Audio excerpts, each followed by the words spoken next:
Hello. Hi there. Good morning, guys. Welcome to Banana Paradise. Hi, Newly. Hi, Barry. Hi, Jack. Hi, Sass. Hi, Mauricio. Welcome to Banana Paradise. I am up early. Well, it's more accurate to say I woke up at like. I am up early. I did wake up at 3 a.m. Hi, Aradoku. Welcome to Banana Paradise. My schedule is very interesting. It's taken a very interesting turn. You know, it's like it keeps circling. You see, and like I'm almost back at like a normal people's like sleep schedule. All over the place? Yeah, all over the place. Let me sip water. I actually didn't really know what to eat today.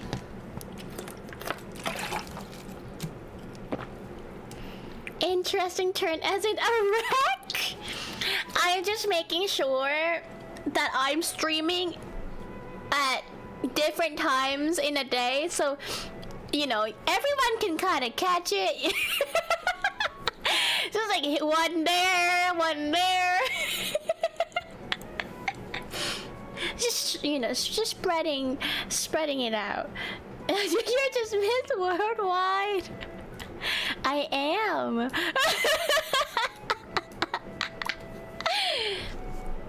But I thought about getting Burger King too because of the Mandalorian's Burger King set, you know, where they have the gray buns. I thought that looked pretty interesting, but then I was like, I'm not in the mood for like greasy food because a couple of days ago I just got Burger King because I was craving burger quite a bit and I haven't had burger in such a long time and it was just so greasy and thinking about it makes me shiver.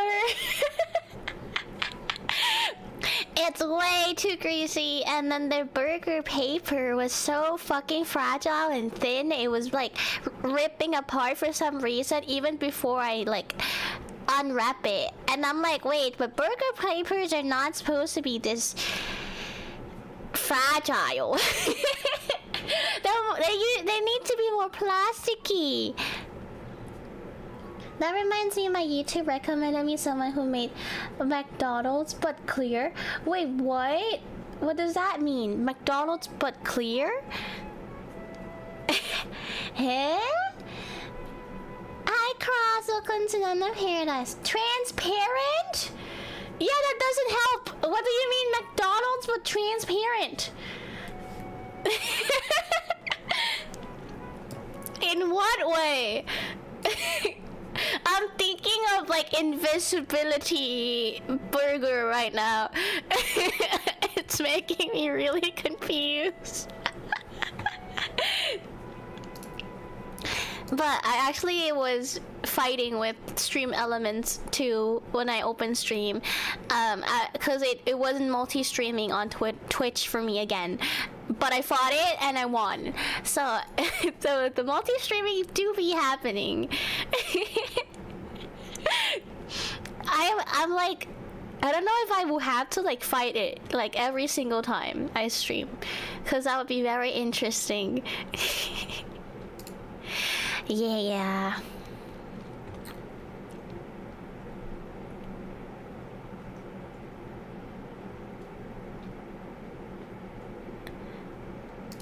I'm squinting. I'm going sifting through Discord.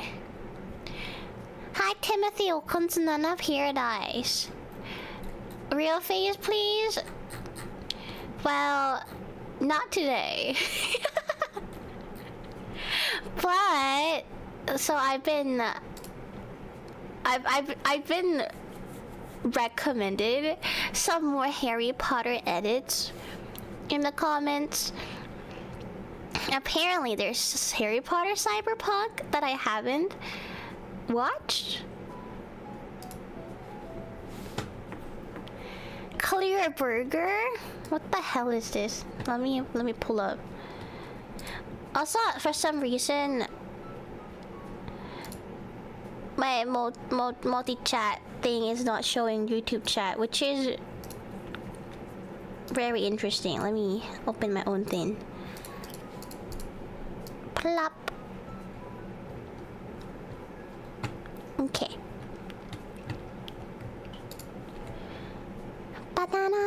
There's a small chance though. A small chance? What chance?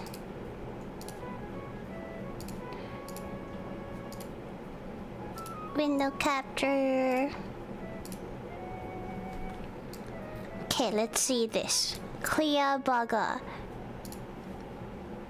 Today I'm making fast food except they're transparent. Now a regular fast food meal contains a burger, a side of fries, and a drink. The burger has components, and we'll be making transparent ketchup first. We would first need to cut a tomato, then boil it in water. Put an egg in to suck up the color, add some potato starch, and we get some clear ketchup sauce. Next up was the patty. I got some ribs, cooked it in my pressure cooker, and got some of its broth to filter out. Then I put it in the fridge so it can congelate. Lastly is the bread. We're gonna be adding potato starch and arrowroot powder to form a mixture. But the first time I failed, so I had to do it again, and this time it was a success. Into the fridge we go. Next we're doing the sides. By washing, peeling, then dicing up a potato, we can cook it and drain out the water. We'll be adding some starch and put it back in the fridge. Lastly for drink, we're gonna make Crystal Coke. I can assure you that's not a drug. What we want to do is grab all the Coke flavoring and mix it all up into a plate. Are you sure? Are you sure about that? Place all our spices in the pot. Then we can add sugar and then the flavoring to make a Coke mix. Lastly, we're just gonna have to bake everything. And now comes the transparent bread. I then added my transparent patty as well as transparent ketchup to make a clear hamburger. For our drink, I mixed carbonated water with our syrup and our Coke was done. The burger was made. It's nothing like a hamburger.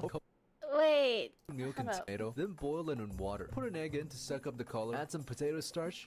How does that make it transparent? And we get some clear ketchup sauce. I'm so Next confused. up was the patty. I got some ribs, cooked it in my pressure cooker, and got some of its broth to filter out. Then I put it in the fridge so it can congelate. Lastly is the bread. We're gonna be adding potato starch and arrowroot powder to form a mixture. But the first time I failed, so I had to do it again, and this time it was. That's so interesting. This is such a food chemistry. Also, why didn't you guys tell me my mic was peaking so bad you guys were hearing noises? Sometimes my window messed up with my mic settings and it put it at 100% volume. and I were hearing all the noises. Some guy on the street asked me for Crystal Coke. The Crystal Coke he asked for. Big fan streaming. No, it's just the mic was just so high that it bypasses the noise gate that I have set. That's how you know my mic setting is weird. It's because it's louder than the usual noises.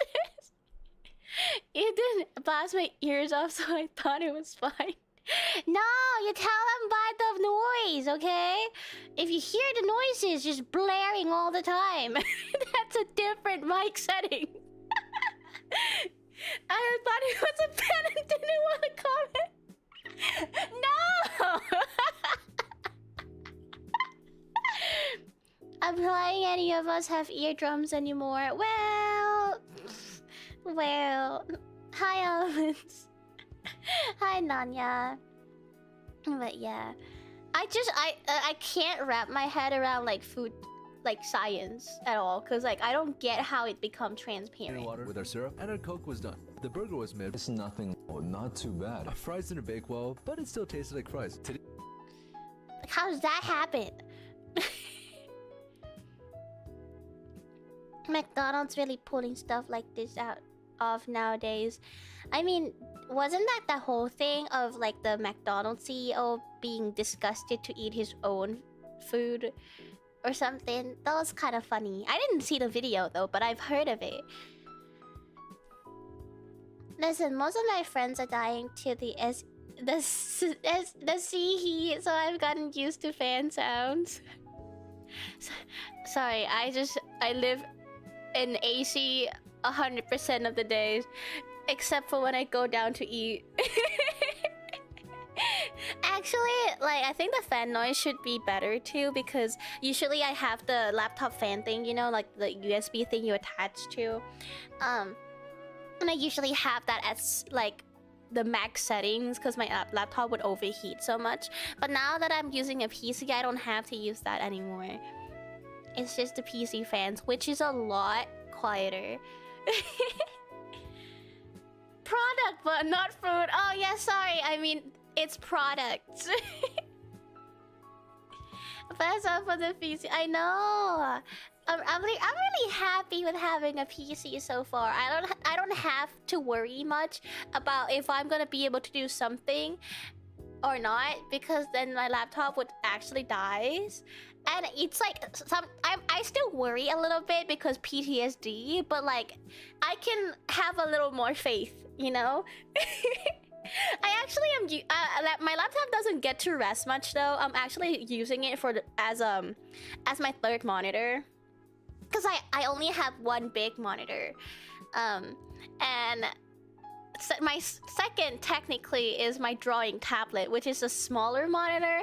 So I use my laptop as my third monitor. Yeah, it's very nice. Hi Sin, welcome to Banana Paradise. AC is godly. I live in the cold north part of the world. I'm not built for heat. Right? I've never been built for heat. Like, even though I literally grew up in Thailand, I've never been built for heat. I grew up on AC. Time to stress test the new PC. Get the 40 billion FPS lag machine. Oh no! Don't hurt my PC, no! Bat! Go away! Get her to play rounds with the 100+ mods we can put on. No! I do hate the heat. You know, the question sometimes people are like, oh, would you prefer to be hot or to be cold? And obviously, like, if you pick hot, you're just being stupid, because if you're cold, you can just put more layers on. There's only one right answers here. And I agree, like, usually these questions kind of like, oh, like, what would you pick? You know, like, it's like there's no wrong answer. But this one, there is a wrong answer. You can't take off your skin, amateur. Yeah, I just decombust actually into ashes. That's what happens. Yeah, it's so much easier to get warm than to get cold. Exactly. The other day, I saw a commercial, like a banner, big billboard ad on the road. It was advertising this shampoo that makes you cold, like, apparently. And it says, like, 4 Celsius. Feels like 4 Celsius, and I was like, how the fuck did they come up with that number? Like, how did they do it? And they're like, you know what, this feels like 4 Celsius.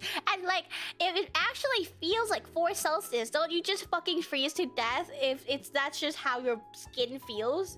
Because you need actual clothes, no? For that temperature. I forgot what brand it is. I'm gonna look it up for you guys right now. Shampoo yen 4 Celsius.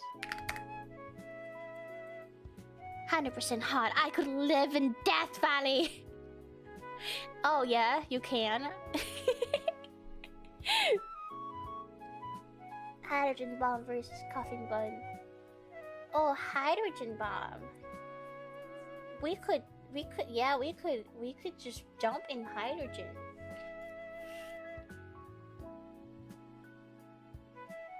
Oh wait, I think I found it. Oh, maybe I'm tripping. It's not 4. It's just -5 Celsius. Yeah, it's just 5 Celsius. Sorry, I mean -5. People haven't dealt with hot. I remember when I was in Manila for a convention and walking out of the airport into the humid evening was like a wall hitting me. That was during the cold season. No, I literally, every time I'm out in the sun, it just fucking feels like my skin is being burnt off. Like, it's just a horrible sensation.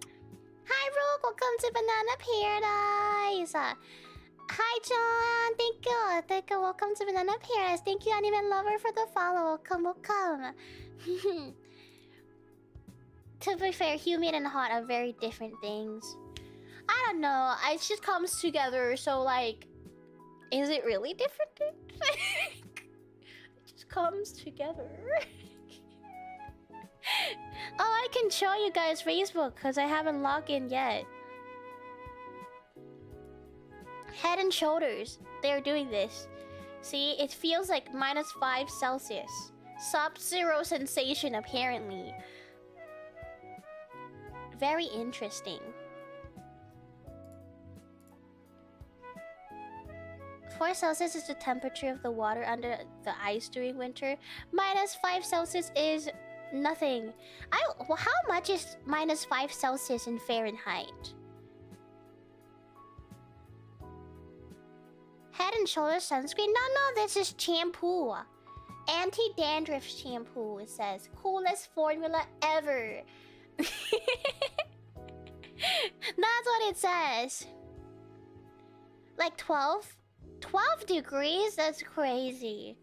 I've been too ingrained into living in America. I can't really tell how exactly cold things or hot things are without it being in Fahrenheit anymore.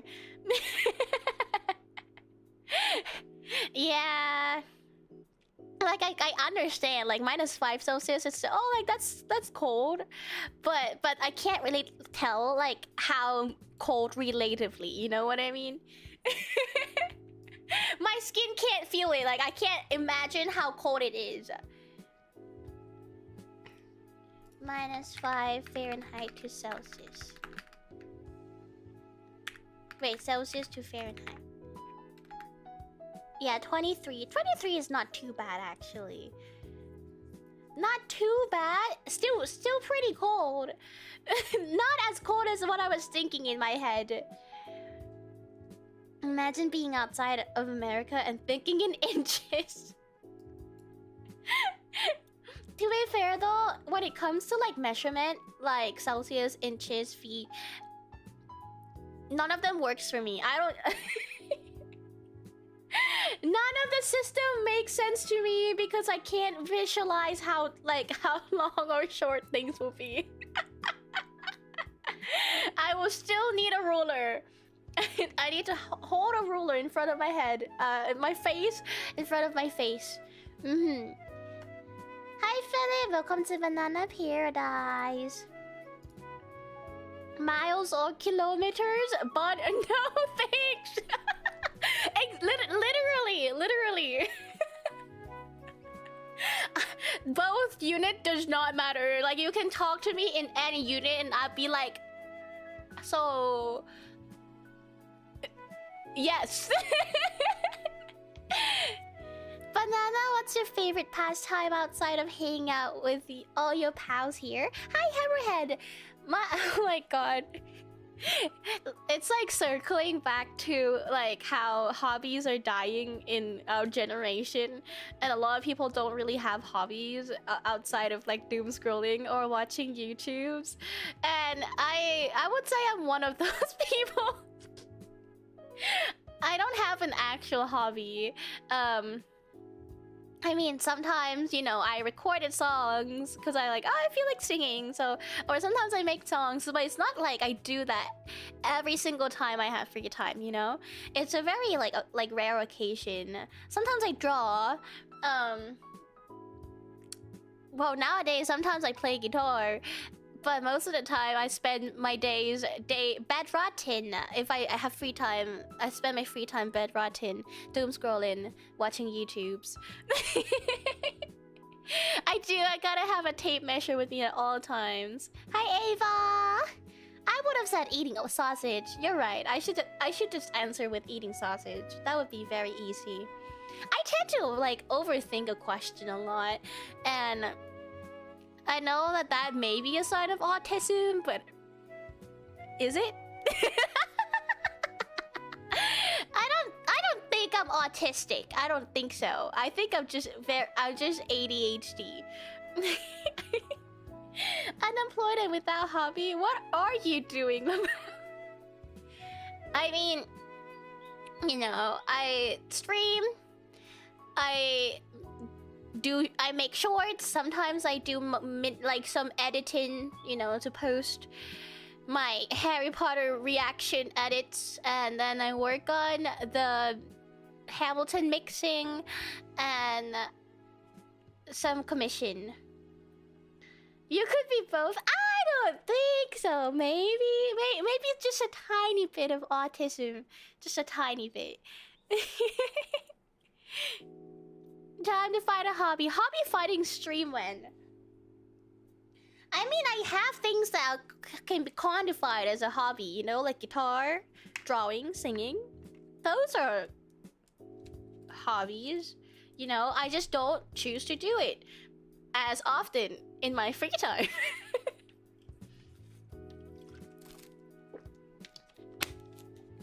It just happens. Why is that a different Nanya? Hi, Nanya. Oh, I get that. Yeah. Which makes sense though, like that people say kind of like, oh yeah, hobbies are kind of dying because like not a lot of people do participate in things that quantify as a hobby much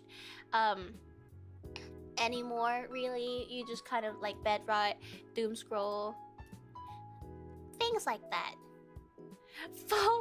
Yeah, another Nanya is crazy. Now we have 2 Nanyas. That's okay. So Nanya business bro, I will call you business bro, so we don't confuse each other. But thank you for the sub. Welcome to Banana Paradise. Yeah. So you're Nanya damn, and then you're business bro.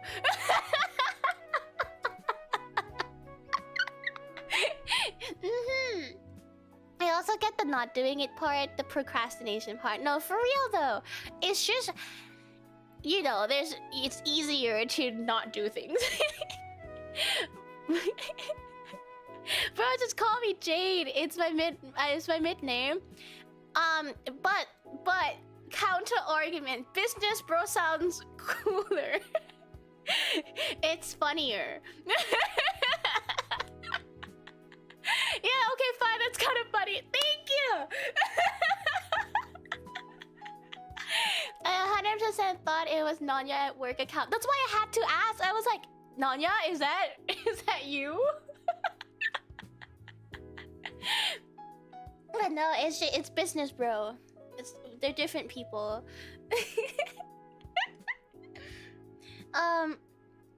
You know, I've been trying to talking about like hobbies, like guitar, right? I've been trying to practice a bit more, and I've been trying to like work on strumming and singing, which is still pretty much a challenge. Cause like I'm trying to make like a muscle memory where I just strum the pattern, and I can do it. But like when I sing, it's like my muscles stop working. Like it paused to think, and I don't want it to think. I want it to just strum. But it be like that. At least my troll accounts don't have junk in the name. Hey, which one is your troll account? I mean, you shouldn't expect results right away, to be fair. I know, I'm just impatient. I do have 7 old, so that's not a bad time. Oh god, all you guys is old. I'm still laughing because they're 2 Nanyas. It's crazy, it's really crazy. Oh my god, hi Miu, welcome to Banana Paradise. Good morning. It took me like almost 2 to 3 years to learn anything. Yeah, but instant gratification is a trait of ADHD, so... If I could get paid right now or get paid more in the future, I would get paid right now. Because right now is better. You know, what's the use of getting paid like in like a couple months if I could get paid right now. Yeah, hell yeah. Also, I'm not using my credit card as much now, my US credit card. I have some subscription on it, like, you know, Twitter subscription, Discord subscription, like a couple of subscription here and there. Oh, YouTube Premium, stuff like that. And like not using it for anything else really. Actually kind of bumps up my credit score. It's kind of nice. It just helps my credit score. Yeah. I know something that will give you instant gratification and instant pay. It's called gambling. Well, that's why. Gambling, it's just I need to stay away from it because I know that I'm the #1 prey for gambling. I am very well aware of it. Not like I can like help it, but I'm very well aware of it. That I will fall into gambling like that easy.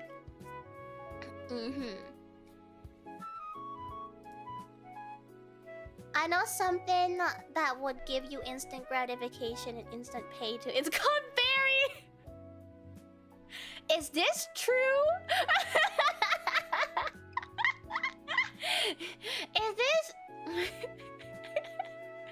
Is this factual? But yeah, I also launched Hogwarts Legacy like for a little bit when I was setting up my PC, and like I was able to run it in like ultra graphics mode, and it makes me very happy. Hi Hatsa, welcome to Banana Paradise. 20 bucks or lying. Yeah, 20 bucks or lying, guys. 20 bucks or not true. Casey, you call yourself prey for it. I am! Like, what is a better word for it? I literally will fall prey to gambling. There's just no other way for me to put it. It's just a factual statement. You're from Brazil? Nice! Welcome in.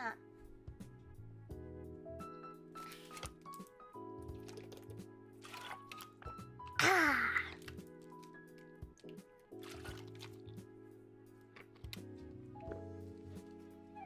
Water is nice. Wow, minions are really worldwide. Do be like that. I actually haven't checked my stat in a while. My analytics, the demographics of minions. Let me see.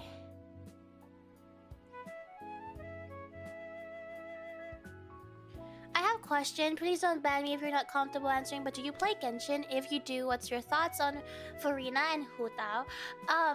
I used to play Genshin, but I quit around when Inatsuma patch came out, so it's been a very long time since like I kept up with the game. So I don't really know who Farina is, but I was there for Hu Tao, and I thought she was pretty cute.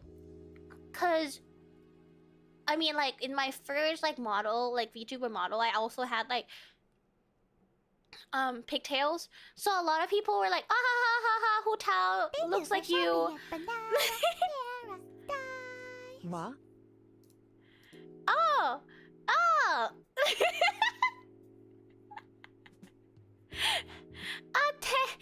Thank you.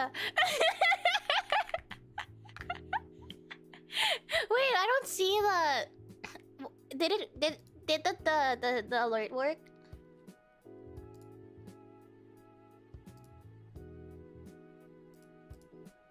Let me replay that.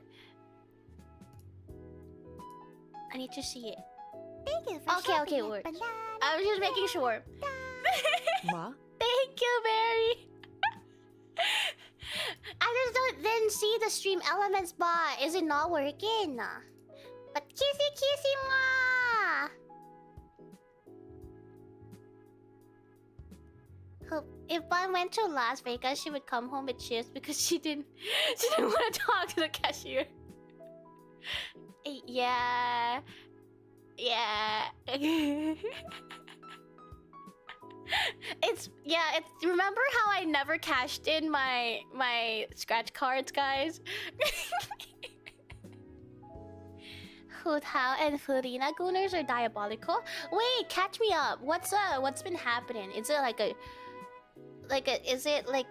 a drama within the gaming, the Genshin community lately? I like to believe I'm the only Aussie that exists here.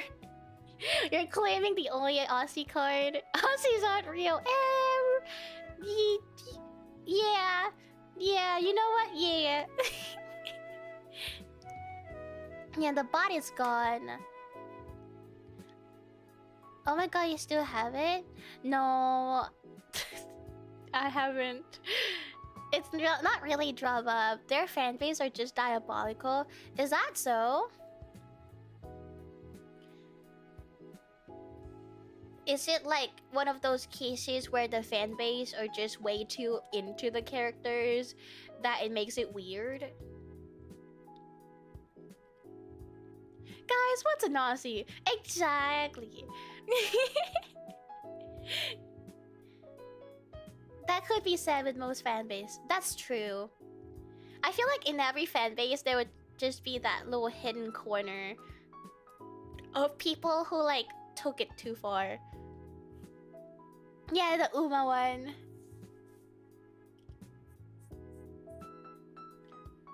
Australian equals Aussie, but they can't be real, they'd fall off.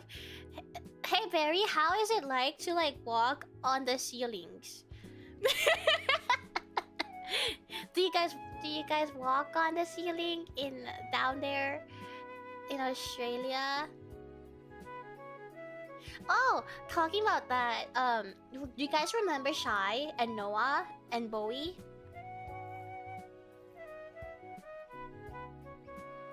From my Minecraft era. So Shy is hosting a Minecraft event with like, you know, some close friends, and it's gonna be Minecraft mod. Yes, I know Banana hates modded Minecraft, but every time Banana still plays it. Yeah. It's modded Minecraft server, but this time it's all the horror mods. So she just kind of crammed in a lot of like scary mods. I don't know which specific ones. I just know that that's a shit ton of them. I like watching my videos upside down too. Yeah. Oh right, hold up. It's okay, Barry. I'll accommodate. I'll accommodate the Aussies. Oh, hello there. All right, now I spin back. There we go. How does one apply to help with the scares? Well, I joined it and I thought I would be able to stream it to you guys, but Shy wanted to like come up with her video first before we can post our own. So I'll just be recording it and maybe I'll just post a vlog later. Cause I don't wanna be too I don't wanna promise that I'd like edit like a video content out of it, because that's how I planned with, you know, the Issues event, and because I get overwhelmed by all the footage, I can't work on it. So I'm gonna give myself less expectations, and if I get overwhelmed, then I will just post the VODs. Yeah. I don't know much about horror mods. It's basically just a bunch of jump scare, and anything that you do can and will one-shot you. But there is a revive mod, which, like, you know, like kind of like in Fortnite, when you shoot someone, they fall down on their knees, and your friends can come up and try to revive you within like a certain time frame. So everyone gets like 5 or 6 lives before they die. I have a question. Who's your favorite FNAF character? I think that's pretty hard. I think. Ooh. Maybe. Maybe. Maybe Bonnie, or just the golden Freddy. Let me look up their pictures. Bun FNAF. Okay, I decided it's Golden Freddy. Post the Freaky Freddy gift, not the Freaky Freddy. Jumpscare will get old. I still have PTSD from Katna. Well, I really hate jump scares, so I think most of the time the experience in it would just be random screamings of being jump scared. I hate jump scares. So maybe my POV would just be me trying to just, you know, box myself in somewhere. Minecraft horror mods get a lot less scary when you actually carry an RPG. Yes. You know, thinking of it, yes. If you just close your eyes, they can never hurt you. Oh yes, if I just leave the server, that wouldn't hurt me either. Oh, I could have been the most devious person when I got to choose a game for you to play. Yeah, I was kind of like betting on, you know, that you wouldn't. I just had to have full faith. I thought he was gonna pick League. I did. Then when he DM'd me the game he wanted me to play, I was like, it's gonna be League, isn't it? But it isn't. It's Kingdom Hearts, so 10 out of 10 Pog. I have the world's best reason why I keep playing horror games even if I'm scared. Oh yeah? What's your reason? I wanted to make you play a horror game, but Barry had more money. Oh, thank God Nonya wasn't the first.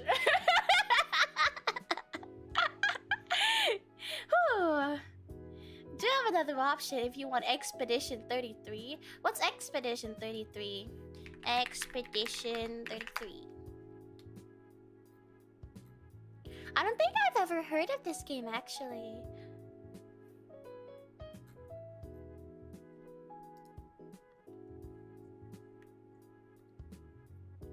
It's honestly really goddamn cool.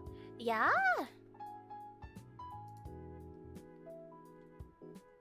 Looking through the pictures.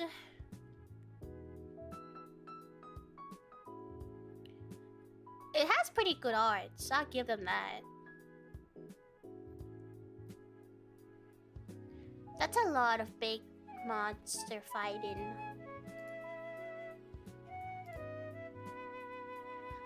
It's a game that makes the French look like people.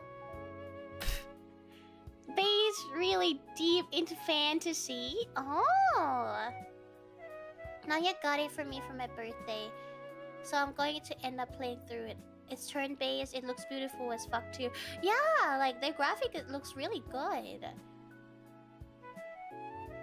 They won tons of awards and it's generally a good game. Oh, I see ya.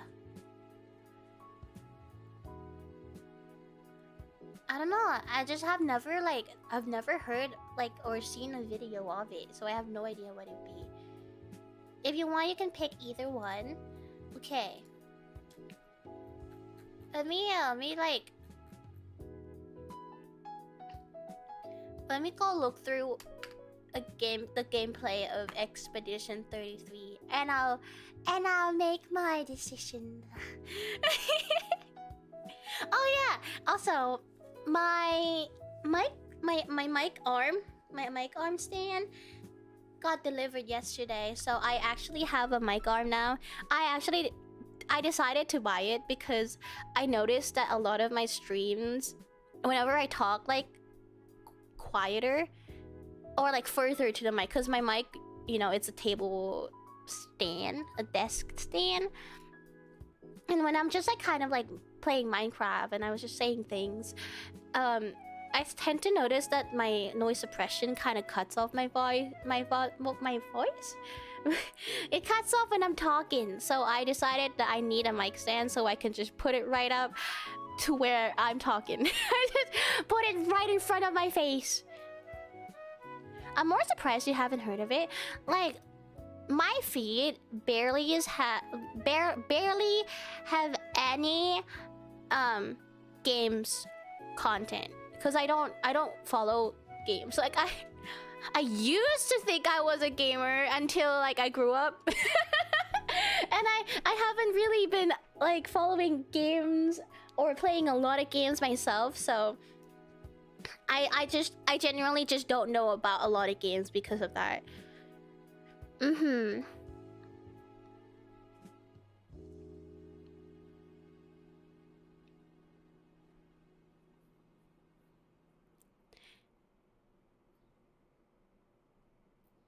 How do you like it? It's really nice. I spent a little bit more money on this mic stand. Not too much though, not crazy, because it's still a mic stand and I don't feel like dropping crazy amounts of money on it.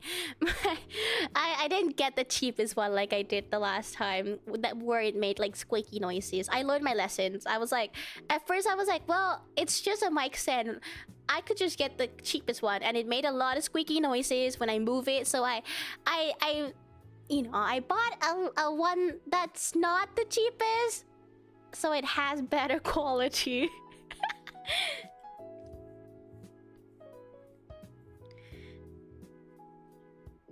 It was really popular when it dropped. A lot of people hopped on it and pretty much said good things about it. I'm excited, like, since you guys hype it up so much. I'll look at the gameplay and see if that's something that I would like or not. But hi Nancy, welcome to Banana Paradise. Please don't spam so much, you'll get bonked. I know, no more squeak. I feel like I have to like apologize every single time that like I move my mic stand and it makes a squeaky noises. I'm like, sorry guys, sorry guys.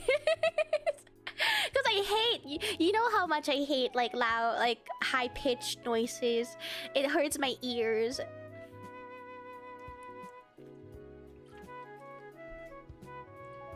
But yeah, hi Manny. Are you a girl?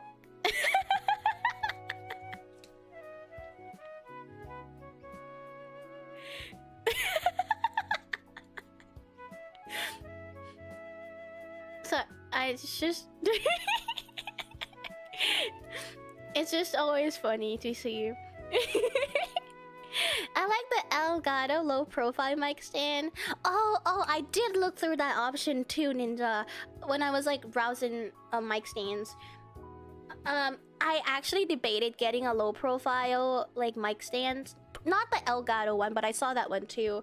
But I was kind of like debating between it because it's like, oh, you can put it under your mic, your monitors, and that looks pretty nice. It also looks way cooler than the normal type. But then a lot of people said that it doesn't have a lot of movement compared to the normal mic stands, mic holders.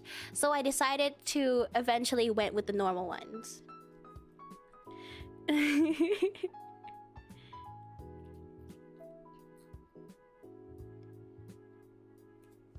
He's the imposter. Oh yes.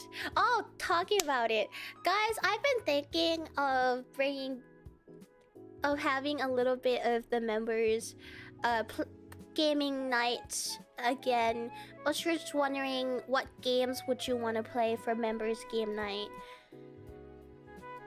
So I was thinking of things. I was looking through my list and I'm like, what's in?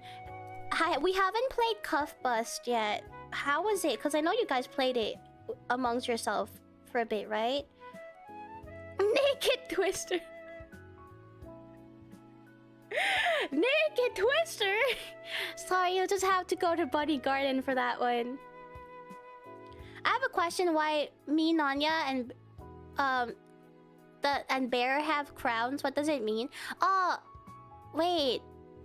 crowns, like the blue names.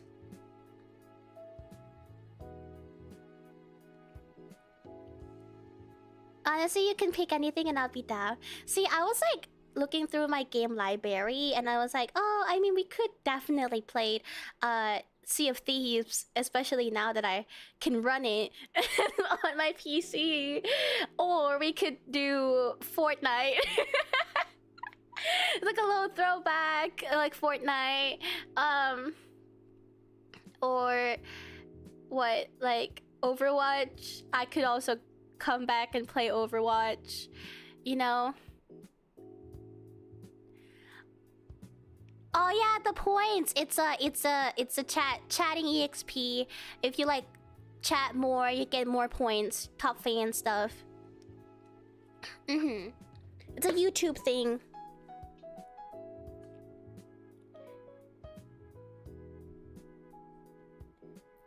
I'm looking through it right now. What else do I have here? We could also do things like Pummel Party or 100% Orange Juice, which I have, but I haven't played it at all. What else? I'm trying to see, like, I'm trying to look through games that, like, you know, a lot of us can play together.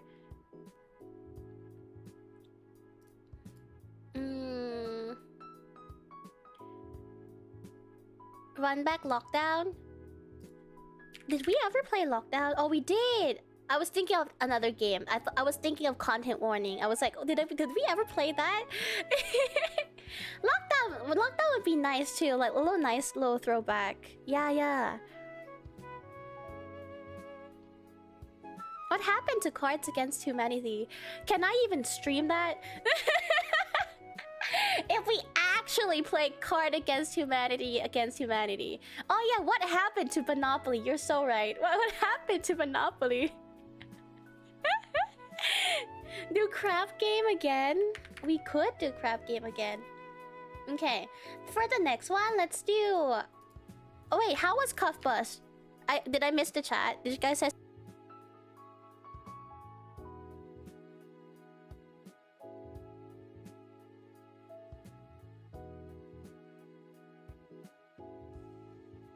Welcome to Banana Paradise. I don't remember playing that with anyone. I feel like I heard DB said he played it. Let me see the store page. It has a pretty mixed review, so I don't know if it'd be good for us to play.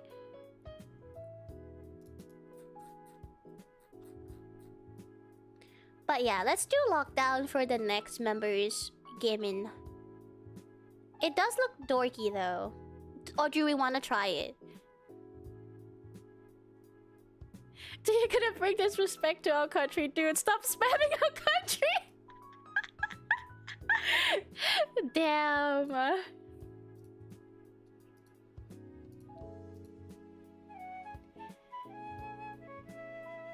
I'm down. Okay, let's do Lockdown first. Let's do Lockdown for the next one. I'll put a poll up for you guys to pick the dates in Discord, or should I do it in YouTube community? Is Fall Guys still a thing? Oh my god, yeah! Is anyone still playing Fall Guys anymore? It's time to play Twilight Imperium 4th edition. What is Twilight Imperium 4th edition?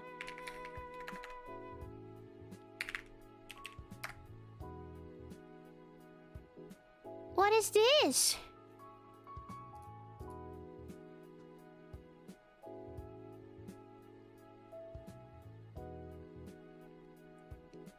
What's Fall Guy? Oh, it fell off. Fall Guy fell... Wait, guys, I have a counter argument for games we can play. Okay, hear my counter argument. Gamble with your friends.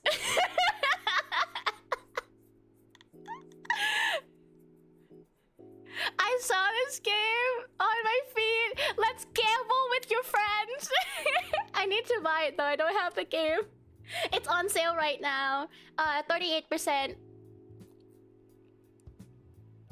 Yeah, now well actually I saw a little bit of like a clip or like the teaser or some like headlines about what this game is about. We all share one bank account. so it's gonna be amazing, guys. It's gonna be yeah. What's that? I haven't seen it. It's really new. It's I think, oh yeah, it literally just released 2nd of May. 3 days ago. Yeah, what could possibly go wrong? This is perfect. It's perfect game for us. Gamble with your friends. It's a $200 plus board game that takes a full day to play. Really? If you're quick? How do people go through that? That's crazy. Co-signing with Fun the Game. Yeah, you're just helping me pay debt.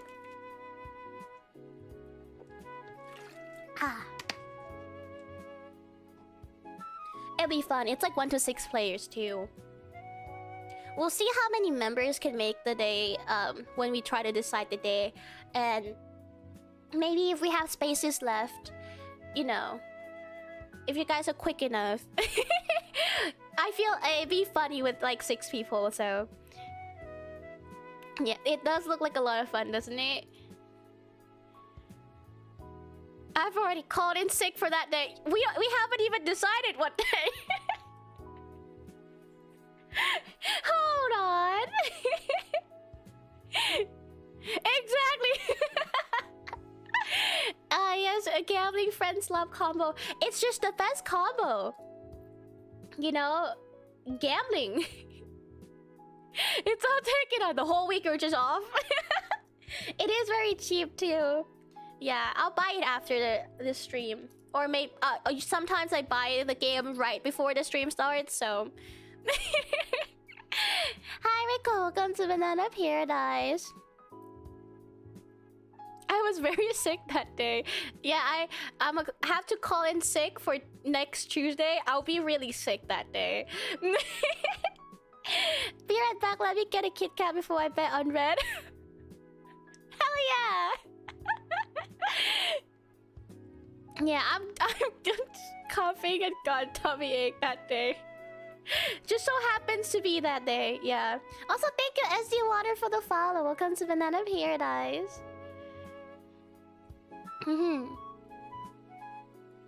Sell people?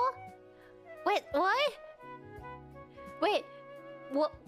Are we selling people to pay off our debts? Also, I'm getting hungry.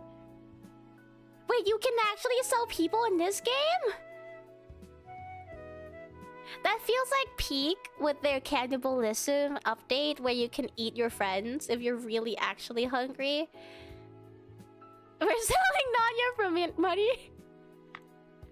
Yeah, we're selling both Nanyas. Wait, I don't know why I said the R's. We're selling both Nanyas.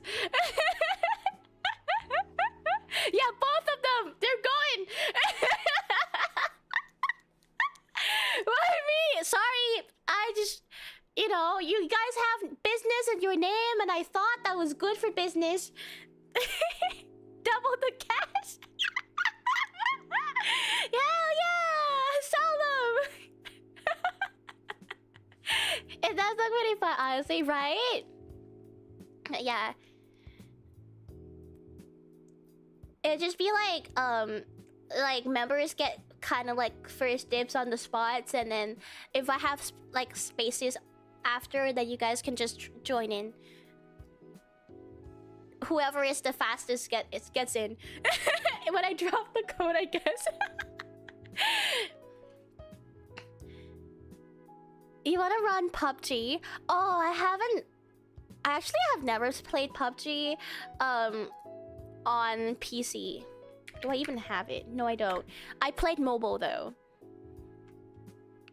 I can't wait to get into my FPS era, even though I'm really bad at FPS. I'm honestly gonna... I probably fell off so much. Also, I don't have as large of a table to play FPS game as I did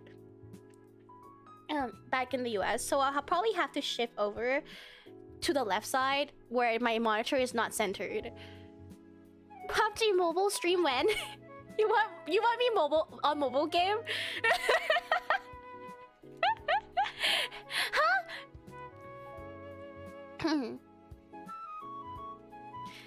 It's like those people who have a binder of all one Pokemon, except we have non-use. Yes, yeah, we do. Oh, you notice I was following here on YouTube, so I follow on Twitch. Thank you so much, Ninja. YouTube doesn't show me as SD Water here for some reason. Yeah, I actually hate this update the most, where it starts showing people user name instead of their display name. Cause then, what's the point of having a display name anymore? Cause you literally only see it if you're like a channel. Right, like you only see it if you go to my channel and look at the page, or maybe if I post things and it shows up under the video. Otherwise, like if you comment, if you chat, it's just gonna be your username, which defeats the whole purpose of having a display name. I wonder why Call of Duty Mobile fell off badly. Yeah, you know, you make a good point, because I actually have not heard of anyone playing COD on mobile at all. Maybe it's just not well optimized, or people were just playing on PUBG if they wanted to play. Have you seen the sledding game? I did! The frog sledding game? That one looks goofy too. We'll bring back all the viewers game nights, members game nights. Now that I actually have a PC I can play things on. We can run it back. It's low-key my childhood. Yeah, COD. I've actually never played COD myself, either on PC or mobile. Can't wait for a members game night. Me too. It's been a while. I still think it was really funny that day when I was trying to hop on VR chat and a game keeps not opening. I go in the game for 5 seconds and it just bolted me right out. Hi, Kantinama. Welcome to Banana Paradise. When was the last one? Must have been a year, right? Because I know I came back to Thailand like almost a year ago now, which is crazy. Wait, has it been a year?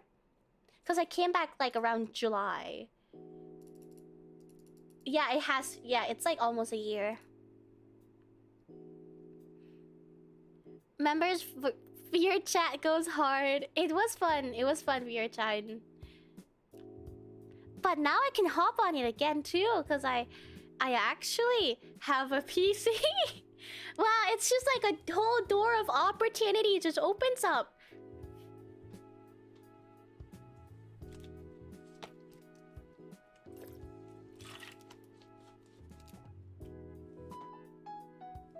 Can I finally show you my crib? Yes. Yes. Yes, you can. What's your favorite anime? Mine's Jujutsu Kaisen. I still haven't watched Jujutsu Kaisen. But my favorite anime, probably Violet Evergarden. It's just so pretty. I'm a sucker for like animes that just have very pretty graphics. Bro, COD lost its identity. The first COD I ever played was the WAW. What does that stand for? Because I don't know anything about COD. And experiencing no Russian for the first time. Is it just really bad? We're at war? Oh. Okay, to be honest, that anime was fire. It was! When it came out, I debated so many times because I'm in between like, oh, I really wanted to cosplay Violet, but then I was like, I don't know if I could do like her justice. So I still have never cosplayed Violet. I could do it. Yeah, but then like there's so many like pieces in her like costume too. Would you give it a try now, given the chance? I mean, Maybe you could rock it. You look amazing. Thank you, thank you, thank you. It's a lot of like accessories though. I'll have to look through what price that would be. But I mean, it shouldn't be too costly, right? Question mark? Because not a lot of people would cosplay her anymore. Like it's not like up and coming. As a cosplay, I can understand because you get nervous about people's thoughts. Yeah, that's exactly how I feel. Like I'm just like, wait, well, if I don't do her justice, then it's like cries, you know. I mean, technically, I only ever done one like real cosplay. That was Teo. Oh, thank you, Rickard, for the follow on Twitch too. Thank you, thank you. Yeah, I think that was like my actual like real like cosplay. No, you'd count the other ones. You look so good. Thank you, thank you. I still think it was so weird. Like my neighbors probably thought I was crazy because I don't have anyone home, and so I just dressed up and I just brought my camera and like a tripod and went outside my house and just started like taking pictures. When did you do Teo? Oh, when was it? Guys, do you remember? When was it actually? Maybe around New Year, perhaps? I like your hair, thank you. I do stream on Twitch too. I think I'm also on Twitter. I just started multi-streaming on Twitter though, because I didn't want to try my luck with my laptop with multi-streaming on too many places. I've done 3 cosplays, but it was pretty sick. I cosplayed Tanjiro. Ah, that is pretty cool. I've seen like it was pretty popular too. When Demon Slayer, right? When Demon Slayer was like a thing, I saw a lot of Tanjiros and what was his sister's name? I saw a lot of cosplays of them. I thought it was really cool. Yeah, no, it's like it technically has been Hotel, but it's like their different sequel, like Hell of a Boss. I think never watched both though. Yo, Gary from Mars. Hi, Gary. Yeah, it's a Hell of a Boss. One time I saw someone cosplaying as Rengoku and his sword was on fire. That's crazy. It was like, you know, like I really respect cosplayers because like a lot of really good cosplayers make stuff themselves. Like all the props, sometimes they even sew the whole costume themselves. I saw some people who would buy costume online and then they'll take some apart and replace some, like, you know, replace parts here and there and tailor it so it fits their body. And I have massive respects for them. Like they have a lot of like DIYing capabilities. I could never, like I'm not very crafty in my opinion. Holy, I'll stay on Twitch then. Yes, thank you, Rika. And I once did a maid outfit cosplay and took pictures in a zoo, thinking there would be no event during that time. Hours after prepping, there's a school bus arrived with full of children and their parents. I ended up taking pics with them, and holy, it was so embarrassing. You know, if worse come worse, you just pretended like you're a zoo staff. You're just, you know, like how like they have mascots. Sometimes you just pretending like you're hired to be an attraction. Ah yes, kids, come to the zoo. Yes, if you go to the right side, there would be the lion's cage, the lion's den. You have to walk further to be the reptilian house. Yeah, the maid at the zoo classic. Yeah. Just a normal day at the zoo. Me and my mom's been trying to plan a date to go to the zoo at some point because we did buy it that year pass, and we haven't used it yet. Even though I live right next to the zoo, that may be a doxing information, but it's very close, and I feel like I should just go. How long do you have left? A lot of time. But you know, when you have a lot of time left, you just would keep passing it off. It's kind of like the same thing with projects and, like, you know, work. When you have a lot of time, you tend to not do it. Ava, I'm gonna need the background images of those pictures. I want to see the faces of all of the people. Nanya, those people are kids, okay? You don't want to see pictures of kids. That sounds weird. One of the best cosplayers I've seen in real life is Golden Freddy and Spring Tap. Oh, wait. I've never seen anyone do a FNAF cosplays. Not the kids, but... Why would you do that, Nanya? Yeah, hella weird. Guys, point and laugh. Let's just all decide to point and laugh at Nanya. The blue Nanya is kind of like that. Yeah, I'm so sorry to break the news to you guys, but he do be like that. I was starting to like business bro Nanya more now. I know. He might be the superior Nanya. I got worried for a second. You get promoted, business bro Nanya. I have an idea. How about bring your laptop and stream inside the zoo? We could hear animals in the background. Counter argument. I could just stream from my phone, like my other IRL vlogs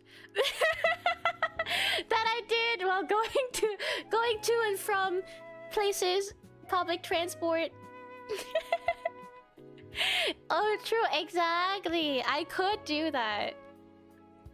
In fact, I could just do it right now. I just got a shower, dressed up, and leave the house, which is the hardest part. Zoo stream. Literally. Streaming the shower too? Hey! No need to dress up or leave. Hey! Wait a minute! Wait a... just a damn second! A hangout stream turn on out an actual hangout stream, right? That'd be nice. One time when the cosplayer go in stage, you know, it was hilarious on what happened. Wait, what happened? Did they eat the someone because they were dressed up as FNAF? But yeah, I haven't been to my local zoo in a while.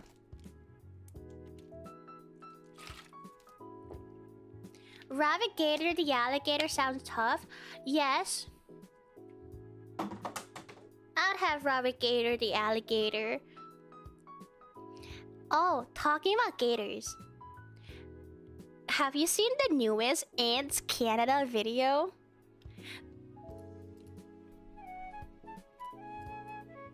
Let me pull up. No.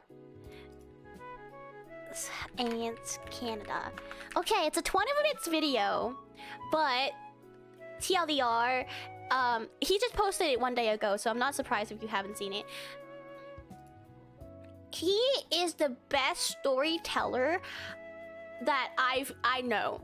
He managed to make me sit and watch a 20 minutes fucking video without actually having like building a vivarium. He's just preluding to building a vivarium. He's just preluding to it. Like, oh guys, I have a great idea for the 100th episode special. And the entire 20 minutes is him talking about how it would be cool to do this or to do that. The entire time, he was just selling dreams. And I sat there for the entire 20 minutes. No, that's crazy. But watching through a whole 20 minutes video. I know. Yeah. Hi, 3R3. Welcome to Banana Paradise. I have a question for you. What's your favorite animal? I really like... It's hard to pinpoint one animal because I genuinely really like animals. But I really like cats family in particular. So like lions, tigers, cat, wild cats, all of those. I really like it. If I could, I would have a pet tiger. If I won a lottery, there will be signs. Personally, bred pandas and dog Pomeranian breed? Oh, I have a Pomeranian. I do! Flexing on you. Here, I'll even pull up their pictures. Camera, Pomeranians. Okay, the first one's gonna be a little sad because he passed away. But he's my boy. Oh, I ran OBS and administrator today, so I can't just drag it up. Hold up. It'll be a little... It'll take a lot of time, a bit of time for me to manually put this in. Where is it? You also have Pomeranians? That's so cute. Okay. That's... Hold up. Let me rescale this.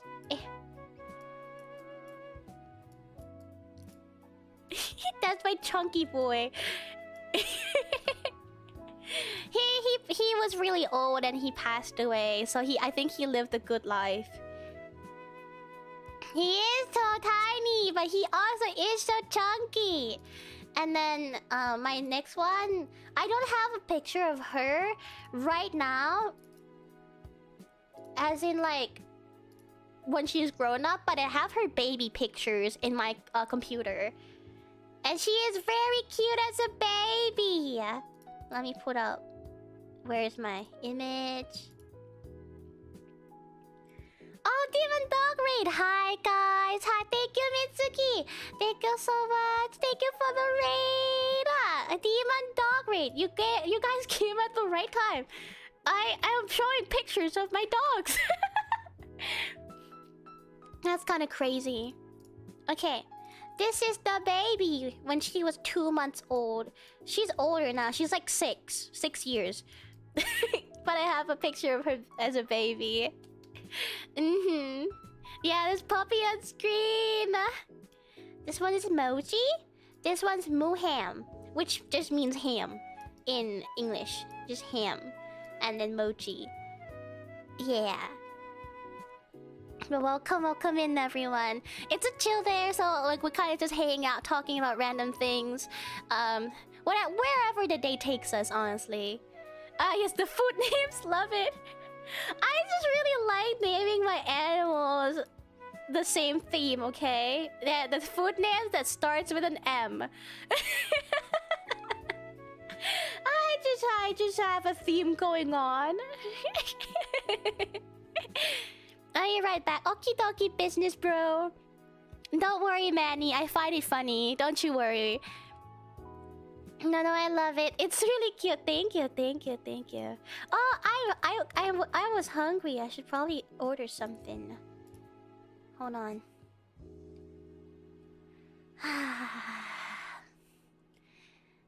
Oh yeah, I was talking about the Ants Canada video. Let me pull that up while I'm ordering food. Ants Canada.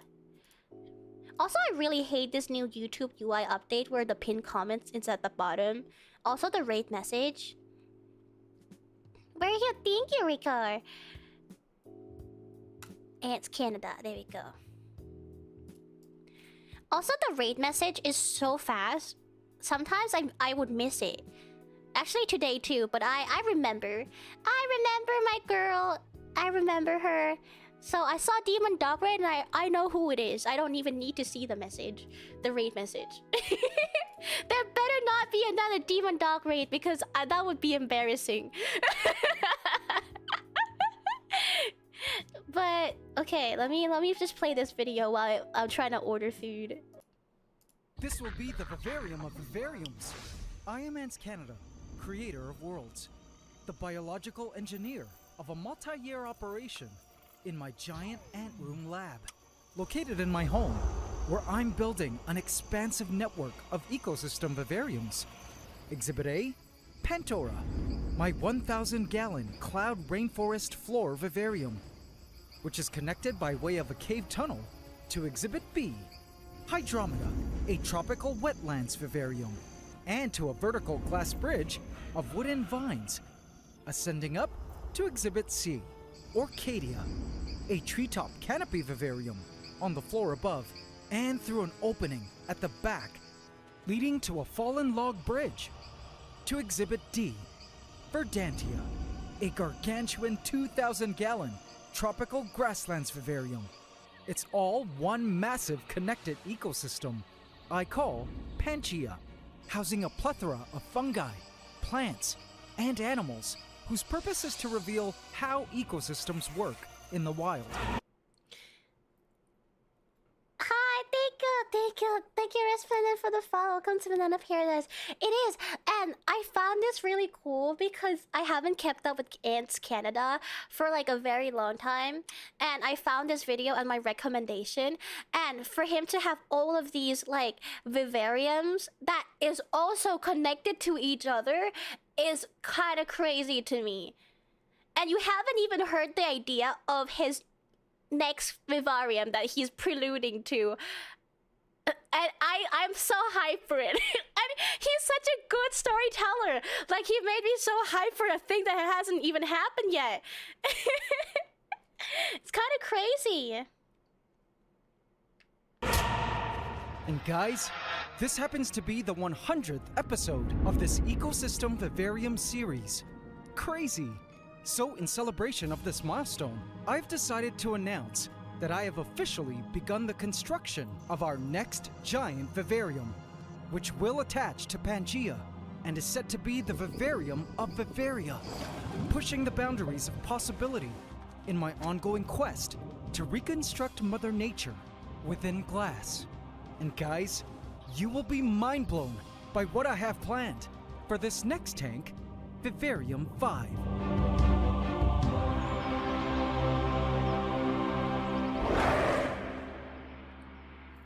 Please subscribe to my channel and hit the bell icon.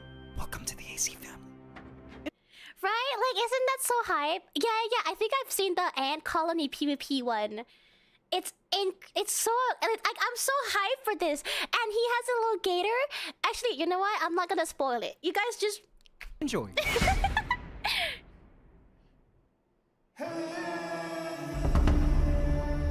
As Pangea's creator of worlds, I've come to learn that building these ecosystem biomes within glass requires a great deal of planning and research in order to work.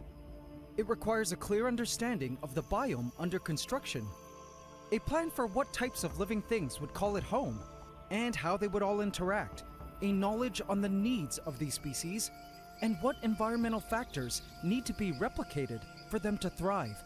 But most of all, it requires an understanding of the role the biome plays at keeping the planet alive. It's why I've been studying for this next vivarium, tentatively called Vivarium 5, or Viv 5, for years now, and have been canvassing for the right team to help me, because I always knew that when I was ready, and was crazy enough to actually attempt to pull off such a hard and complex world, creating this particular ecosystem vivarium would be the coolest, most ambitious, most biodiverse, and greatest opportunity for learning in a single vivarium yet. Soon you'll understand why I say it's an understatement that Viv 5 will be unlike any other vivarium we've ever made, and to the best of my knowledge, a first of its kind. So what biome will this new vivarium be? Well, it's quite specific and a bit on the complex side, but you guys will love it. So let's get to it. he's just so good at edging you. Like he could literally just tell you that, oh yeah guys, Rift 5 would be this biome. And we're gonna do this. But he stretched this whole thing out for 20 fucking minutes. How? It's entertaining too. Like I literally don't know how he does it. Hi, Daylove. One of the things that will make this next giant vivarium different is that it will offer more ecological niches for its residing creatures than any other existing vivaria in Pangaea. How so? Well, to put it simply, it's a compound of habitats that can be divided into 4 different zones, which will be home to different sets of creatures. So let's start by talking about the first zone. It's maintenance day for Godzilla, my young spectacled caiman. He eats once a week and poops once a week. Gator! And when he does, my team and I go in to give Godzilla and everything in his enclosure a good cleaning. Isn't he We so take cute? precautions to ensure our safety during this potentially dangerous operation, but every time, Godzilla is highly cooperative and I want to have a gator. He looks so cute. Like yeah, right, like a little swamp puppy. He's just a little guy, right? anticipates his favorite part of this maintenance day routine, And he's which gonna you will scratch him. witness shortly. Now, as a crocodilian, he's got some really sharp teeth and is capable of a nasty bite, which is what Is a gator and a crocodilian the same thing or a different thing? why, if you've been following the channel, you know he's been undergoing human desensitization training in this very open holding tank, which has been a temporary home until he gets transferred to his next home. As you can see, his training has been effective as he is totally calm around us now. And this comfortability around humans is important to instate while these caiman are young and small, because a full-grown 5-foot caiman that is scared of humans can lead to a lethal situation. How big is a 5 foot? Ugh. Where's my ruler? Okay, so one ruler is like 12. Wait, no, that's inches. How many inches are in the foot? Inches to foot.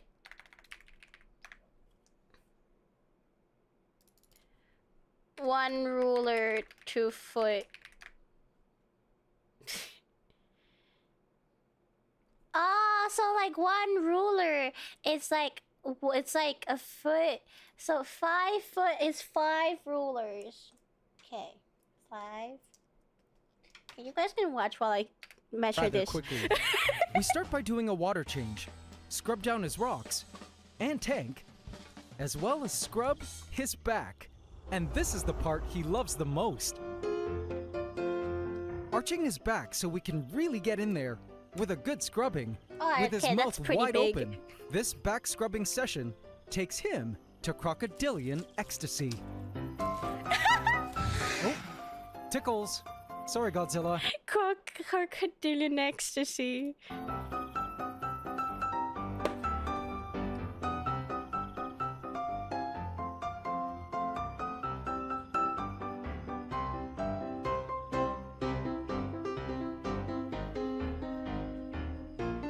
He's just a baby. This scrubbing helps keep algae off his back and also removes dead scutes, the bony scales that cover his body.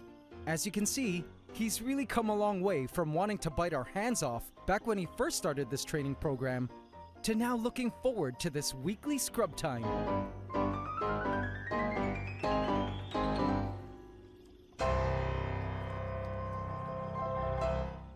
Once this tank is completely clean, it's time to go in and add some floating lettuce, which will help with keeping nitrogen levels in the water down until the next week's water change, and also reintroduce beneficial microscopic life, which will assist in keeping the water clean.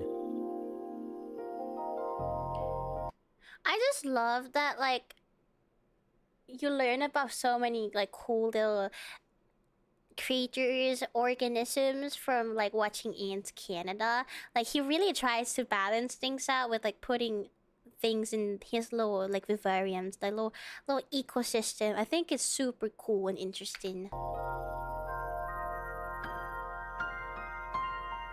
Now, as much as he's come to love this holding tank, as mentioned, he's ready to move to a larger home, with a larger land area onto which to bask, and a new set of aquatic organisms in the waters.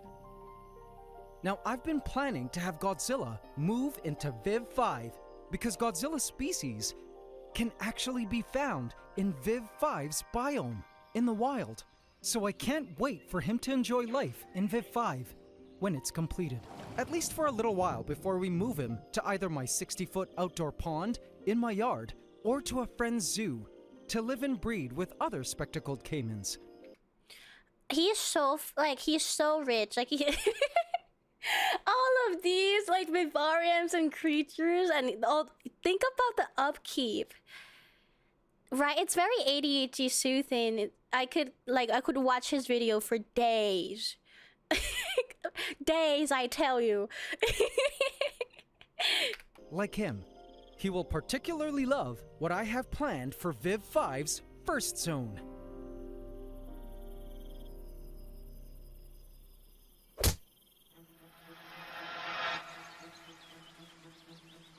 I still don't know how first zone of big the Viv 5 zone would, like, vivarium would be.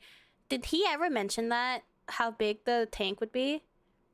5 will be a rocky jungle, and I plan to have a variety of tropical plants growing around a volcanic rock hill onto which he can climb and bask under, just as he does in his current tank, but with a lot more land space. Also, Viv 5 will provide a huge swimming area for him, with a ton of microorganisms swimming around in it. And get this, no more water changes needed. I know you tank folks are scratching your heads at this, but more about that in a bit. He'll also be able to hunt for prey, like crickets and roaches migrating from the other vivaria, as well as those he manages to catch in the other 3 zones. Now onto Zone 2, which I think you guys will find truly interesting. Look at this person's sketch. Beautiful.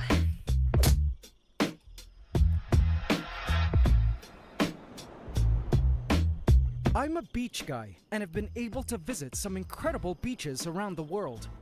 Each beach is different, and not all beaches are powdery sands and walkable. In fact, a lot of them are dangerous, rocky, and hard to navigate.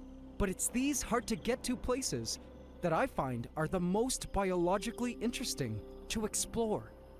Tide pools are isolated pockets of seawater that form in rocky depressions along the coastline as the tide recedes, creating thriving miniature ecosystems. These dynamic habitats harbor hardy marine life, such as anemones, sea urchins, Anemones. starfish, crabs, and like that word. seaweed adapted to drastic daily changes in sunlight temperature and water levels.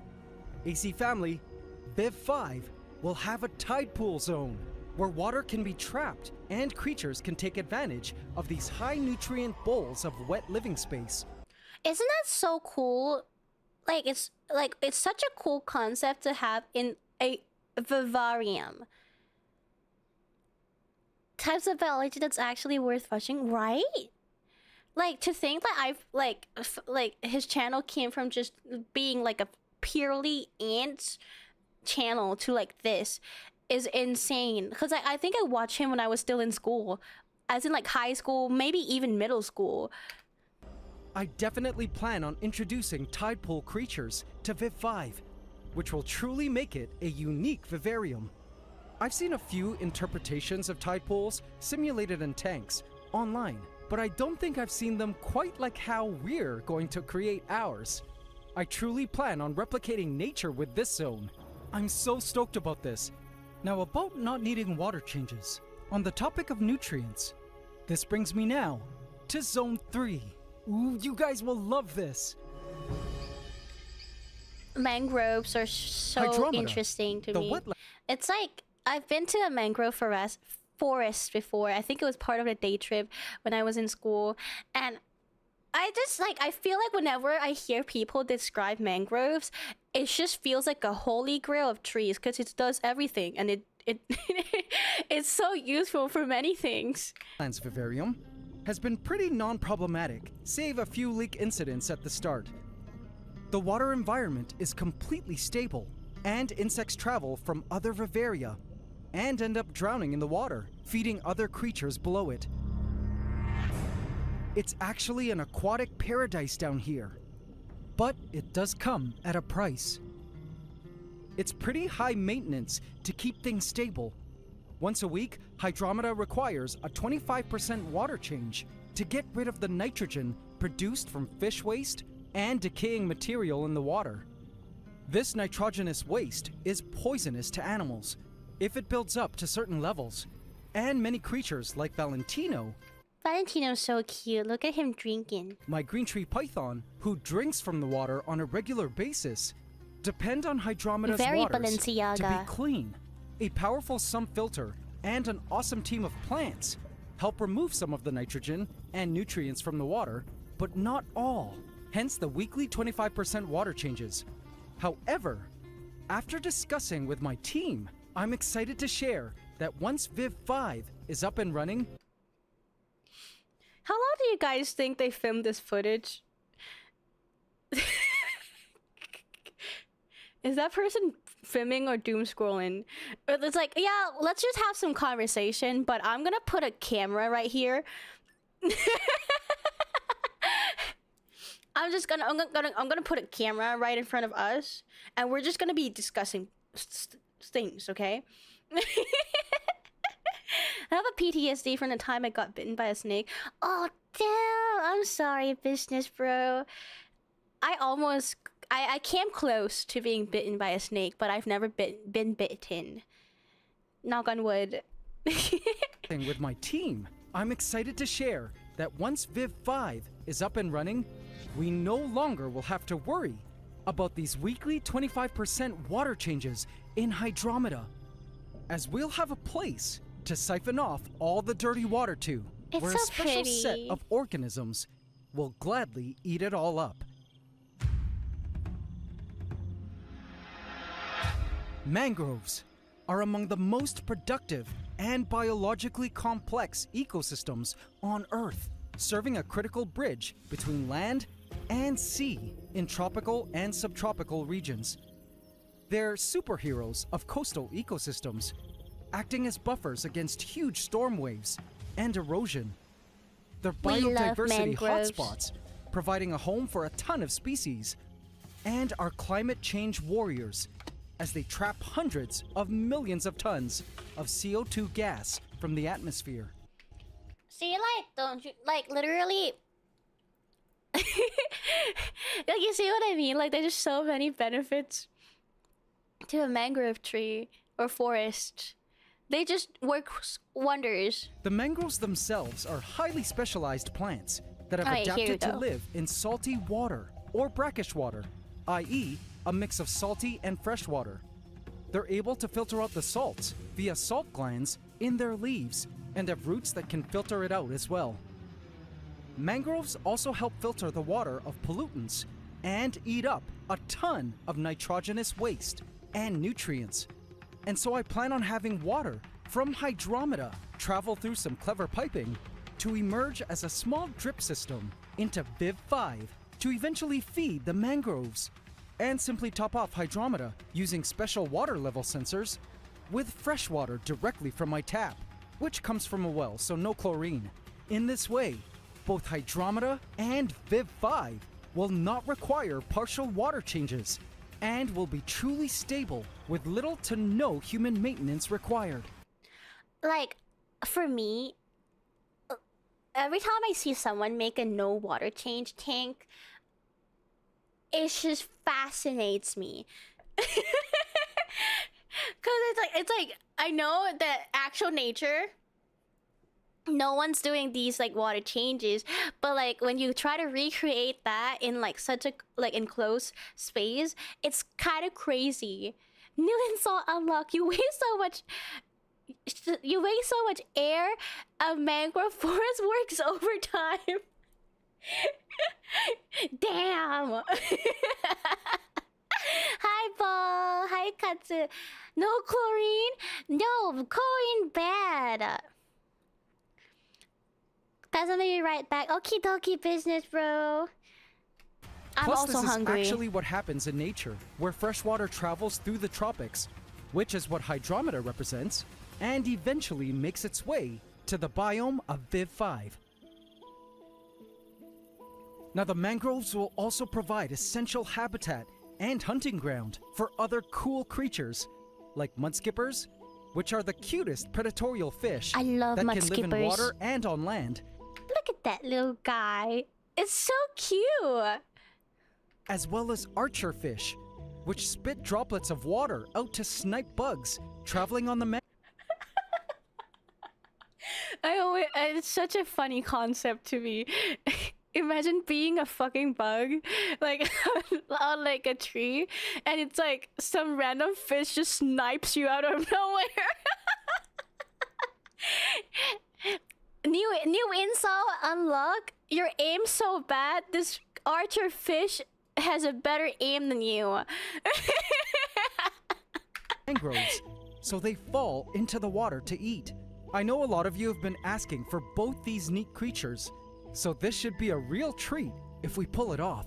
The mangroves also provide essential hiding spots for fish and other small critters hiding from predators, like Godzilla, as well as other key predators that I've been told could be properly sourced where I live and would reside Oh, in this the is fourth and final zone this is really cool, guys. Hear this. Hear.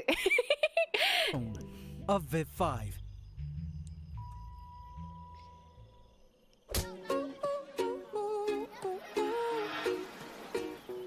Problems get left on the mainland.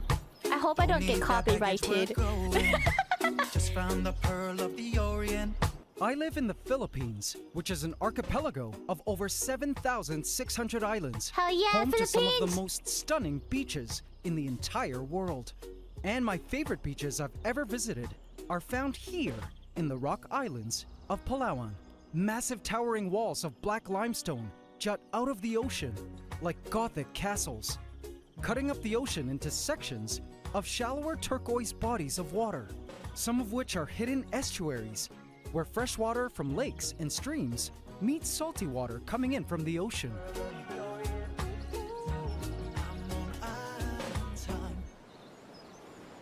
These estuaries, bordered by mangroves, tide pools, and rocky jungle, are protected from the harsh ocean waves and are too shallow for larger predators to enter, which makes them peaceful, biodiverse sanctuaries known It's as so nursery beautiful. grounds.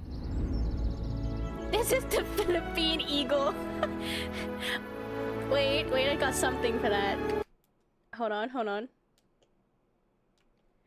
Oh wait, I haven't set up my sound for it. Never mind. Every time I visit such nurseries, I always try to spot baby sharks, and have been lucky on several occasions. This is a nursery ground I visited several years ago, where I spotted baby black-tipped sharks hunting for fish.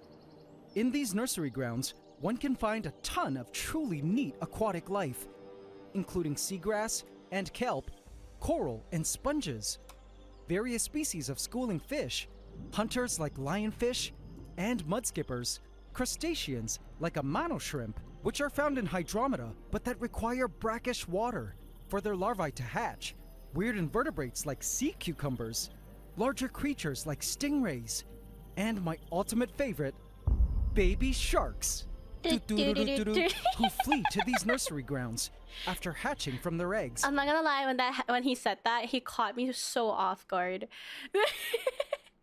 It's like I've been listening to this man documentary and he just went do do do do. I got it! I got soundboard eagle working! Guys, hear me out. Mudskippers are kind of cute. I love mudskippers. They are so cute. That's the Philippines eagle.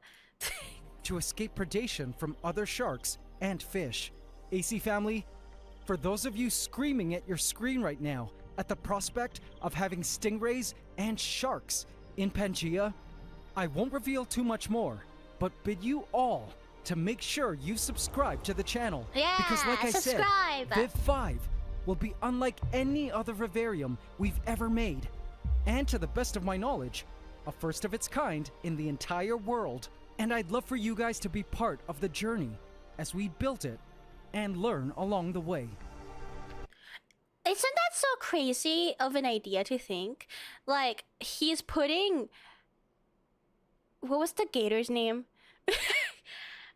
Godzilla. He's putting Godzilla into this Viv 5 tank that he will put a baby shark in?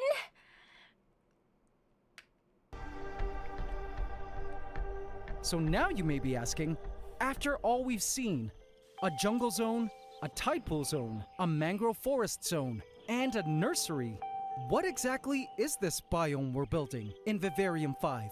Well, AC family, there is a name for it. It's a place where the jungle, the tide pools, the mangroves, and the nursery all converge into a single key habitat, offering a very specific set of niches for a massive array of life. A dynamic world shaped by the tides, where freshwater meets the salty in a brackish cocktail, creating a biologically rich and geologically complex cradle of space, tucked away in some of the most remote tropical parts of the planet that a lot of people don't hear much about, but is absolutely vital to all life on Earth. And after having visited and experienced this incredible biome and studied the insane array of specialized species that call it home, I, your creator of worlds, am committed to... I love that he's so cutie. I love that he called himself the creator of worlds. Gator versus shark vid is crazy. I don't know how they're gonna make it work. Like, what was the crocodilian? Is that the term for it? I forgot what species Godzilla actually was. I forgot. But how do they actually live alongside a baby shark without any issues? I mean, obviously, if he's putting them together, there won't be any issue. But it's kind of crazy in my head. That's Aura, bro. He low-key earned it. Yeah, he's the only one who can say that because he legit, like Nanya said, he's just at this point he's just bought an island and turning it into an ecosystem of its own. To the challenge of replicating it as the newest beneficial integration to Pangaea. And so, in this 100th episode of the Ecosystem Vivarium series, AC family, I am proud to announce that our Vivarium 5 shall be a lagoon. Lagoon. And put you an better echo on believe it. we're getting a shark. Problems get left on the mainland. Don't need that baggage, we're going.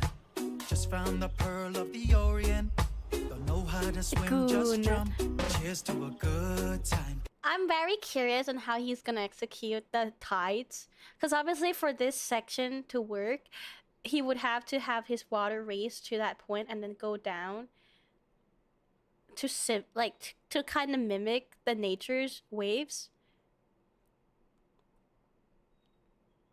Yeah, a lagoon is pretty fire, but I'm very curious on how he's gonna do the waves.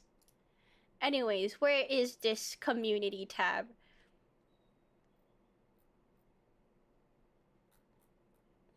Who wins best dressed? Sharing my plans for With 5.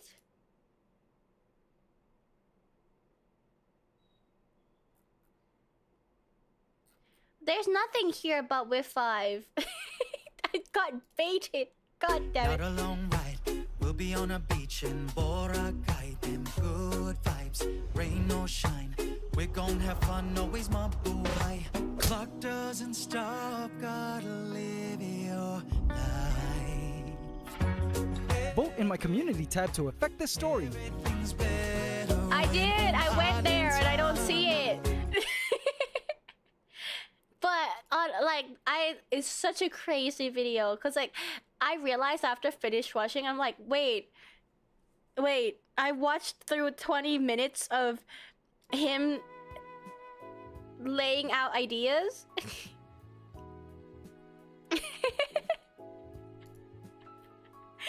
He didn't even started building it. He's just laying down ideas for 20 minutes. But I kind of said, yeah. Banger music though, banger music.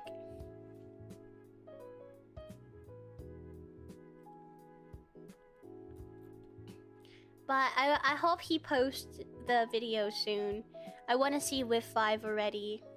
Is my food coming here soon? No.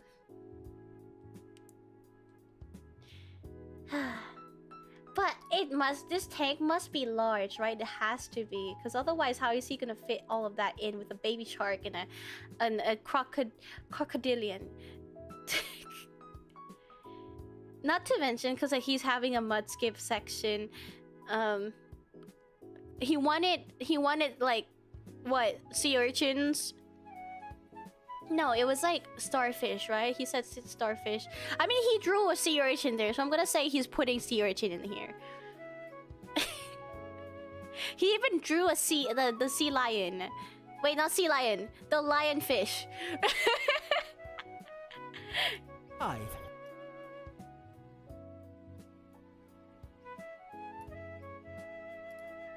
But yeah, that's kind of crazy.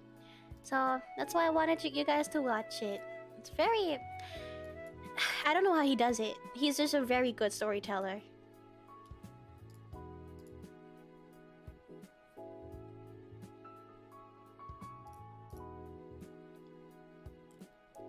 Hi, Skyvy!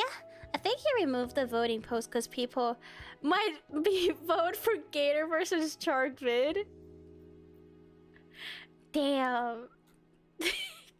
Gator versus Shark fan when? Hold on. So, finishing setting up my plop my soundboard, okay? I have a vine boom now. I can spam the vine boom on everyone. I'm glad you showed us that. I'm glad you guys enjoyed that. It's like his video, it's like, okay, so preface, generally I do like watching documentaries because I like learning about animals, but sometimes when I watch documentaries, I would have it in the background and I would, like, you know, ended up doom scrolling or doing other stuff. But like, he kept my attention span for 20 minutes. It's kind of crazy. Oh, talking about documentaries. The other day I looked up a documentary, National Geographic, of Anteater, because you know how I kept mentioning that I have an ants problem on my table where they would just at night, they don't walk on daytime. It's like at night around like literally 2 a.m. 3 a.m. They would come out and walk.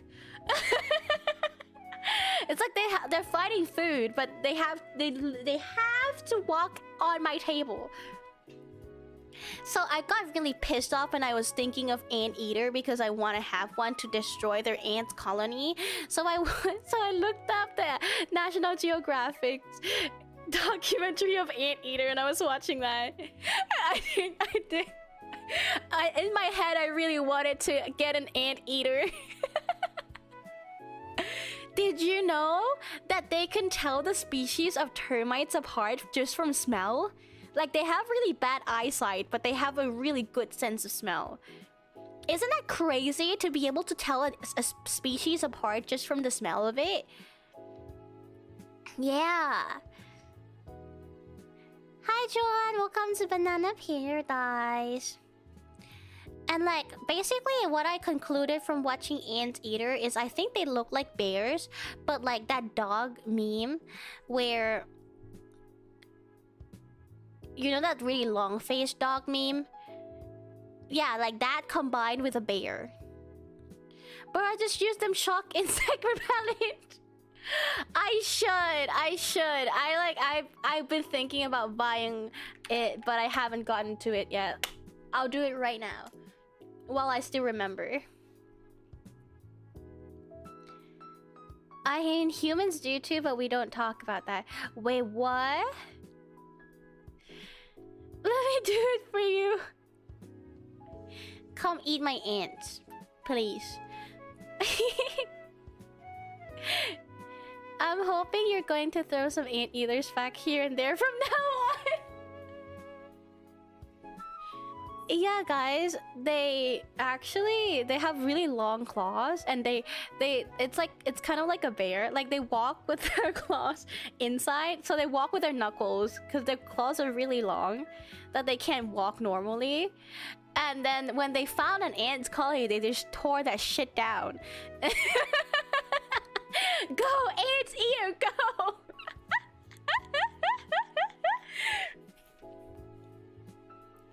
I like those chalk things. I draw stuff on the walls like there's some magic circle to keep ants and roaches away. That's really funny. Just draw like a magic circle. Okay. So, should I buy the sharks, or should I just kill the whole entire colony with one of those poison foods where they can come, eat it, and bring it back to their colonies and die?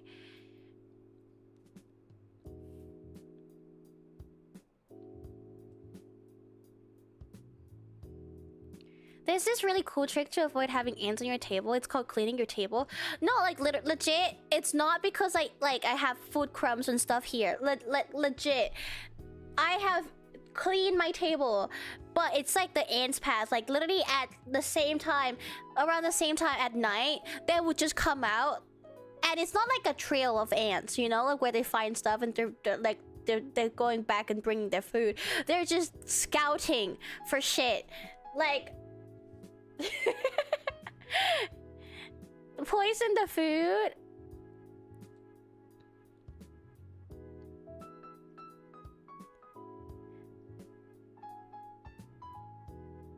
Me personally, I spray them with, and I low-key feel gangsta when I do it.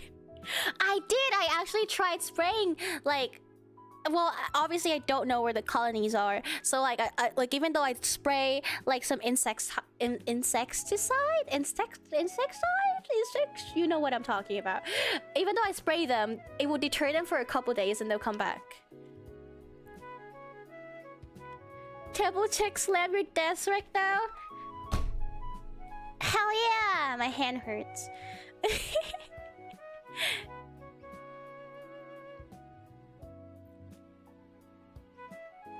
Okay, let's see. Poison food.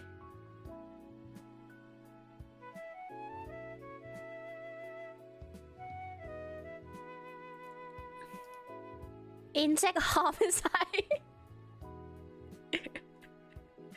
Insect homicide.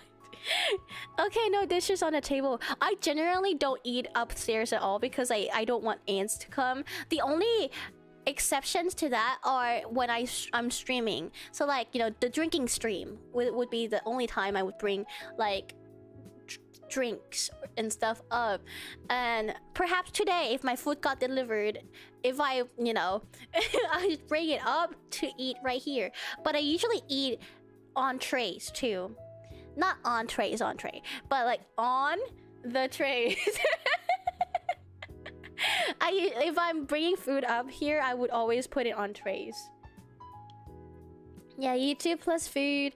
Oh, well, I just put my phone. I just bring my phone down to YouTube plus food. Yes, on the trays.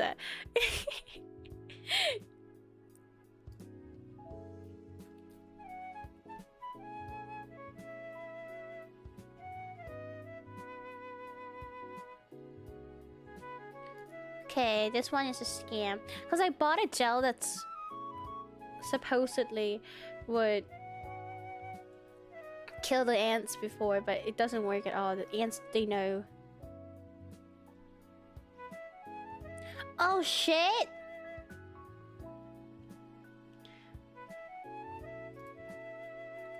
So apparently, there's this powder where you sprinkle it on like the path that they would walk on, or just on them. And when the powder is on them, and they bring it back to their colonies, and then it kind of spreads, the whole colony dies. Change right all the way. I keep remembering that ad, damn it. Wait, Skyvy, can you find me that ad? I really want to watch it, because I don't know which one you're talking about. Powder is low-key OP, just make sure your dog or baby doesn't eat it. Fuck, would Muffin eat it? Guess that's like a one thing to consider. I think that's too much. She would try.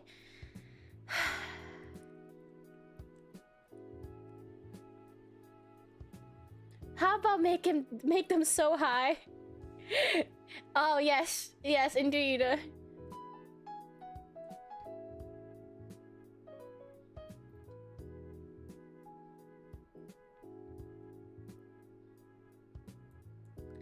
Okay, I'm gonna try these things. I feel like these boxes. Let me read the review.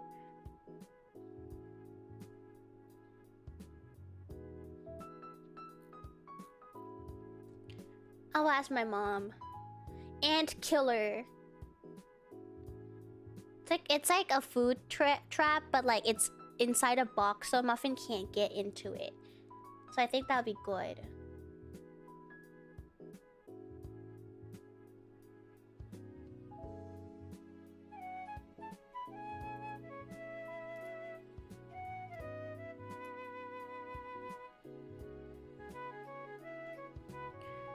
You put it in Discord? Okay, bet. Thank you, Skyvy.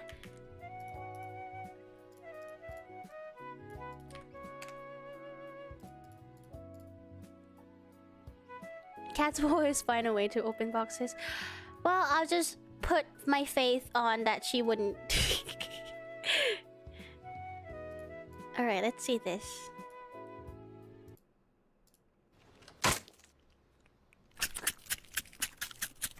What?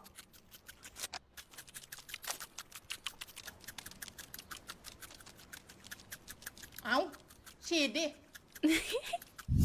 เช่นไดโฟม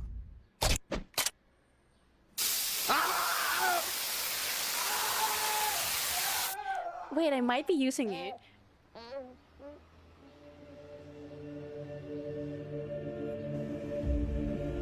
ไม่ตายมึงซื้อยี่ห้ออะไรมาเนี่ย เช่นไดไง อ้าว มือไปไหน กำลังกูดิ กลับไปไหม อ๋อ จะกลับไปบอกเพื่อน ว่าเชนไรกระจอก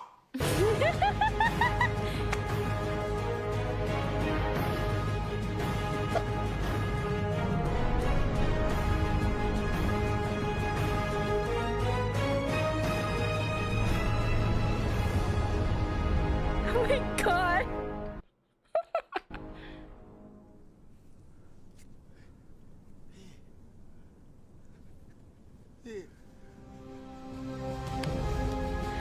พี่ยังไม่ตาย ใช่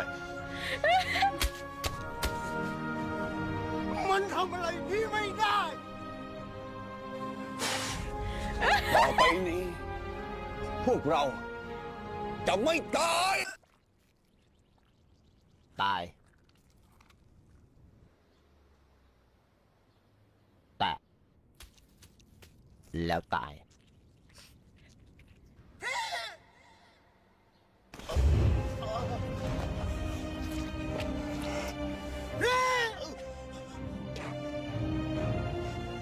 จงไม่บอกพวกทุกตัว พวกเราพร้อมทุกตัวแล้วพี่ บอกพวกมันว่า ว่าอะไรพี่ ว่าอย่ามาแตะตัวกูอ้าวเฮียเกี้ยง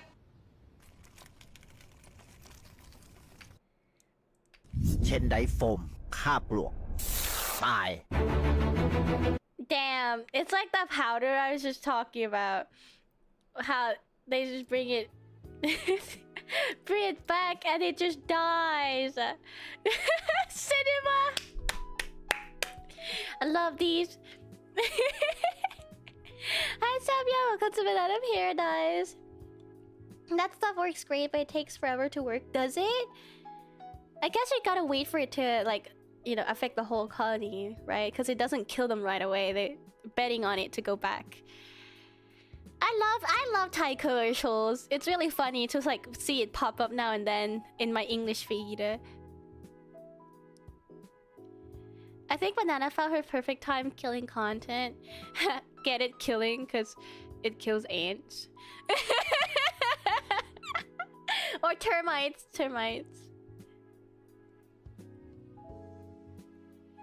What the heck is this video? Thailand is going extinct and they don't care? I'm sorry, what? I'm going extinct? South Korea's fertility crisis has been on every news channel for 5 years. Japan's has been a documentary topic since the 90s. Thailand quietly dropped to 0.78 children per woman, lower than both of them, and the global response was roughly the same as Thailand's own response, nothing. Just 72 million people collectively deciding that dogs are easier. Yeah, we don't give a fuck. Retirement doesn't exist anyway, and whatever happens next is someone else's problem. I missed the part where that's my problem. Except there won't be someone else. That's the whole point. Yeah, we don't In give a 2019, fuck. Fertility rates going down. Yeah, you know, Thailand, people cat owners keep getting more and more popular. Like literally everyone that you meet nowadays owns a cat. And I think it probably has something to do with how we don't have kids. Even my mom used to be so against having a cat. Obviously, she got charmed by my lovely baby muffin. And now she's a cat lady. Dear God, I better go to Thailand to help with this problem. But when are you free? No. I don't need saving. Thailand gained 100. Pragmata? I've been seeing it.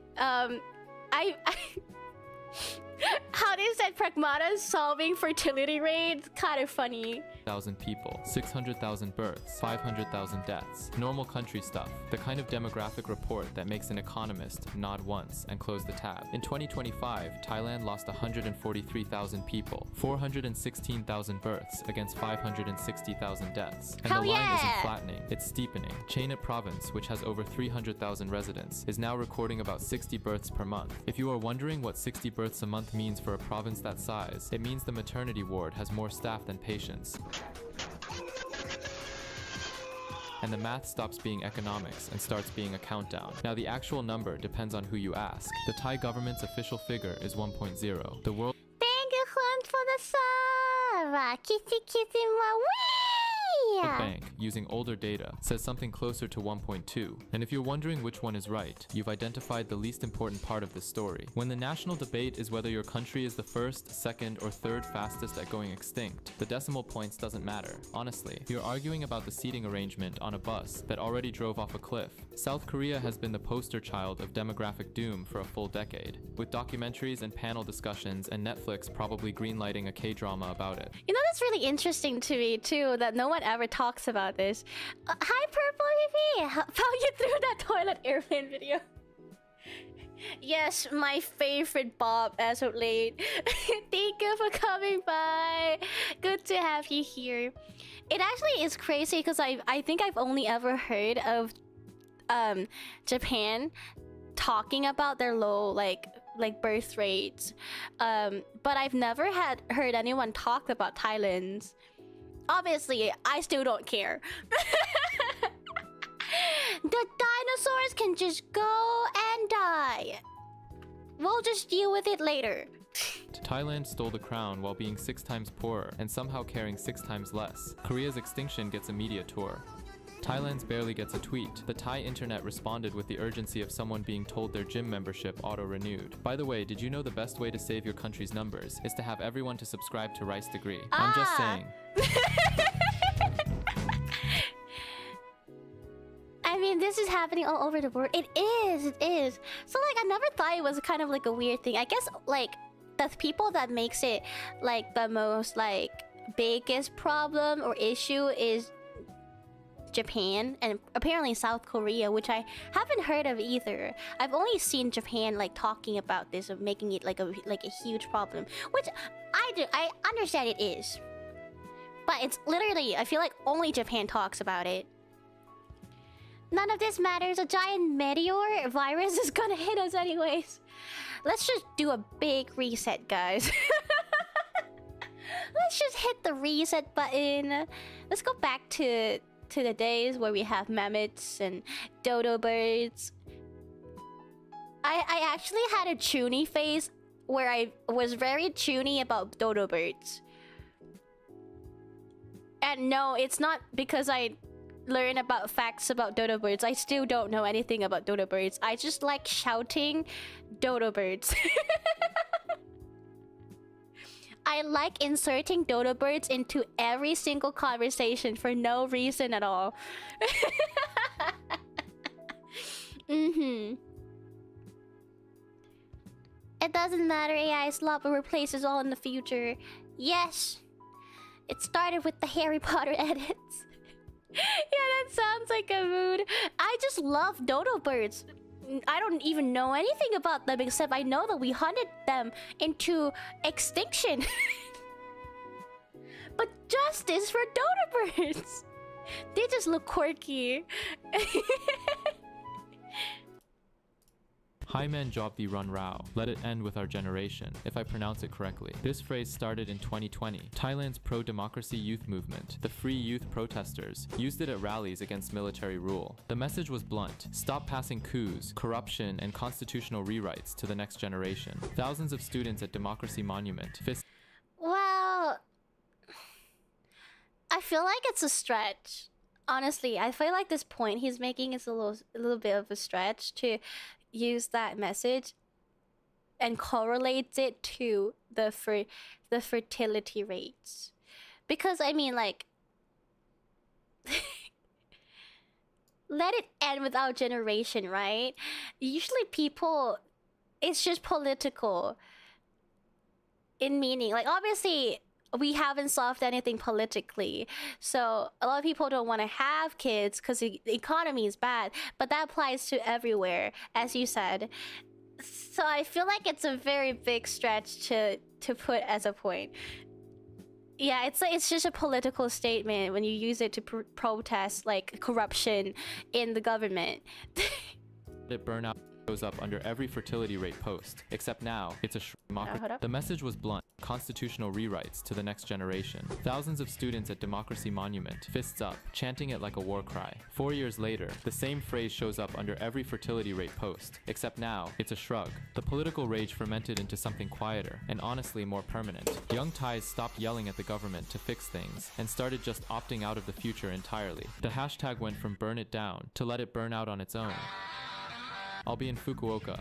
Every other declining Asian country has branded its own version of this. Korea has the 4B movement: no dating, no sex, no marriage, no children. China has Tangping, lying flat, an economic I love this trend from China, by the way. I relate to it so much. It's like bed rotting, but make it like productive because you're protesting the system.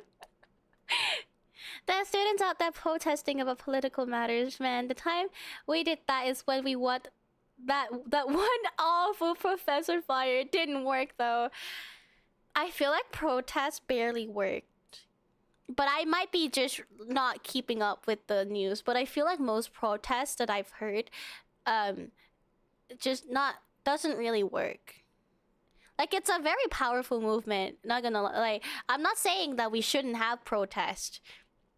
because I still think it's important for us to go out and, you know, declare something that the mass wants, or the need. But I just haven't seen a protest actually working, you know?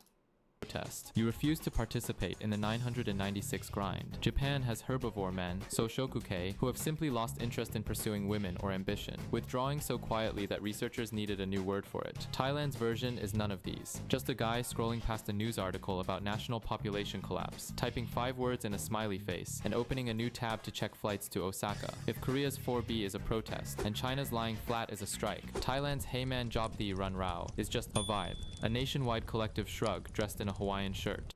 Maybe that's... Wait, you know what? Maybe this guy's onto something. we just don't care. It used to work, but then people started throwing grenades at each other. Serious. Damn. I just discovered you because of that 3-hour-long video with a toilet plan with no title. People keep finding me from there, and it's really funny because I just randomly commented on there, and then a lot of people has been telling me that they found me there. But welcome, boy Fredo. Welcome to Banana Paradise. Glad to have you here.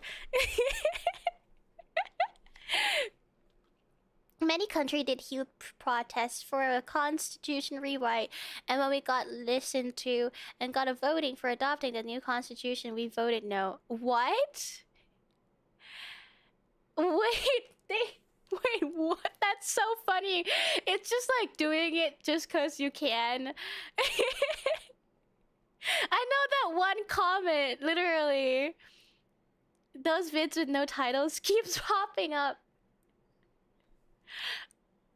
I love getting like recommended vids with no titles. It's always so interesting to like it's like a loot box. You never know what you'd get. It's just for the love of the game.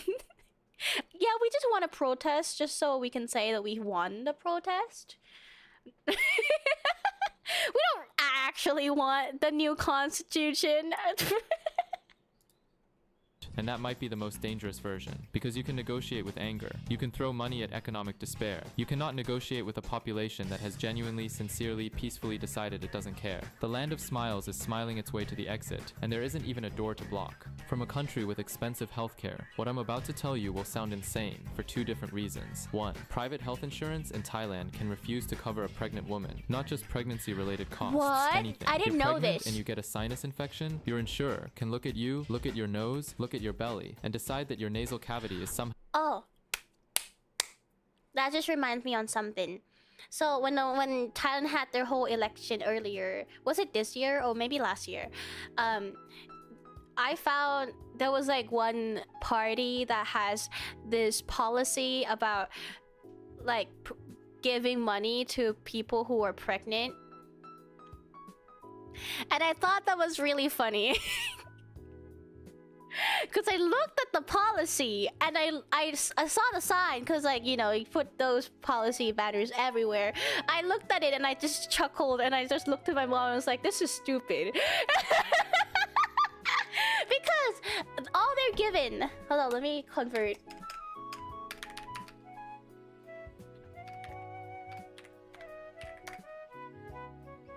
$61.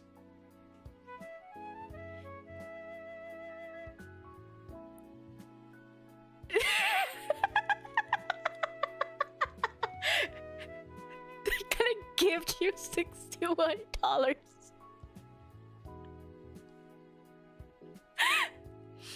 If you get pregnant, $61 is the incentive for you to...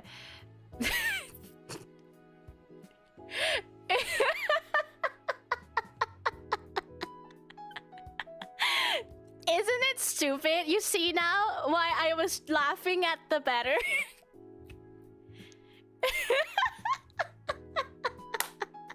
That is like a donut.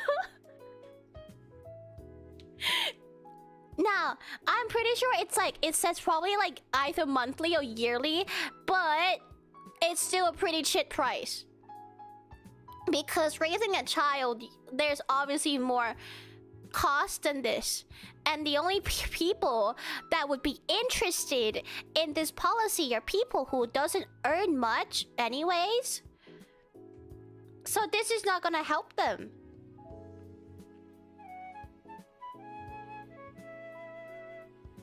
Like, how much food can this even buy?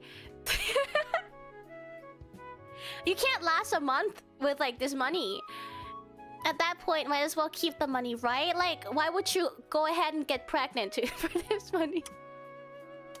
It's so stupid. Thank you, Ice Hockey, for the follow. That ain't even enough to commit fraud! For legal reasons, that's a joke. But yeah, it just reminds me of that. It's just super funny. How your uterus's problem. That is. What's your grocery expenses every week or month? I think it would be really crooked if you use me as a base because, you know, like I have an addiction with ordering food from, you know, DoorDash equivalent. But let's just say I'm a normal type person, but I eat out because I don't know like actual grocery price. My family doesn't cook, so if I go out and don't order food, let's say like a meal would be, I'll just say average like a 200 per meal times 3 times 30. That would be this amount for 3 meals a day. Yeah, not enough for diapers.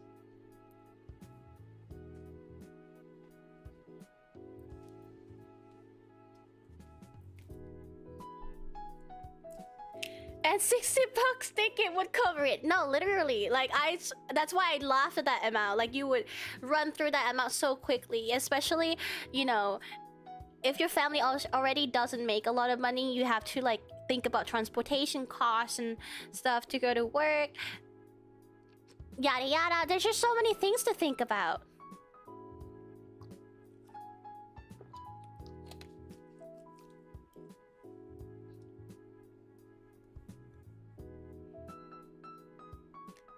They really don't know the numbers, huh? Yeah.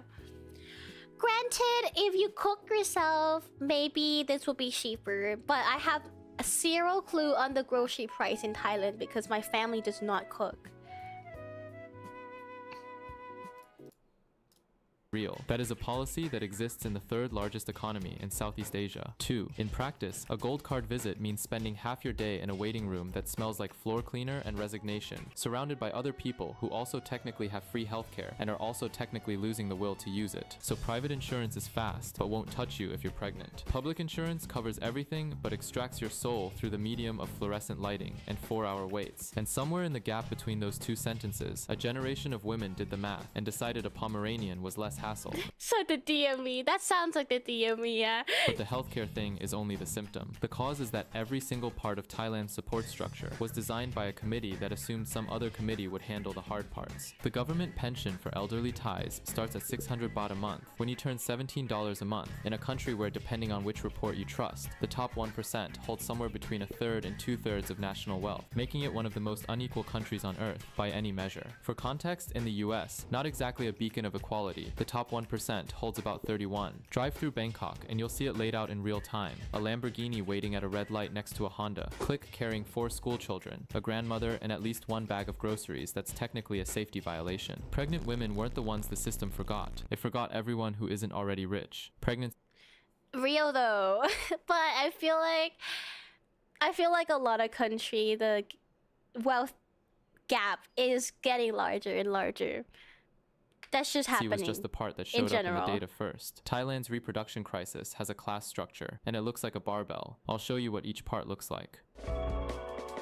Parenting reality. On one side, teenagers, girls between 14 and 21 having children they didn't plan, raised by grandparents, aunts, older siblings, anyone in the family with a free pair of hands and a tolerance for sleep deprivation. Birth control wasn't the decision that got skipped. It was the decision that never entered the room, because the basic awareness that these things exist, and you should probably use them, simply. Okay, I have something to talk about. Things about this. Damn, Skype got sniped. got wiped by Nanya.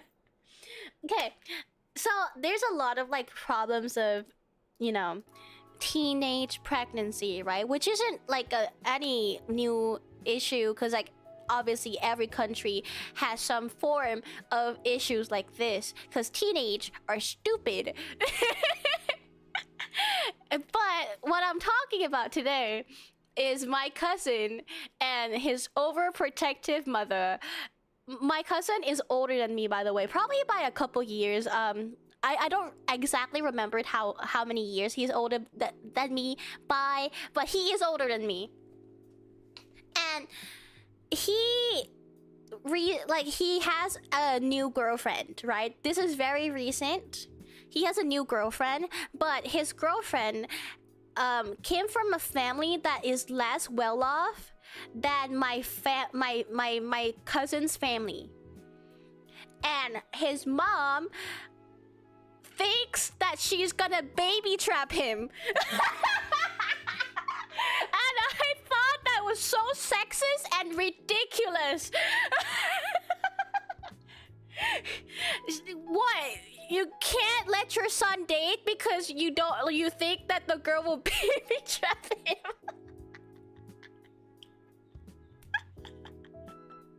And he's older than me.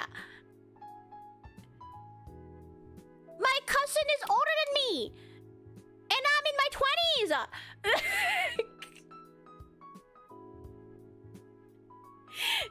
Yeah, it's kind of crazy. Dude, but it's crazy because so many families are like that. They are. I actually was in a similar situation. Obviously not the baby trap allegation. I had a really bad reputation in high school. Because I had a bad ex, and also there was one of my friends' mom who likes spreading lies about children, which is so weird to think even back then, and looking back nowadays, she would literally spread lies about kids. Like, all of my friends has been like at the end of that stake for some sort of reason. Yeah, right? Like, a parent doing that is wild. So one of the lies that she spread, like, obviously, like, the other people didn't get it as bad as I did, but like basically, like, people believed her, and I had a really like bad reputation for like just like kind of like getting around with like guys. So when I had a crush on this one classmate, and his parent know that I have a crush on him, he was like, she was like very like put off by that, because she doesn't want like a girl like me to date their son kind of moment, which honestly it was tearing apart like my mental health a lot, because obviously I didn't do it. And I fucking hate how a grown-ass adult with a kid who, mind you, I was a really close friend with their kid too, like, did this. So I had like, at one point, like, I literally just had a mental breakdown at school. I was just crying, stuff like that. But it was just... it was just a crazy situation to be in. So I wasn't normie in high school, I see. I wasn't a normie. I wasn't. But it's just fucking insane. Yeah. And it was a thing that I had to deal with the rest in high school, of people just kind of like not wanting me near their son kind of moment. Yeah. It got better once my mom became the committee, like part of the committee though. But that's just that. It's because like I had a lot of guys friends, because, you know, like, I started playing Dota in middle school, and that's how most of my friends are guys, because we'd hang out on Skype, yada yada. Things happen. Banana bad reputation, yeah. So it's just a little lower drop. wasn't there. On the other side, the educated. Tech workers pulling 90,000 baht a month, who ran the numbers on raising a child in Bangkok and concluded that a round-trip ticket to Japan was a better investment. Their apartment is 30 square meters. Their Instagram is full of restaurants. Their one non-negotiable companion is a small dog with a wardrobe that costs more than the government pension. Karen did that back in my high school day. Turns out she's doing it to hide her cheating with the teacher. What? That's crazy. Oh yeah. Oh, you know what you want to know? There was one particular lie that I remembered from her. She said she saw me going to watch a movie with a guy from another school like after school, which is so funny because the day that she said she saw me, I was at school with her fucking son. How am I going to the movie with some other guy from other school when I'm with her fucking son? I was just hanging out at school, bro. But yeah. Oh my god, it's unlocking so much memories for me. You know, she tried to call my mom. Like, she called my mom. And she started by saying, "Oh, do your family have a problem?"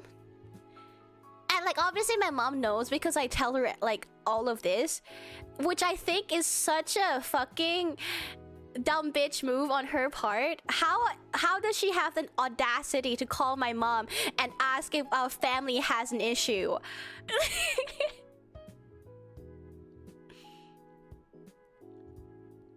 How you didn't immediately counter rumor her is beyond me. I would have told every girl her son had an STD. I just didn't know like what I could do at that point, you know, because it was me versus an adult. Her son did not support her behavior because me and him are like close friends, and like he is also like kind of like a victim in the situation because she's a very helicopter parent on him, and he just doesn't like, it's just very restricting, and he can't do a lot of stuff because of her helicopter parenting. Yeah. What the hell are your obsolete billions? I don't know. Yeah, this is a crazy sentence to start off with. But yeah. High school was a time. Actually, it was like more like middle school. High school, like around like a high school part got better for me because well, the parent wasn't there anymore. Like, her son went to another school in high school. I wasn't with them, and my mom became a part of the parents committee. So a lot of people actually got to know me more, and like obviously through my mom, and so they found out that I'm actually a nice kid. So high school got better, but it was like the middle school, high school like transition part that got really rough. Bet mom won't let him play Dota. Yeah, bet his mom didn't let him play Dota. That was in middle school. Yeah, isn't that even weirder to say that about a kid in middle school, as a full-grown adult with a child herself? Like, like she must have so much insecurities and problems to actually be doing that to a kid. It's just insane, right? Their parents are living on, and somewhere in the vast silent middle, people who could afford one kid but would have to give up everything else. These are the people who look at the barbell and choose neither side. If you've seen this pattern before, you have. This is happening in every developed country. The difference is that most developed countries got rich first. They built pensions and childcare systems and parental leave before the birth rate fell off a cliff. Thailand is watching the same cliff approach at the same speed, with a government pension of $17 and a prayer. I'd like to pretend this is a uniquely Thai phenomenon. It isn't. I know people who did exactly this math in exactly this way. You probably do too. The only thing Thai about it is that they're more honest about the conclusion.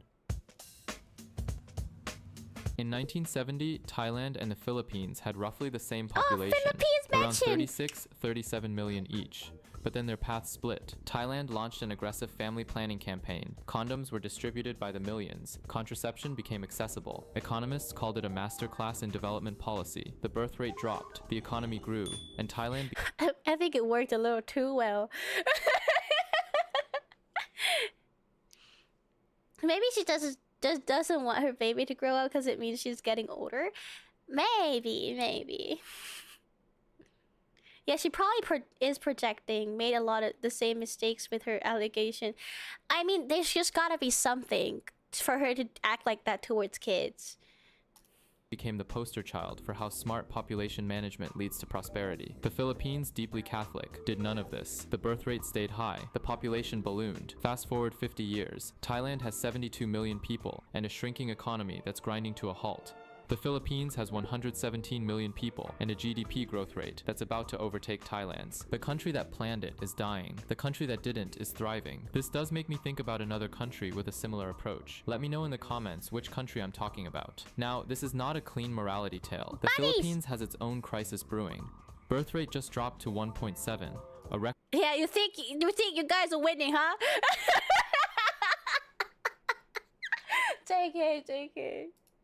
Low, and Filipinos on social media are starting to panic with the same energy ties displayed 3 years ago. But the irony stands. Thailand's greatest economic achievement, the thing the World Bank literally praised them for, is now the thing that's burying them. It's the kind of twist that if you wrote it into a screenplay, the producer would say too on the nose. Almost every province in Thailand is experiencing catastrophic birth rate decline, except the conservative Muslim ones in the deep south. The provinces most associated with separatist insurgency and security checkpoints are the only ones where birth rates are holding steady. Yala has even recorded a fertility rate above replacement, while the national average is...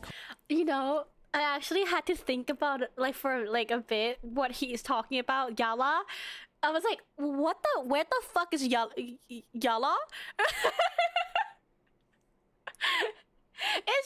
It's just the pronunciation just doesn't sound like a Thai place to me. Yala? collapsing toward 1. The same pattern repeats everywhere. In the United States, evangelical and Amish communities have fertility rates that would have been normal in the 1950s, while the national average craters. Across Europe, the communities with the highest birth rates are, almost without exception, the most religious and the most conservative. Biology does not care about your ideology. The cultures that still consider children a religious duty are the ones still having them. The cultures that gave individuals the choice, which is by most measures the correct and humane thing to do, are watching those individuals choose Netflix, a small dog, and a flight to somewhere with better... Make it cat, actually. Make it cat. But yeah, I can believe that. I feel like Bangkok is super overpopulated too. Too many people in the capitals, guys. Coffee. But is there any hope left? The World Health Organization... I don't need to know if there's any hope left. I'm done with knowing.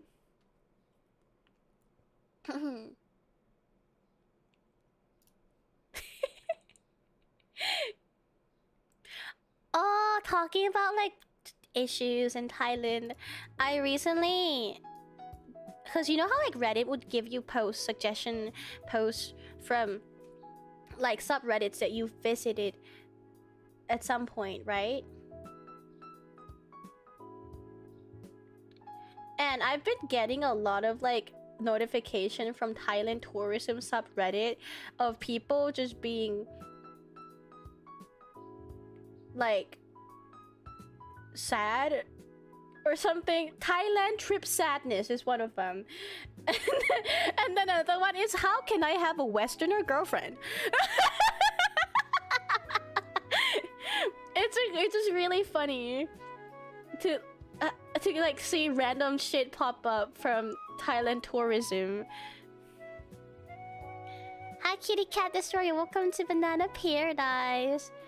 Yeah, and then there was one post that I like went in and read. They were like I forgot what the headline was, but essentially they were saying that they solo trip to Thailand and they just feel like really lonely and they can't make friends, and they're like, oh, they tried, is it just me and stuff like that. Lost Redditor moment. Mhm. I love these react vids, Bun. Gets to hear your thoughts on matters in your stories. Aw, I do like watching like random videos and commenting on it. It's really chill. It's a chill day. Have you seen the Kitchen Cells subreddit? No, I haven't. Kitchen Cell? What is it about?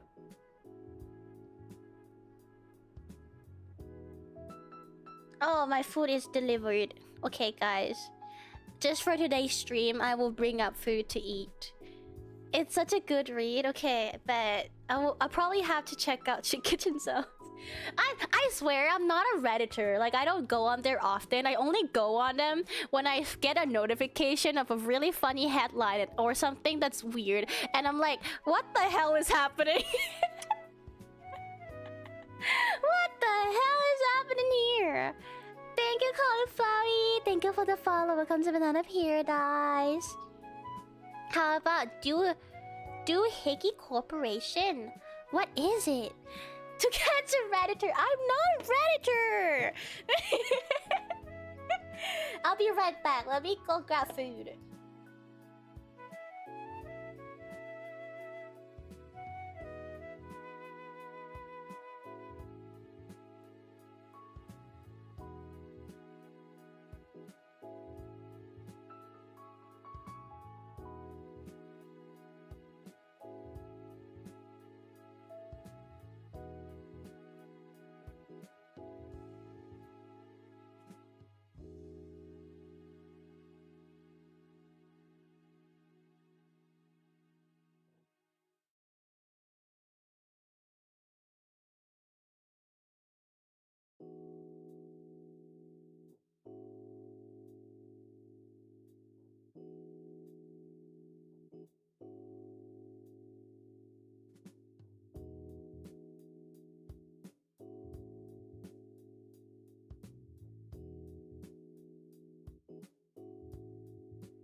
Hello. Hi, Wissy. Welcome to Banana Paradise. I'm back. Sorry, it took a while. I had to go through my dog's door again. It's bullshit. No one's home.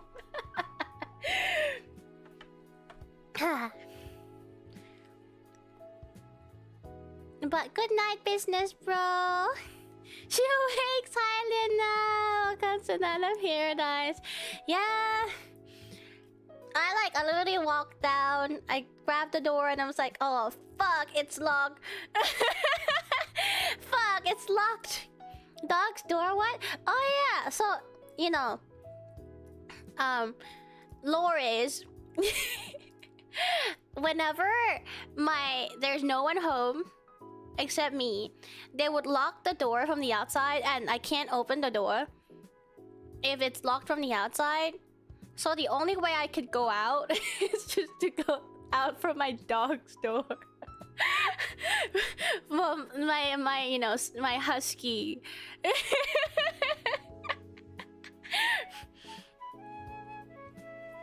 Doesn't happen often.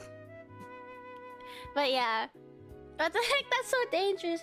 Yeah, they kind of just went like shrugs. Yeah, I'm leaving you alone. You can just go through Mocha's door, right? And I was like, oh, sure. I guess. I guess I could.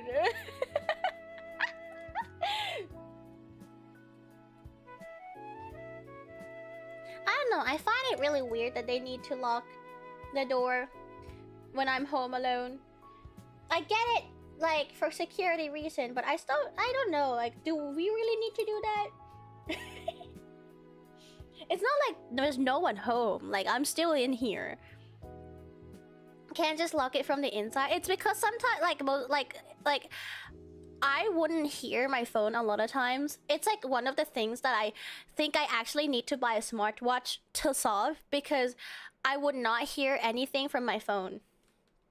Whenever someone's trying to call me or reach me, I just wouldn't know. So that's why they don't let me lock the door, because otherwise someone would not be able to get in the house when they come back, because I wouldn't hear anything. Isn't that in your own home? Yes. Good thing I can still go out, even if it's an unconventional way. You see.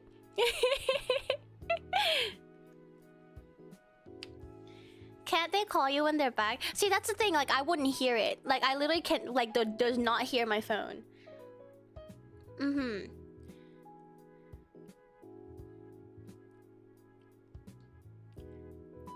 It much less safer to lock it outside. He exists, Bun. I know. It's just the way my family just do things.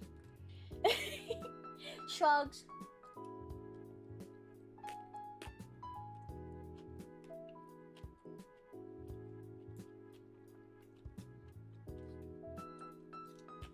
Nom nom.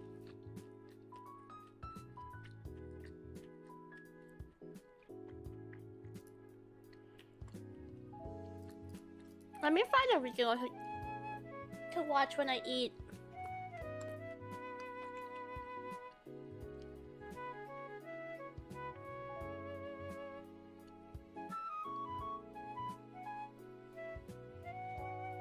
Okay, I think I found a very perfect video for us to watch. Harry Potter adult cringe. Is he gonna call me out?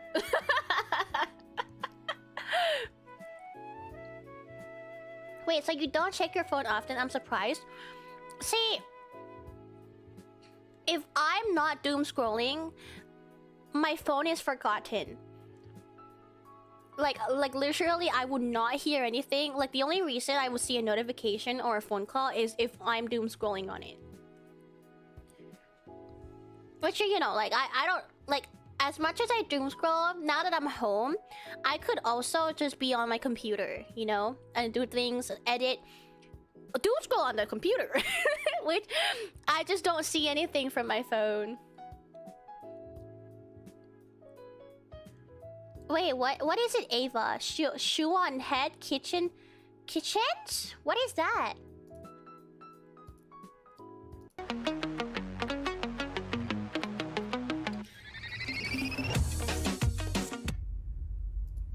Why? Why did we have to start with this one? I gotta play it because I don't want to stare at this dude's abs anymore. What the fuck? Bro, fucking Engardia Leviosa or whatever. What the fuck? I don't claim him as a Harry Potter adult. I don't claim whatever corner of TikTok this guy's on. This just feels like he's just baiting the Harry Potter community for easy money by cosplaying Harry Potter while thirst trapping.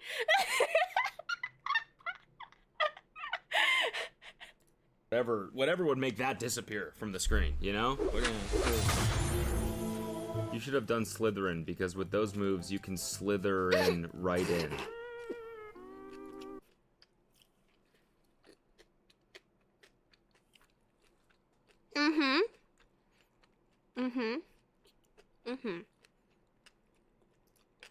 How did you fuck that up? Slither in, right in? It already said it. It's in the thing. Slither in. You don't have to say right in afterwards. It's implied. No, it's not implied. It literally says it. Slither in. How did you fuck that up? You should have done Slytherin, because with those moves, you could slither in, right in on in to me, inside me, right?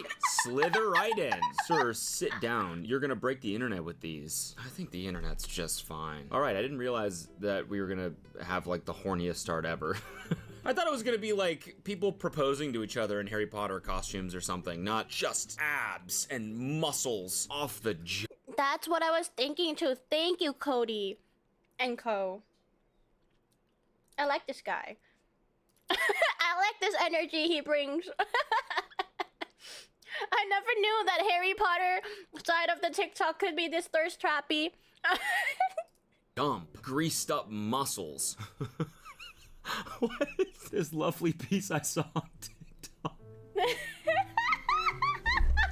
What the fuck is that? Is that a snitch ball gag? Is that what I'm looking at? It's a tattoo of a snitch ball gag. It's just someone who messed up doing the tattoo and it ended up looking like a ball gag. Or does he just have the snitch in his mouth and it looks like a ball gag? Yes! Because if so, that is so unfortunate. So unfortunate that you just wanted to get a pretty innocent Harry Potter tattoo. I mean, it's insane. But I mean, the idea was innocent, and then it ended up just being so horny and weird. Yeah, this is my Harry Potter BDSM fetish hybrid tattoo. What the actual wizarding fuck? TLDR, we have raised our almost 8-year-old daughter to believe she's a witch from an old wizarding family. Pause. You did what? That child is being set up for failure. Imagine at 11 years old and her Hogwarts letter never came. What are you gonna tell her? That she's a fucking squib? That's just setting up so much expectations just to not deliver. That's just so fucked up. This was posted on our Harry Potter, by the way. We're looking for more sophisticated and creative ideas from the our Harry Potter community to keep this thing going. How about shut it down? How about that? There's an idea. Since our daughter was 5 and my wife and I first started reading her the Harry Potter books, we have told her that she is a witch and that the wizarding world is real. She's almost 8, and as her questions have gotten deeper, we've kept building the illusion with more details about our family genealogy and its connection to book characters' stories. Mom? So, when will I get to go to Hogwarts?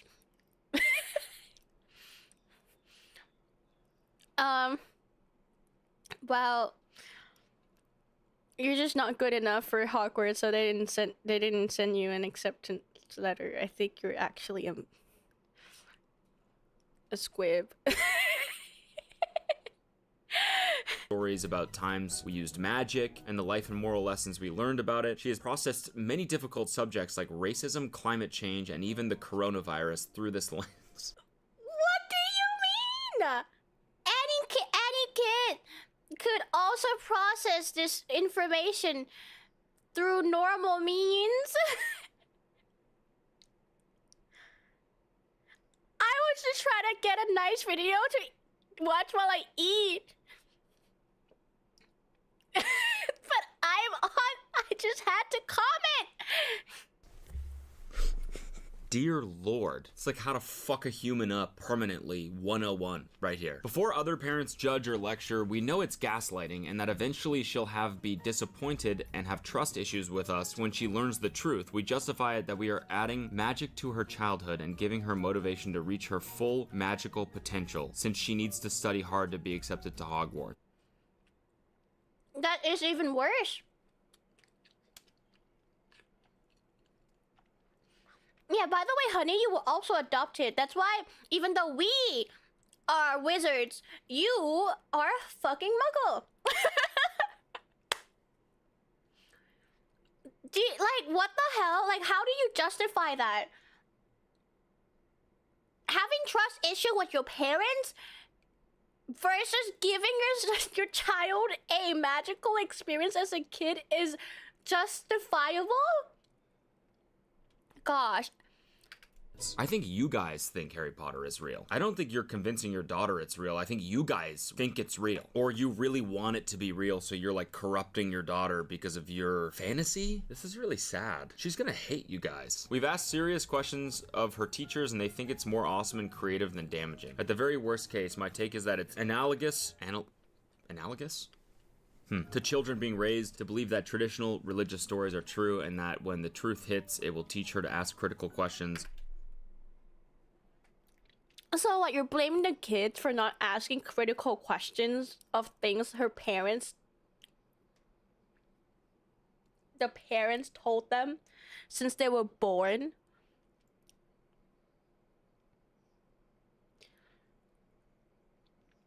Yes, the kid that I raised all this time. How foolish of you to not ask critical questions and not doubt us for a second. And what teacher? Okay, actually I'm not gonna blame the teacher. I'm sure they framed it in a way that doesn't sound as bad when they told the teacher. Because, you know, people tend to talk about things and it makes it sound better than what the reality is. Like, they don't hear the whole picture. Maybe all they told the teacher was, oh yeah, we're just, you know, role-playing Harry Potter with our kid to bring some magic in their lives. I don't know how old this post was. This video was 8 months ago, though. Do you think we can find his post? What's it called? Oh, I didn't log in on Reddit in my new PC yet. Damn it. And not accept everything she hears or reads at face value. We're looking for more ideas for how to inject little bits of Harry Potter magic into everyday life using technology, crafts, and adding more details to the fanfic that is our lives. Oh man, this one's a crazy one, honestly, because it's like, yeah, depending on what you think of religion or even like lies that every kid is told, like Santa. Sorry if you're 4 years old and watching this. My bad. Sorry to ruin that for you. Cody, we're not stupid. We know Santa doesn't exist. Or like the Tooth Fairy, shit like that. You know, those are lies. What? That's some bullshit that parents just tell their kids because they want them to be good and add some magic. So how is this that different? I see both sides. I think this is fucking insane though. Like, at least like religion, Santa, all these. It's not the same. There's no. No. Religion is not the same conversation as thinking that you're a witch. Yeah, this schizo behavior is not even the same. It's 'cause it's different to me in a way that you aren't promised anything when you believe in like religion. Well, I guess you are, but it's like it's an intangible thing. Like, you aren't really promised anything when you believe in religion or Santa. You know, like, but versus when you're told that you're a witch or a wizard, that you have special ability that never came, or like you're waiting to go to Hogwarts, and if that letter didn't came, according to her parents, she didn't work hard enough in school, so she didn't get accepted into Hogwarts. Like, there's so much more implications on like the kid's part, you know, like if she doesn't get into Hogwarts, that's her fault. If she worked hard, you know, it's like she didn't work hard enough, or in the end she wasn't what she believed herself to be. It's kind of like you know, like if you one day learn that Santa isn't real, of course, you know, some kids are sad, but it's nothing on them. Like Santa is being not real does not affect the kids' perception of their own identity.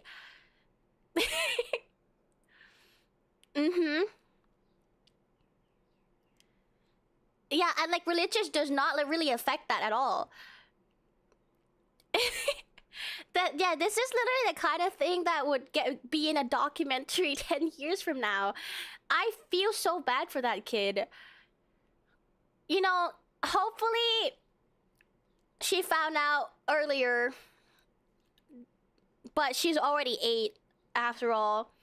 Oh, that 11's gonna hurt. Santa's not real. Yeah, sorry to break it to you, buddy. Yeah, literally, like, it's like Santa Fantasy is fine because it's small, but like, and it doesn't affect the kids' own perception of their identity, but making them believe that they actually have real power that just hasn't manifest, and they've been waiting their entire fucking life. Because you know how like a year when you were young feel like a very long time, and you've been waiting for your entire life to do magic, to be a witch, or I don't know, like she probably told her friends sometimes, be like, yeah, I'm actually a witch, and then to learn that you're just a muggle. Stories, you know, lore. Yes, I just called religion lore, but I'm saying like at least it's like thousands of years old. Like, instead of, how old is Harry Potter? 20 years old? 30 years old? Imagine that disappointment every day as that letter doesn't arrive. Jesus Christ. Yeah, like, how do you face that? Sorry, hun, you're a witch, but you're just not good enough yet. Keep working at it, and then one day you're like, oh, fuck, we really gotta do something. She's like, she's really getting discouraged here. This letter's not arriving. Let's just take her to Harry Potter World. Congrats, you're in. Enjoy. And then when you gotta go home, you're like, you were expelled. What, did you do something wrong? How many butterbeers did you have? Yep, that's what it is. Bro, literally, see, this is my exact point. Everything in this story blames it on the kid. Sorry. All right, let's head out. Okay, but we need wedding footage. Oh no, a Harry Potter wedding? No. Our ring bearer was Newt Scamander. We put a niffler on an RC car for a newt to chase. What is a niffler?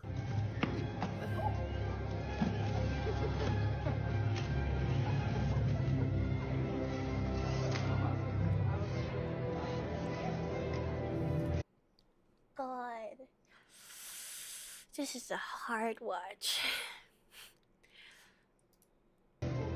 I love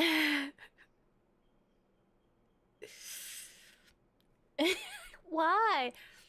I get people want to have themed weddings. If I have a wedding, it's gonna be Harry Potter themed, but I'm not gonna do that.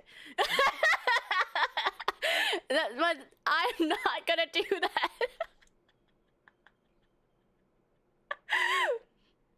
Why would you? I hate people. A big problem with this too is that since it's been so long, she might loop herself into thinking that Voldemort's assumption is stopping her and causes her to lose it, right? And the worst part is this kind of illusion is not something you can kind of transform it into realistic things. Like in an American Sniper, Chris Kyle's father described him as a sheepdog.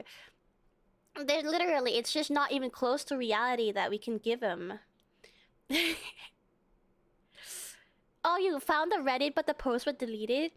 Can you send me the link, please, Kronos? I would love to go scroll on it. I can imagine him just kicking that thing. It would be funnier. Imagine just watching this thing going back and forth. The audience like, what the fuck is going on? What the fuck? Look at Dumbledore! No, dude. Dumbledore did not officiate your wedding. No. All these people just were expecting to come to a normal wedding. This extended family, like, they get there, take their seats. They're like, what the f? Hold on, let me show. I have something funny.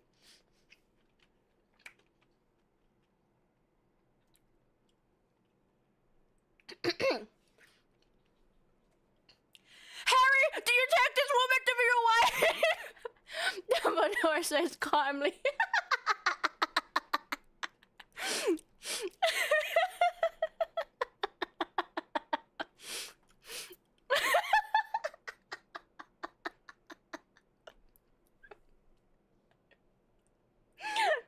Anyway. What the fuck is that guy wearing?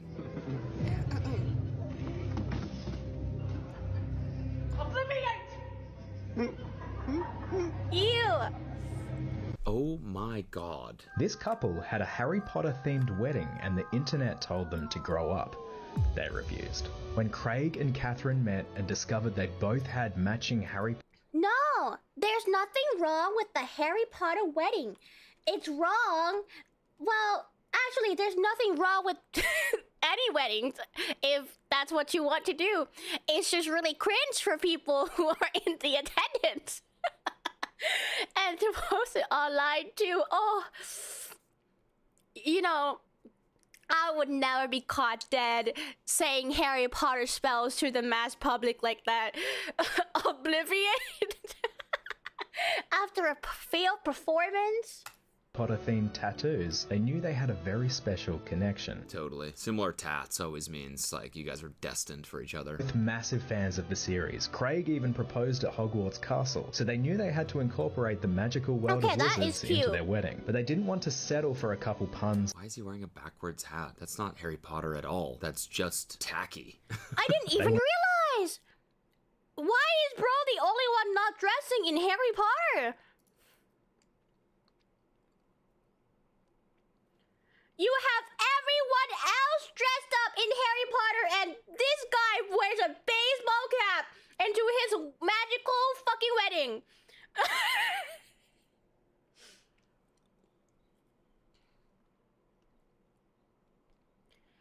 The post from the subreddit sums it up as someone who grew up in an abusive cult that did exactly the same thing just without the Harry Potter fandom attached. You're a terrible parent. That's what it sounds like. Literally. Oh my god. It's kind of like Scientology too. Except, you know, Scientology beliefs doesn't really affect you as a person. I just thought it was kind of funny because of the aliens and Xenus and stuff like that.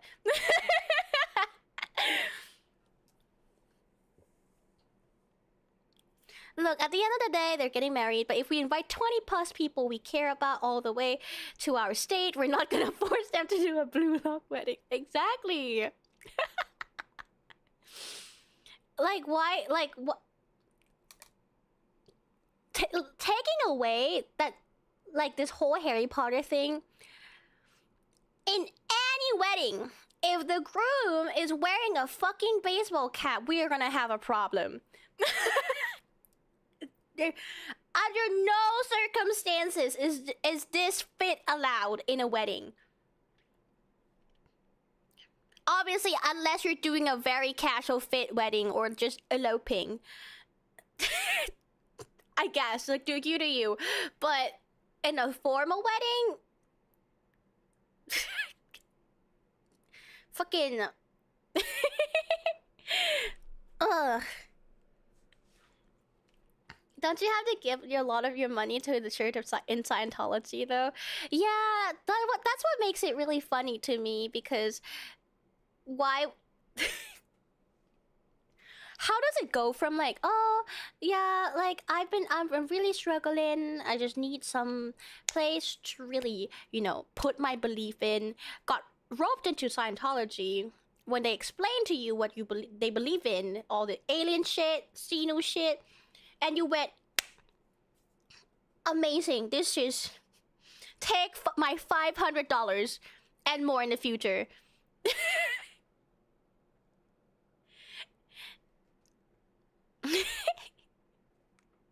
Like, okay. wedding, but they didn't want to settle for a couple puns. Why is he wearing a backwards hat? That's not Harry Potter at all. That's just tacky. They went all out. They organised the guests into 4 Hogwarts houses and asked everyone to wear the colour of their house. They gave everyone wands, and they even got the celebrant to dress up. When they posted the videos online, people told them to grow up, but everyone who went to the wedding, and even Craig and Catherine's grandparents, said it was the most fun they've ever had. It probably was pretty fun, to be honest. Like, I think it would be kind of fun to be like, what house did we get? Hufflepuff? What? Are you fucking kidding me? I'm not a Hufflepuff. No, this is bullshit. I'm leaving. On a video about a family shooting where the mom tried to protect her family and got shot. The mom died protecting her family. Oh gosh, why did that remind me so much of Lily Potter? 300.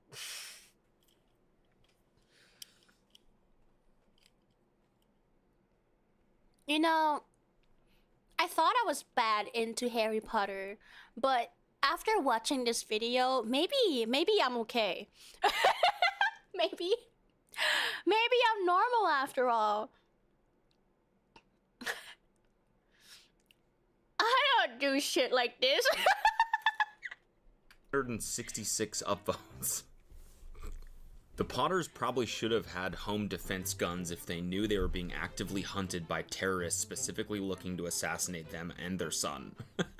That's a way funnier way of looking at it. First of all, it's so inappropriate for this person on like a video about a real story of a mother dying protecting her child to be like, oh my god, this reminds me of my favorite fictional story. So inappropriate, but also so funny to be like, well, actually, Mrs. Potter was a coward.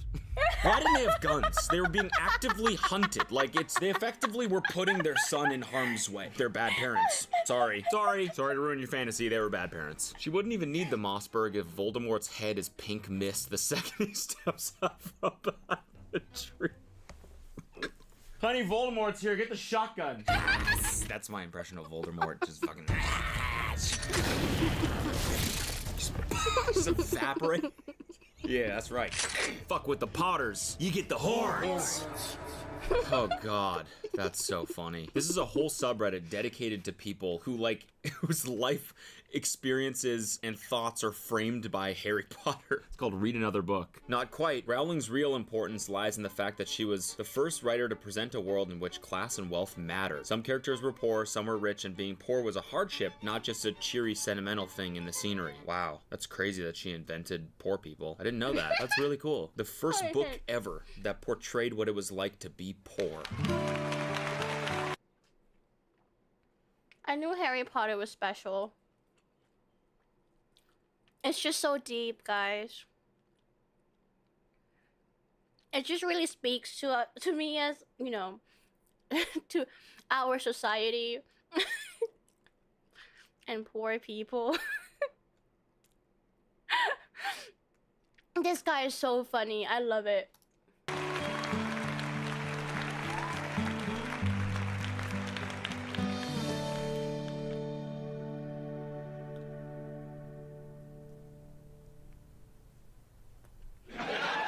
Apple is Gryffindor, Google is Ravenclaw, Amazon is Hufflepuff, Facebook is Slytherin. Keep this in mind and everything in tech will make sense.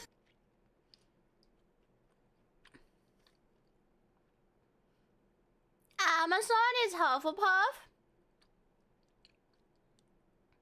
If I was a face cam streamer right now, you would see me judging this statement so bad.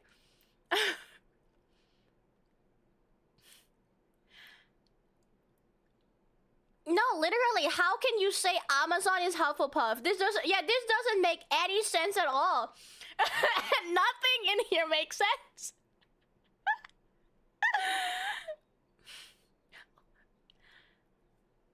Okay. How can I frame this in Harry Potter language so that it makes sense to people? This doesn't make sense at all. At all. You know, whenever I'm buying hand soap from Amazon, I get a Hufflepuff vibe. Jeff Bezos, if that motherfucker put on the sorting hat, Hufflepuff all the way. Honestly. I know the answer to this. Hufflepuff! How is it that Bezos, of all people, are a fucking Hufflepuff? Oh yeah, I just think that the way that he takes advantage of you know, people's labors and making them work like slaves, or just very Hufflepuff, you know? Kinda low-key, kinda yeah. Like, again, I don't know Harry Potter that well, but I know Hufflepuffs are like sort of like fucking dorky, right? Like Gryffindors are like alphas, Slytherins are like alpha evil, Ravenclaws are like sort of edgelords, and then Hufflepuffs are like Kirby and I don't know, and Mario, like I don't like just fat people. No, that's not right.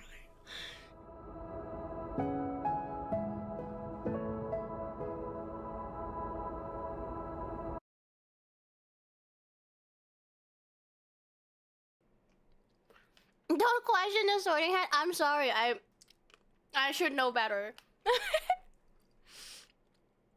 Bro, the warehouse has malnourished children, bro. It's like the house elves.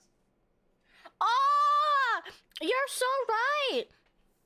Cause like Hufflepuff, their common room is close to the kitchens, and the kitchens has house elves. It's just like how probably Bezos, you know, they have warehouses close to the warehouses that has just house elves. I remember when the head of Hufflepuff and Slytherin stood on stage at the election of the wizard president. After funding his campaign and paying his legal fees. We're cooking. I don't know. That's not right at all. But like when you... Why did I say that, dude? Fat people? Hufflepuff is like just dorks. I don't know. And Jeff Bezos was kind of a dork, and now he's like sort of like a testosterone. I'm gonna pause you right there. If we're going by the logic of Hufflepuff or dorks, wouldn't Mark Zuckerberg be Hufflepuff? Not... What was it? What was it? Amazon is Hufflepuff. Facebook is Slytherin. No, he's a lizard. Oh, sorry. Maybe that's why. But Mark Zuckerberg is so dorky. Like, he's the dorkiest guy I've seen. Why did I say that, dude? Fat people? Hufflepuff is like just dorks. I don't know. And Hufflepuff was not dorky. Brosetic was like the best wizard at Hogwarts until Harry doing the Order of the Phoenix. Yeah, I was just like, if I'm going by his logic of if Hufflepuffs are dorks. But definitely no. Cedric, Chef Kiss. Zuckerberg definitely speak parcel tongue or whatever. Slytherin, right in. right in. Jeff Bezos was kind of a dork, and now he's like sort of like a testosterone maxing dude. So I feel like Hufflepuff would be the right one for him, but I don't know why I'm playing into this stupid fucking tweet. How much have you spent on Legos? I want to say close to 8 grand. What? I got a lot of Harry Potter Legos to set up on shelves around my house, and that was a lot of it, actually. What the f are you talking about? Okay.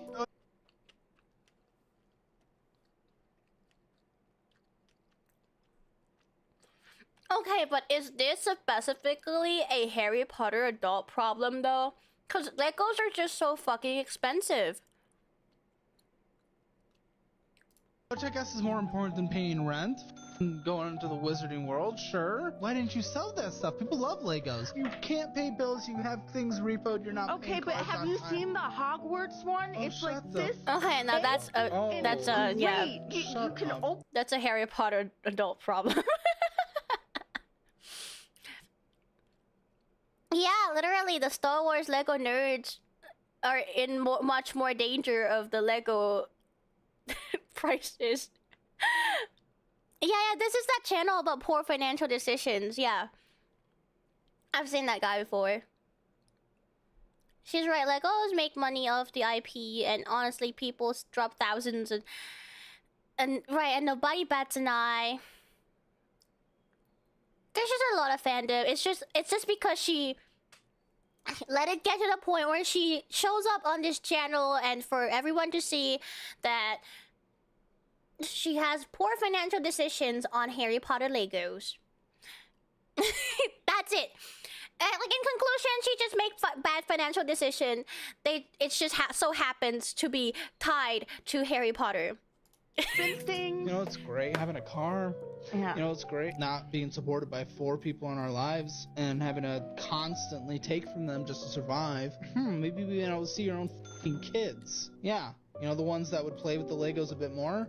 I see them all the time. I just don't live with them. Yeah. Don't you want to at some point? Yes. I prefer them over Hogwarts. Oof. Damn, dude. That story got darker as it went on. I gotta admit, this is the first time I agreed with the guest. Legos are awesome. What about her kids? Having See, I'm telling you, this is a very normal thing in the Lego community. Legos cost an arm and a leg. Like, it's just, it's just what it is. No, that's a reason why, like, I don't get Legos. It's just so much like commitment financially. her kids would be awesome too, probably. How can you spend $8,000 on Legos? Oh damn, this one's $500 and it's pretty sick. Okay, I get it. Oh my god. Rent should probably come first. Yeah, and then after you I agree. pay rent and, you know, like buy your kids food, then Yeah. alright, you take your leftover, buy whatever Harry Potter shit you want. Imagine you are getting tortured by Voldemort and Draco has to watch. Why? I don't ever want to imagine getting tortured.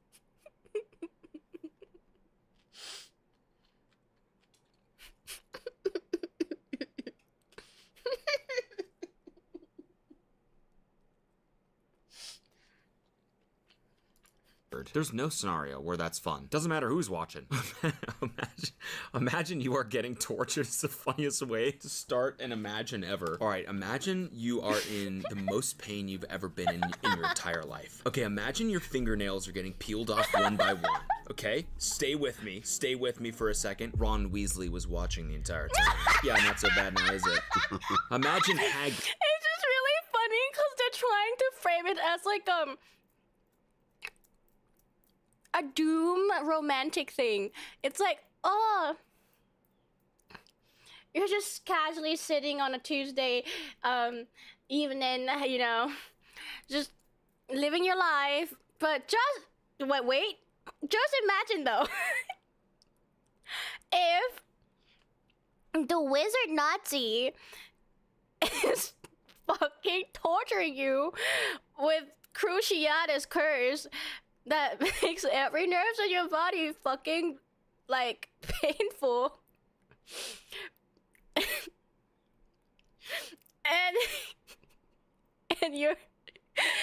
and your wizard crush, in this case, Draco Malfoy, has to watch.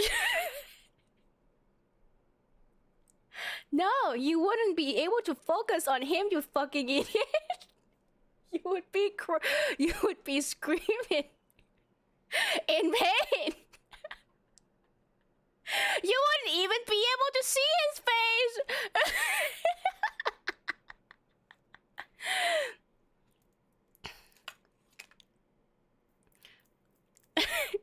Imagine getting thrown in the wood chipper and insert Harry Potter character here is watching. Think of how romantic it would be if where was the picture of that Draco? There's no scenario where that's for Harry. After you take your leftover, buy whatever Harry Potter. Why? I don't ever want to imagine getting tortured by Voldemort. Just look at him. Just look at him. He'll be so sad if you're tortured by by Voldemort. Oh my god, baby! Thank you so much for the raid. Welcome everyone. Welcome to Banana Paradise. I wonder if the raiders could imagine this. You're right. Hello, raiders. Hear ye, hear ye.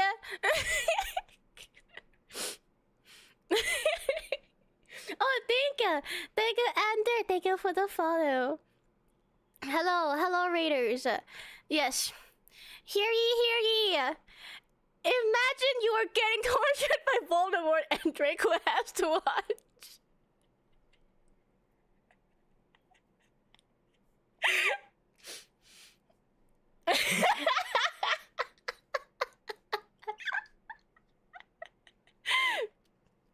Can you imagine?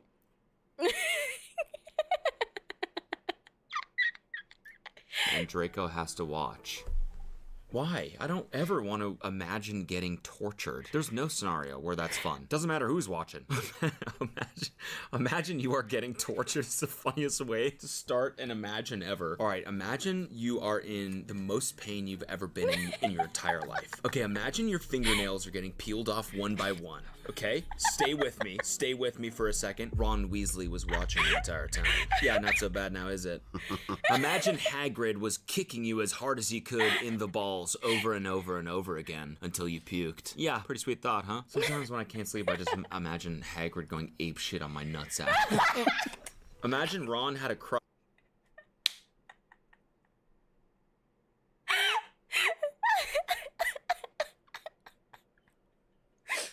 Yeah, Raiders, if you were tortured, who is your insert Harry Potter character?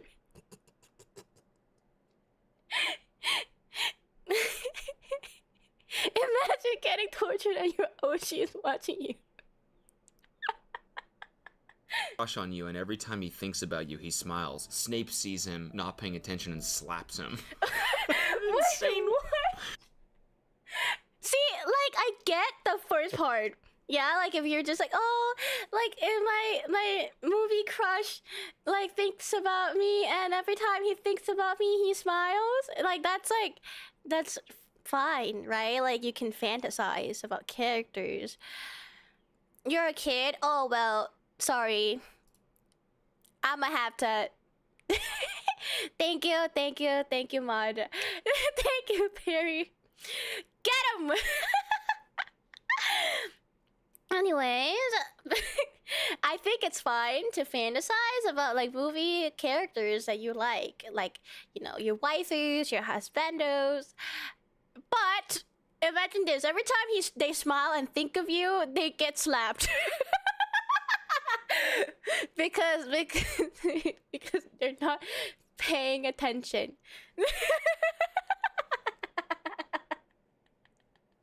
Why would you want to inflict pain on your fantasy? Attention and slaps him. Insane.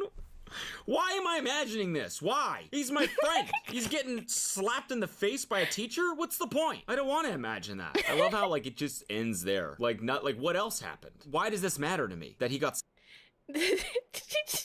slapped. Like, you know, you'd think it would end in like he comes over to you and you console him and then, you know, gingerly you guys kiss or whatever. You know, whatever these imagines are supposed to be. Instead it's just like, yeah, and he is fucking slapped. Shit, crazy, right? Fucking crazy. Imagine Ron Weasley grocery shopping and they're out of salmon.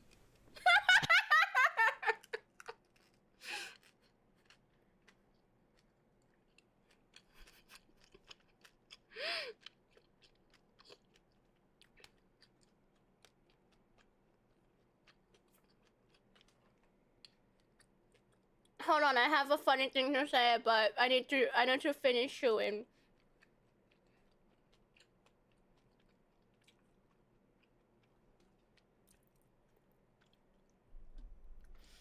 Imagine you're on a date with insert character and you two are holding hands, confessing your love for each other. But suddenly an armed robber came up and shoot your character and he dies.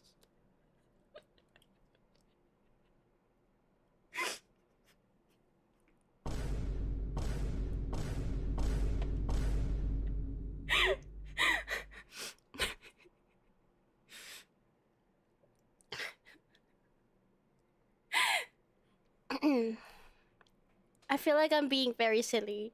Imagine getting love and care, but there's no plot twist to it.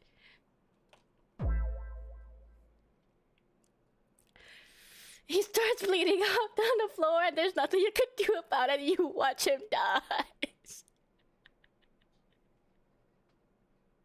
Just imagine that. Just imagine. You're like, what? Like, what the fuck? You know? Is there a shortage? Like, what the fuck's going on? Okay, with It's copyright hit, so they had to mute this section. Wait, so hold Like, up. what the fuck? I'll read it you for know? you guys. Is there a shortage? Like, what the fuck's going on? okay, with Okay, with shifting, if you're shifting to Hogwarts, I feel like nobody talks about what you learn in class, which I think is one of the best part about shifting. Guys, I talked to you about this before. Remember that one schizo rant I had about Hogwarts shifting? So what, if you don't know what shifting is, it's basically this community on TikTok who believes that when they dream, it's not dreaming. They're actually shifting into a universe of their desired. And whatever happens there actually happens because they were actually there. It's real. And it isn't like a lucid dream. Where are you finding this stuff? Sorry, I am a professional internet woman. But it's a very like interesting community. They even have like resources, materials for people to replicate the shifting, where they're like, if you want to shift, you gotta do these steps before you go to bed. But most of it are kind of like, I mean, what it essentially is lucid dreaming. But some people is really like firmly believed that they have been in Hogwarts. Like they would be shifting influencers, people who do content on their shifting and play it out. It's like basically, it's like a skit, you know, like people, content creators who do skits, but instead of calling them a skit, they pretend I'm not gonna use the word pretend, but they state that it actually happened when they shifted. They're just kind of like replaying what actually happened. And that, ladies and gentlemen, is shifting. Oh, sorry. And it applies to every fandom, not just Harry Potter fandom. There's like, it also applies to the K-pop fandom too, which is, you might think, but how is that possible? It's not even a fantasy realm. Well, it happened. People shifted to be with the K-pop idols. Hi, your local darkness. Thank you for the follow. Okay. So I thought it would be fun if I told you guys some of the things I'm learning in my DR right now. I think it's I forgot what it stands for. Probably something to reality. So I had scripted that school would be easy for me, but I'm still hearing and learning things for the first time, so it's insane. Oh yeah, so one of the processes you do before you do the shifting is you script out what you want to happen. So people would literally have their fucking notebooks scripting out what they want to happen in the dream and just would sleep like next to it or some shit like that. Bro, you won't believe it. I shifted last night and met Jungkook. Exactly. Shifting was a thing like a couple years ago, 2021.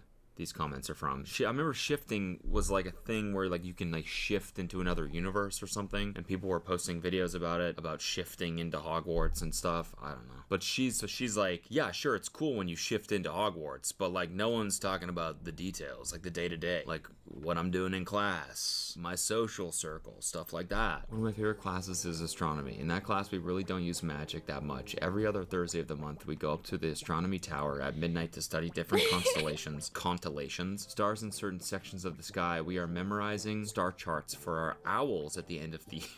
in that class, we really don't use magic that much. Every other Thursday of the month, we go up to the astronomy tower at midnight to study the stars, because something we're learning right now is filling out star charts. That's something that we've been going over throughout the whole year. A lot of it is having to like memorize constellations and stuff, but I still think it's really cool. I've never taken a class like that before. The hardest class that I'm in right now is Transfiguration. That's a class that everybody struggles with, I'm not gonna lie. Like, even Hermione has a hard time, and that is really saying something.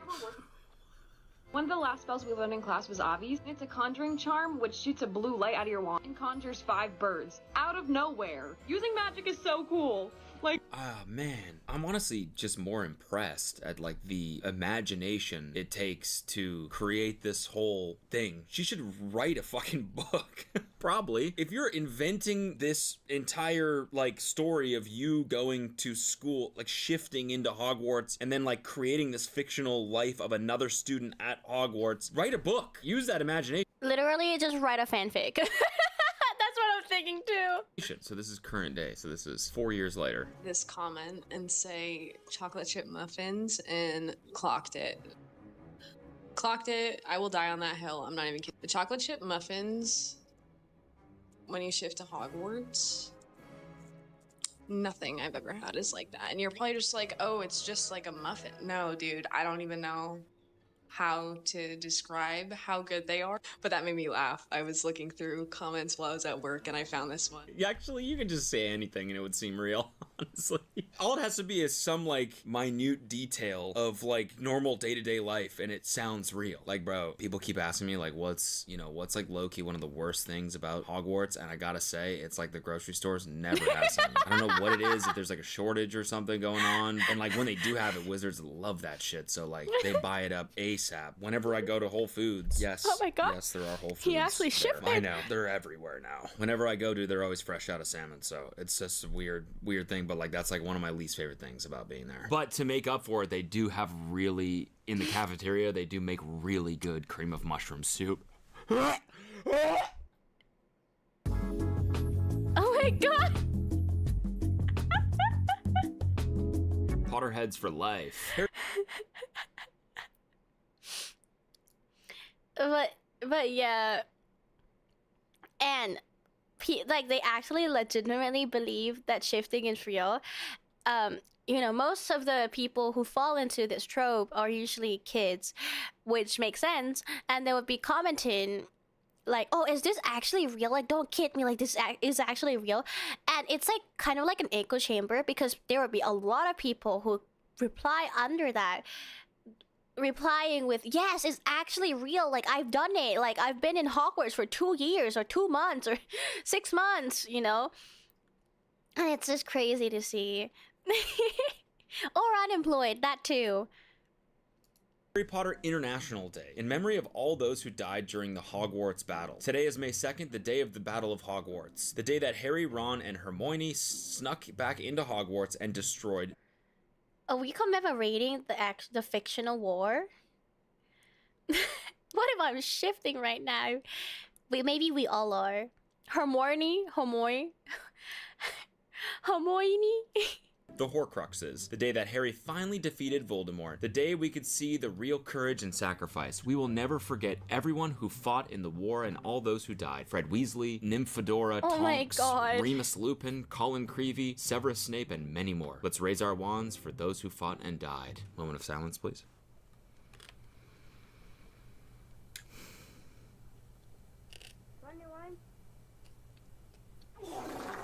Thank you. I just shifted during that.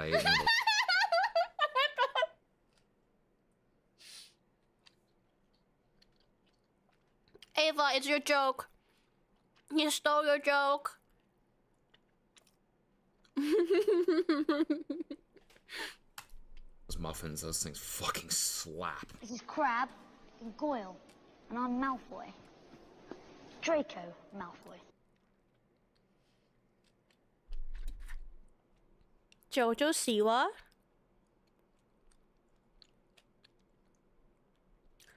Jojo Siwa cosplayed fucking Draco? Yeah, dude, that's Jojo Siwa! Think my name's funny, do you? Think my name's funny, do you? Red hair, hand-me-down robes. You must be a Weasley. I need to ask you yours. Red hair and a hand-me-down robe. You must be a Weasley. Honestly, killed that. Fucking insane that was her in 2022, and now she's dating Chris from fucking Love Island. Is she still dating? Oh no, that's 8 months ago. There's no way she's still dating that guy, right? It's late, so I need to head to bed. But I'll let you know if I shift. Yes, Liana, please. Would you shift into the? Would you shift into Minecraft? One of the Minecraft civs. If she is, holy shit, no, for real. Like, I would be very surprised if she is still dating the guy.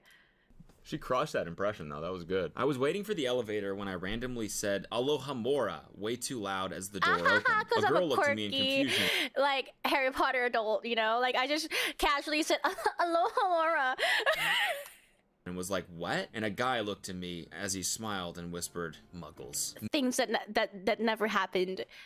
Made my fucking day. 10 things that never happened. Muggles. Agreed. They'll just never get it. NPCs, a lot of them. Oh, let's go. How much we spent at Harry Potter World. Tickets, $250. Unlimited Fast Pass, $300. You gotta do the Fast Pass. Every time. So already at $550 just to get in. First of all, parking for the whole day was $22. The first thing we did was head to Gringotts Bank and we exchanged $100 US for 100 Harry Potter dollars. And the first Wait, you can actually exchange money into to fake money? No daughter of mine would love a goddamn muggle. That's right. You tell him. You keep the bloodline pure. Gringotts Bank and we exchanged $100 US for 100. And it looks like shit. You're telling me that's fucking... They can't even make it coins? Like the actual movie? Just give me chocolate fucking galleons at this point. Harry Potter dollars. And the first souvenir we bought was Sirius Black's interactive wand for $69. We then grabbed breakfast at the Leaky Cauldron, which was $30. God damn, that looks good. Included in that was the souvenir Oh, that's so cute! I want that! Look at the pumpkin juice! juice bottle. I should also add on that we bought a fanny pack before, which is such a good investment. That's a shite bag. That's actually shite.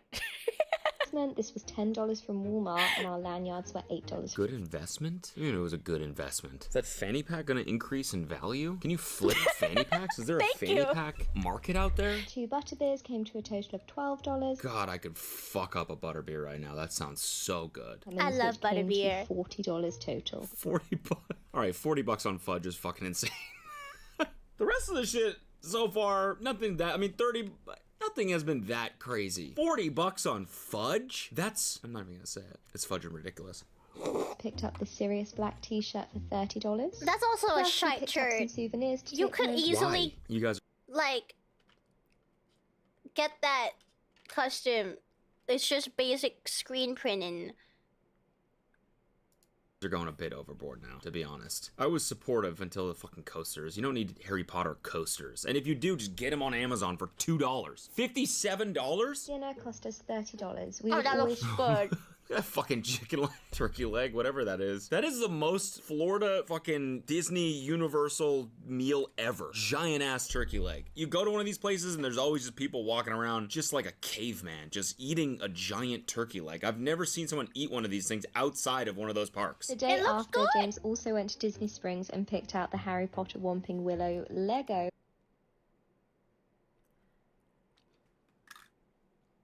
This is something that I would never understand. Okay? Why would you buy that when you're traveling and have limited suitcase space when you can easily order this to be delivered home?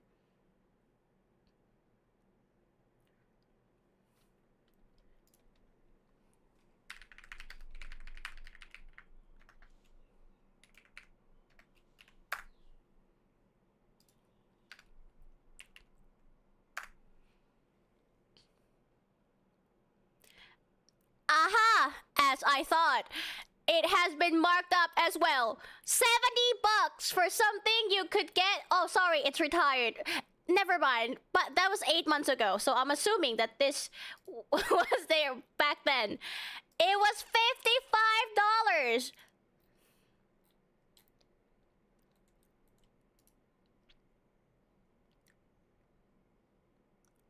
Okay, now they just keep marking it up. Walmart selling them for $90? Fucking inflation.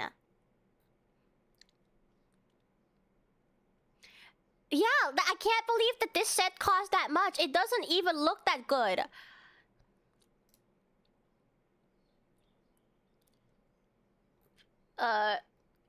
How much is that in US?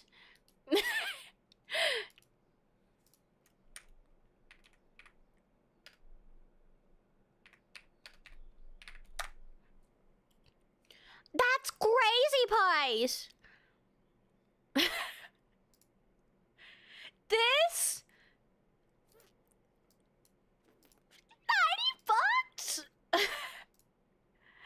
$90? Really? Fuck, Legos are so crazy. Which cost $70, so we'll add that in there too. This brings the grand total to $1,028. Follow if you want to see how much we spent at Disney World. Damn, that's a cool rack. A cool $1,000 in one day at Harry Potter World. You could have went to Europe, although it sounds like they're from Europe, but I mean, look at this. Miami to Paris, $766. Could have went across the world, experienced a different culture. I guess you kind of are. They kind of went in there and like blew a bag though. Like you don't have to, like people in the comments are like, it's so expensive, I can't afford that. You don't have to go in there and spend $40 on fudge. You could spend $0 on fudge and still have a great time there. You gotta get some butterbeer though. You gotta get some of that shit. That shit is good. I'm not Agree, butterbeer's the best thing. So fucking good. Pro tip, just buy knockoff Legos of AliExpress. It's the same thing. That's what I do. Like, I just buy knockoff Legos. I side more with Warhammer 40k figurine because at least they look much cooler.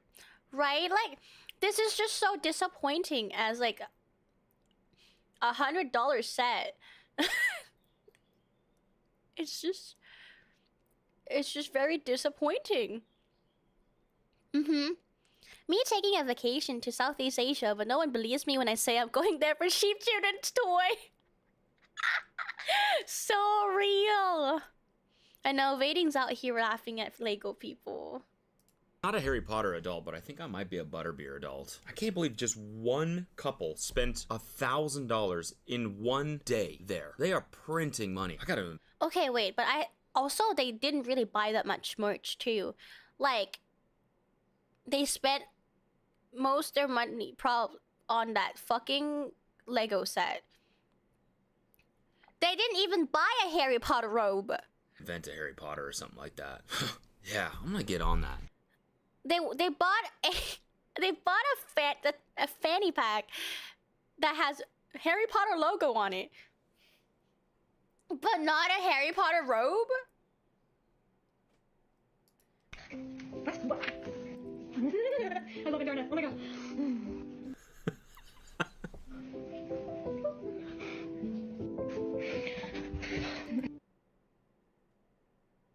No one does this. No one does this actually, right? Like, this is just content, right? Like, it's exaggerated for content, right?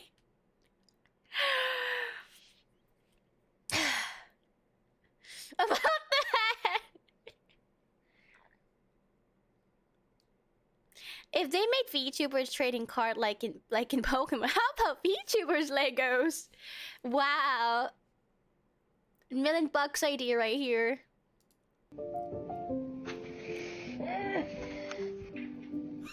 The bookmark. Oh my god.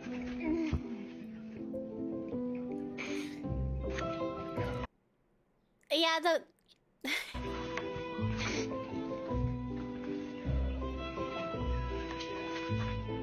Wait, they just skip a fucking page! You're not fucking reading, women!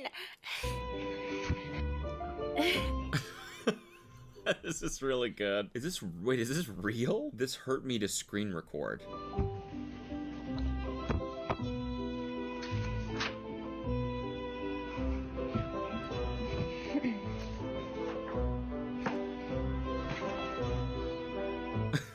my god, I think that video was real. What? No way.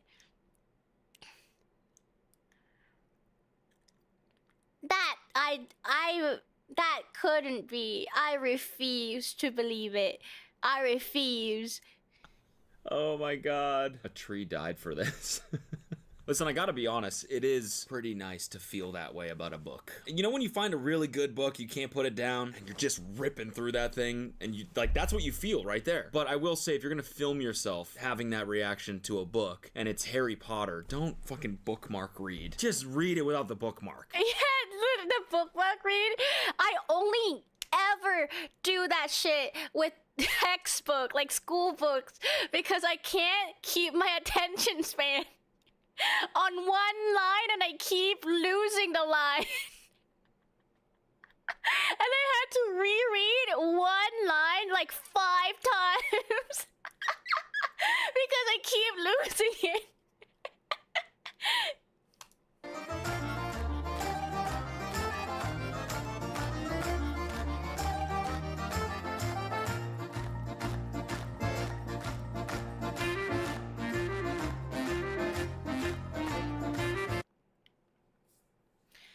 Can I ask if you guys collect Funko Pops? I just need to know this. I just gave up when that happened. Yeah, I would too, but it was for an exam. I can't give up.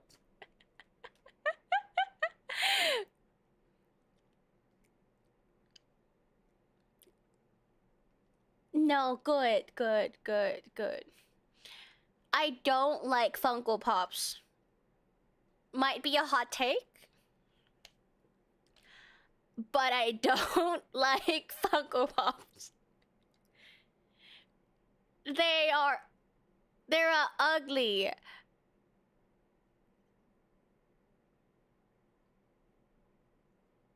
That's a lukewarm take. That's good. I just didn't know how much people like Funko Pops. I just know personally. But Funko Pops, man. Well, in that case, I love Funko Pops. I just think it's like a very, yeah. They don't capture a character well, you know? Like, no matter how much I like Harry Potter, if I see these, I'm just like, what the fuck is that even? If you collect Funkos, you're a psychopath. I would be scared if I find out someone's house is a Funko collectors.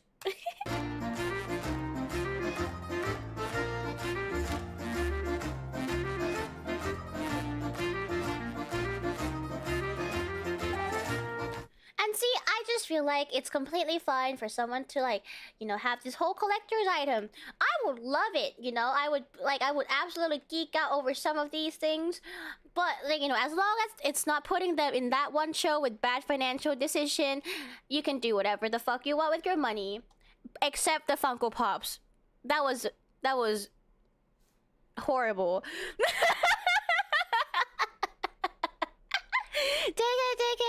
JK. Yeah, but literally, like, some of her stuff here, like, legit cool. I really like the Curse necklace. Like, you can kind of see it right here. Yeah, right here. Never mind. Right here. I think it's pretty cool.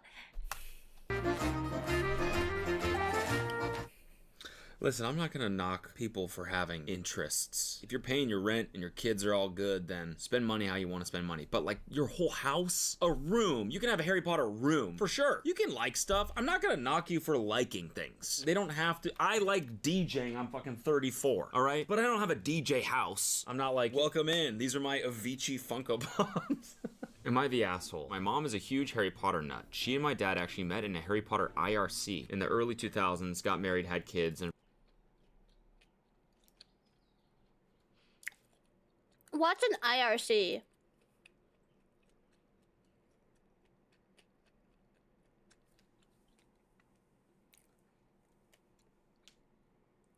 Hello, Lulu. Oh, thank you so much. Welcome to Banana Paradise. Good to have you here. Internet relay cafe? Is that the term for it? We've just grown as a generation. Oh, internet relay chat? Is it really? We've just grown as a generation for it to mean fucking meaning text-based real-time messaging system.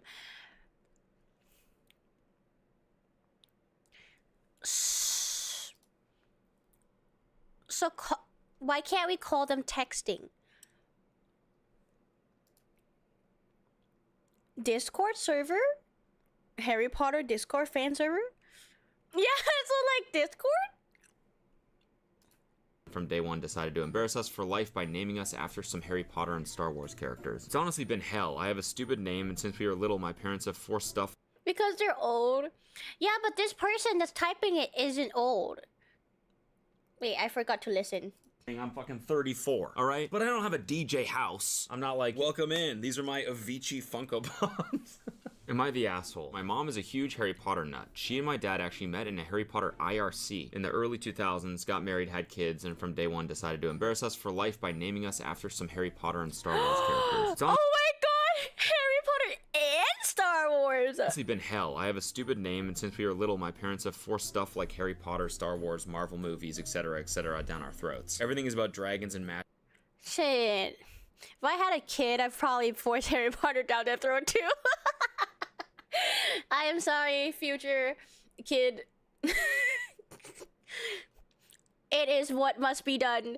Magic and blah blah blah. I'm so sick of it. Every birthday, every holiday, everything is just organized around fandom. So just like every Christmas, the days leading up to Christmas, we have to sit down every night and watch Harry Potter movies. It's so fucking boring. I arranged to go over to my friend Missy's house and... But Harry Potter is a really good Christmas movie, though. Have you seen that one scene in the Philosopher's Stone where it's Christmas? Exactly.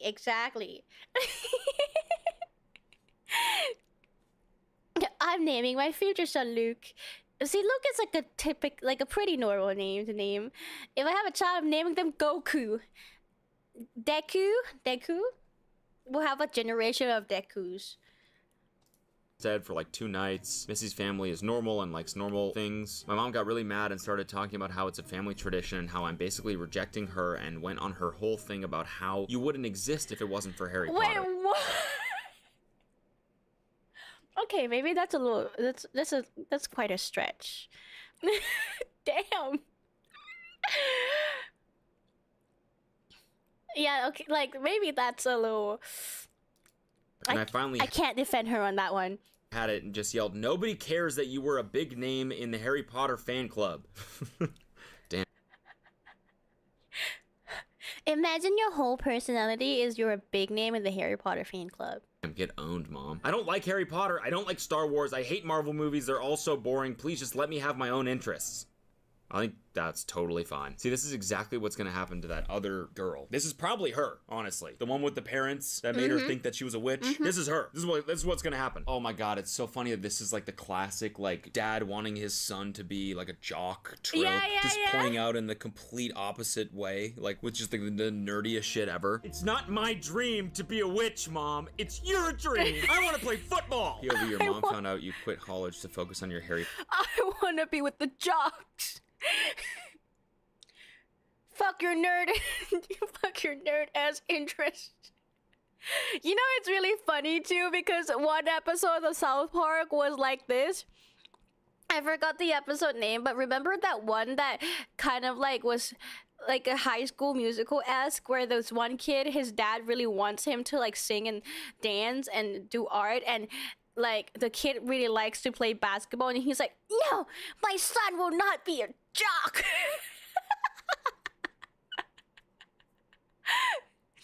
Yeah, you know what I'm talking about, I think. Yeah, that one. Yeah, the High School Musical parody episode. Yes. Potter business.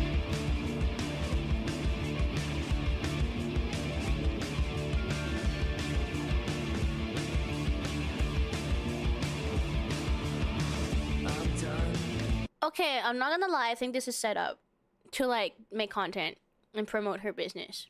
But even if she does quit, like, even if her mom is actually angry, I mean, I think I think it's fine because it's like she has something to do, you know, like starting a small business. And I'm pretty sure it's working out, I think. Yeah, the cups are tough. Pretty fire. Listen, if people are spending like $100 on Harry Potter coasters, that you could charge a pretty penny for. It's actually a good move. Oh, butterbeer probably hit from one of those things. Mine. That's what I'm thinking too. Like, you know, like nowadays, I feel like there's a lot of people who can who doesn't need college degrees to do things. I feel like it's fine if you already know the path that you're going in. You know, like obviously if you already have the small business going that's working for you, you don't really need a college degree.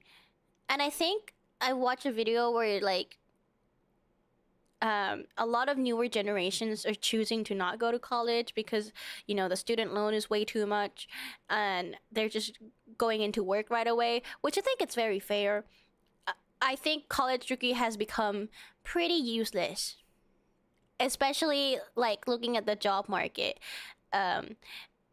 Even with a college degree, it's just still really hard to find a job. So some people probably just want to skip that altogether, like going in debt. And that's fair. Butterbeer would slap so hard in those. Would, of course, not be the Hufflepuff goblet, though. Nope.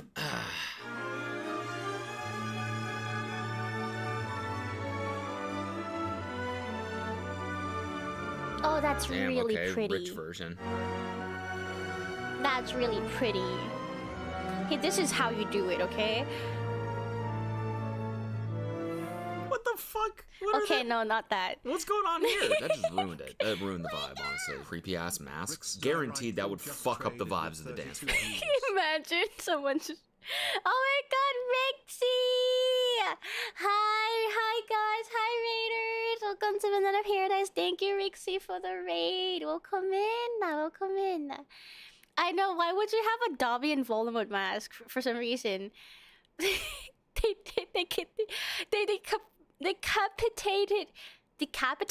decapitated Dobby. They did. Okay, counterpoint. Hear me out, though. Well, actually, it's not a counterpoint. Fun fact. You know, in Grimmauld Place, where, you know, the Sirius Black lives and his family and the Black family lives in, they actually have decapitated house elves hanging on the walls because, yeah, they do that. They decapitated house elves and hung it up like they would, like, you know, a deer. Just a little Harry Potter fun fact for you guys. And you know how Harry's all about saving. Do you have a degree on Hogwarts? Guys, there's a reason I'm this close to becoming a Harry Potter influencer. Okay, Harry Potter content creator. So, you know how Harry Potter is all about like freeing Dobby, and Hermione is all about like rights for house elves, yeah? You know what they did when they were spending Christmas in the Grimmauld Place? They've put they put Santa hat on those decapitated house elves' head.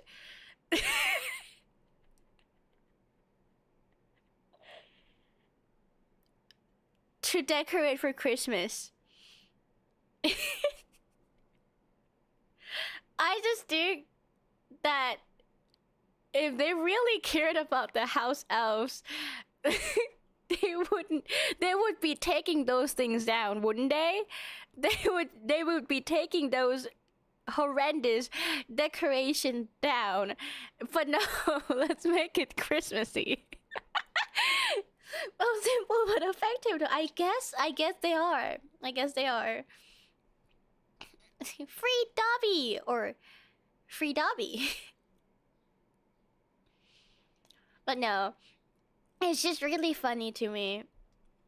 People are having fun, like, you know, they're playing some Harry Potter song. Everyone's like, Wingardium Leviosa! And then some drunk dude comes in wearing the fucking Voldemort mask. Hello! Ah! Decks him in the face. Sorry, I thought it was actually him. Someone puts on the Dobby mask and runs in. I'll be having that!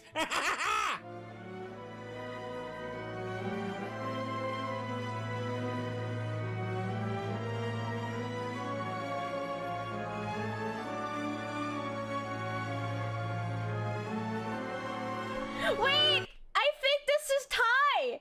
It is Thai. I love Thai people.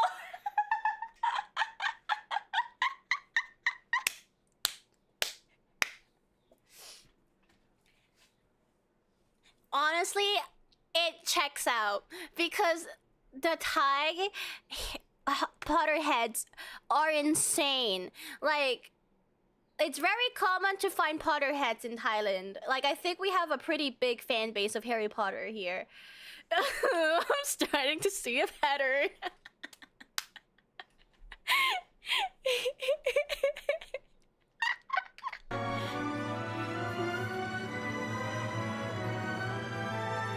Oh, the Goblet of Fire is so cool. I'm copying this. This is my mood board for my wedding.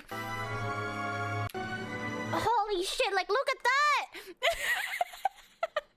If someone asked me what my dream wedding is, right here. Right here. Holy!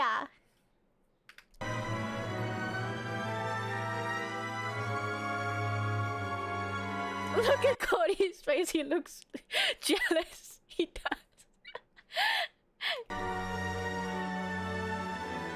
Honestly, it looks kind of fun. It's funny that costs so much money, but it still looks like kind of cheap because it's Harry Potter. I just need to put this out there as a disclaimer. If you're a person who is trying to save money or you have some financial goals for yourself, do not follow me. This is a maximalist account. All the Funko Pops for no reason. I'm an enabler. And the huge Funko Pop. Funko Pops every fucking where. And for what? To have an ugly ass head in your room. And I will lead you down to ruin with... Jesus. My husband wants to save money and pay down debt, but like, I need all the things. Oh my god, just the worst millennial way of talking ever. My husband wants to pay down our debt, but I need all the puppers. Who cares if we're going in debt? Have you seen that fucking giant Funko Pops?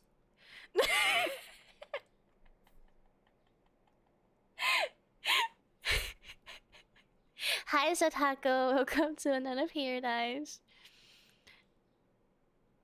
I notice how the giant Harry Potter Funko fits perfectly into the shelf. It's because it was custom made. Hashtag noticing. I did notice that. I didn't think it was custom made until you said that. Holy. I need all the doggos! My husband wants to pay off our crippling debt. How dare he pay off our debts when I don't have the latest Harry Potter robes that's probably gonna come out because the series, they changed the school robes so they can make more money out of us.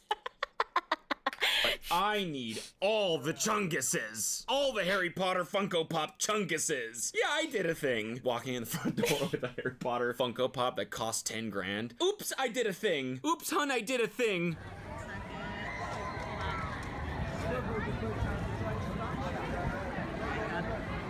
No. Wait, what? What is this?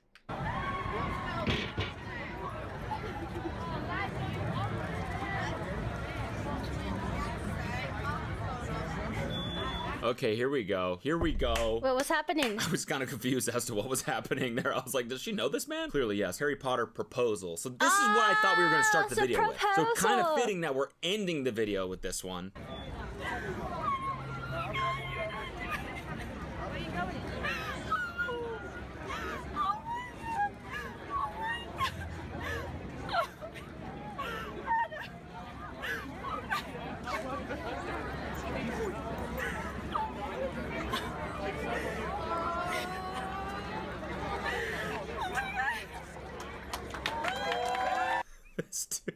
guy just fucked up that shot so bad. Fucking, which one is a butterbeer? I mean, I think that's fine. People have... I've seen Disney adults being proposed and stuff in their Disney castles and shit. The ring is in the book. Yeah, like, I think this is fine. It's just normal stuff. People have their dream proposal places. Oh, I'm happy for him, I guess. So funny that your proposal picture is you in a Harry Potter robe, but... See, it's like... whatever fits the couple, you know, in the situation. For me, I wouldn't want to, like... I wouldn't want to be in this situation simply because it's, you know, everyone's... There's so many people around. Cody does sound so upset. He's so upset that these couples is being proposed. Yeah, like, well, we hate it now. But I think the shot isn't very pretty with all the people gawking, staring, and walking by. It's just, it's not picture-esque, per se. Plus, it's way too public. To each their own, I guess. To each their own. Thanks for watching, guys. Remember to Hufflepuff that like button, and I'll see you next time. Wingardium Leviosa. Yeah, Slytherin, my like and subscribe button. Yeah, but that's just 90% of proposals. Yeah, exactly. Which, like, I'm just saying that I think it's normal. I think it's fine. Just for me, I wouldn't like that. Because I wouldn't like to leave the house anyways. Take that. Yeah. That's a really funny video. I like Cody. Cody is pretty funny. Oh, and that like and sub button is getting the Slytherin treatment. Guys, imagine... Imagine you're liking and subscribing when Ron Weasley is looking at you, and then he takes you back to his to the burrow.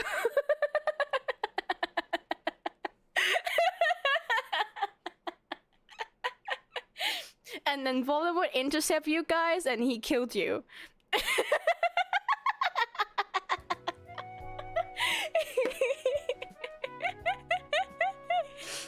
Hufflepuff that weed. That's how I feel.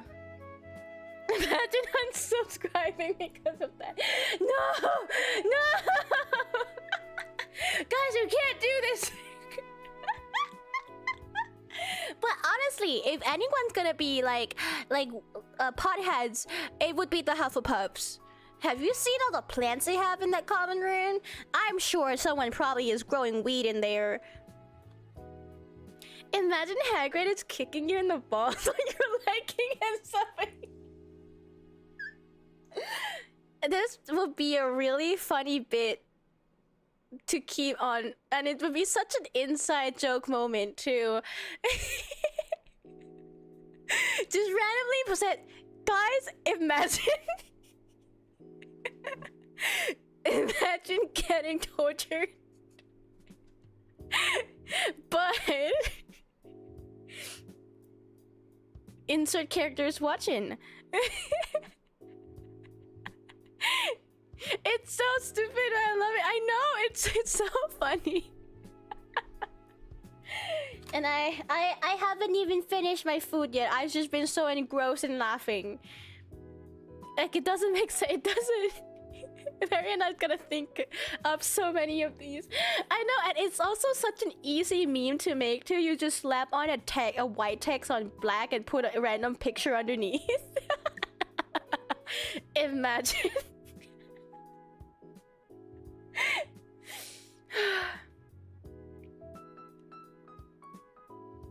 Deborah, are you sure you don't want to reheat it? I actually don't like eating hot food, so this works perfectly. Knew I'm gonna freak. I snuck into Scientology for 2 years.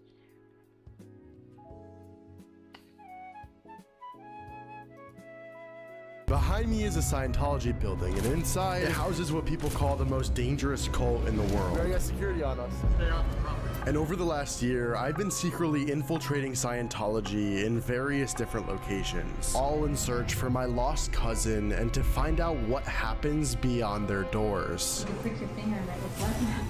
The guy was at the receiving end of physical abuse. Had I tried to get up and just leave, I would have been physically restrained. I saw it happen to other people. You don't gotta stalk me from a distance. There is not an inch of that outside that they cannot get down to a mouse's hair. You know what I mean? Growing up, I had this cousin that my family said was in a cult, and up until recently, I never thought twice about it. But when I was recently told that he dropped everything and moved down to Clearwater, Florida, where the Scientology headquarters is, I started to wonder what was actually going on. Yeah. You guys please respect that. Yeah. And I didn't know it yet, but what I was about to do would get me blacklisted from Scientology and explain why critics and former members describe Scientology as a destructive cult. My goal was simple: sneak inside of Scientology and try and find my cousin. To get inside, you have to get rung in by a security guard. We get in the elevator, press floor 5, and are greeted with the visitor center. Excellent. Okay. All right, you guys fill out this card right here. You can prick your finger and write the blood. I'm sorry, what did she just say?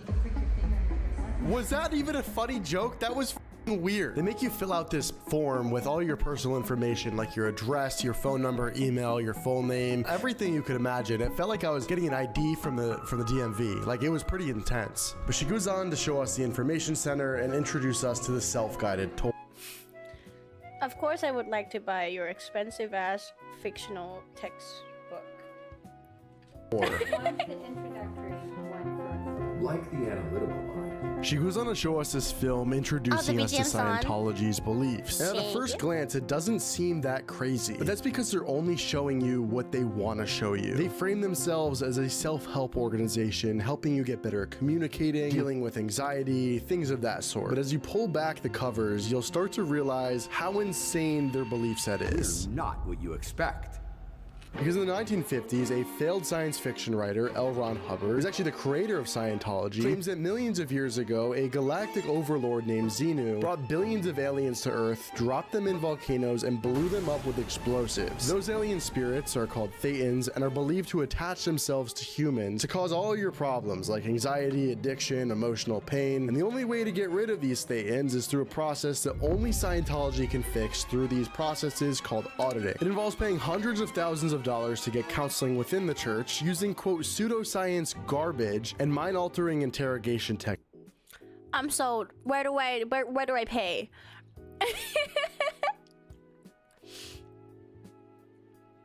I don't. I mean, it's obvious.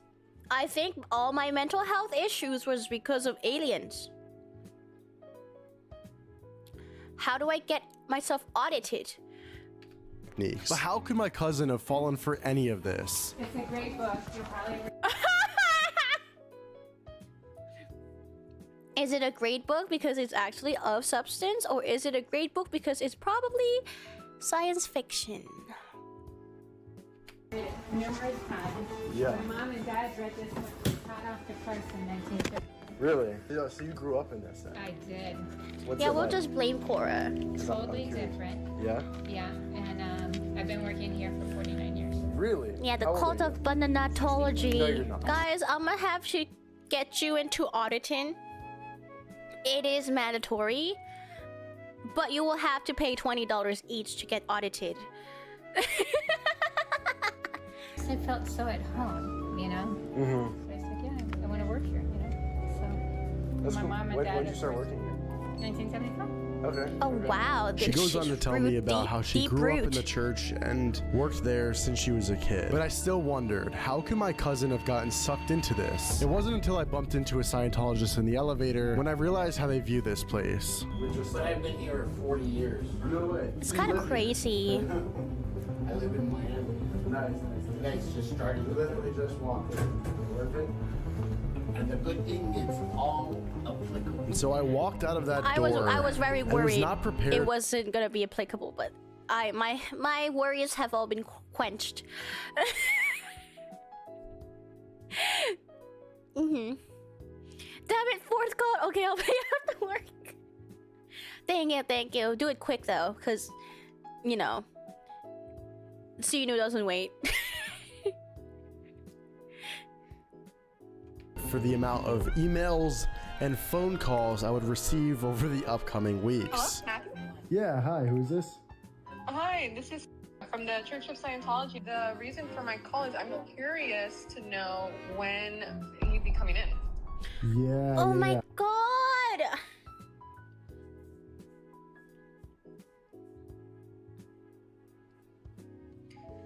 Oh, I know what this is like. It's like beauty salons. It's how it was at my like waxing nail place, at waxing and nails place. They would constantly call you to ask when you're coming in next. And they'll be like, oh, we have a new promotion, yada yada yada. They keep fucking calling you. It's so annoying. Okay. Apparently, if you give them your phone number, they do not stop calling you, and you will be emailed and mailed things for the rest of your life. Hard sell means caring enough about the individual to get him through the stops and barriers preventing him from signing up for his services. Yeah, no problem. What line of work do you do? Oh my god, thank you, Snake Guy. Oh, you want a banana audit? Well, great thing that you paid $5 for it, but actually, to get a deep audit, you would need to pay another $5. Thank you, Snake Guy. Kissy guys. Because you have such a deep-rooted issue and trauma that the basic auditing could not, like, really, truly assess you. This is how they get you. Guys, I think I really need to start a call. I am good at this. Amazing. I'm ready. I know, right? And they also don't even be giving coupons either. They just be like, yo, come in and wax eyebrow now for 20%. Exactly. Maybe make it a multi-level marketing scheme. All right, get to the planning board. You already have one.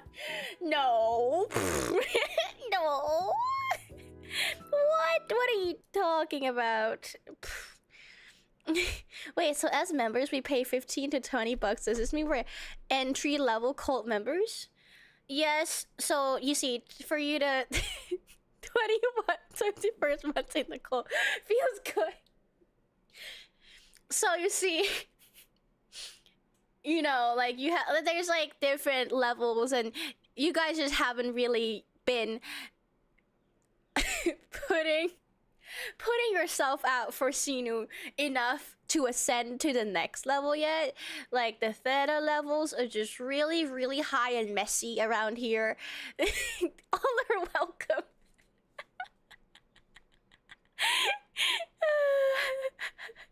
Yes, guys, yes, recruit more. No one in Scientology thinks that they are fooling or conning or deceiving anyone. After going to Miami Scientology, they eventually stopped calling me. So I flew out to California to go to one of their most famous bases. The plan was simple: infiltrate the Scientology building in LA and see how far I can get, all while searching for my cousin. But as you'll find out, things will take a dark turn. Bro, look how many cameras, there's cameras everywhere. We're being watched right now. Oh my god. It's so weird. Every single tall building in this area has a bunch of windows open, their curtains are open. But the Scientology building, the windows are all foggy, you can't see outside, and it's just so bizarre that they can't let the real world know what's going on inside. Look how many people are there. All these inside, like look in the parking lot. So we're driving through, but low-key I'm scared that they have like cameras looking at the street. So I'm covering my face with this sweatshirt so I can't see. It's funny looking back at this footage because I had absolutely no idea how insane Scientology security is, which will soon play out. Oh my god, we're actually in the parking lot. it's really funny to me too with the amount of securities they have and people still go into crowds and just speed run.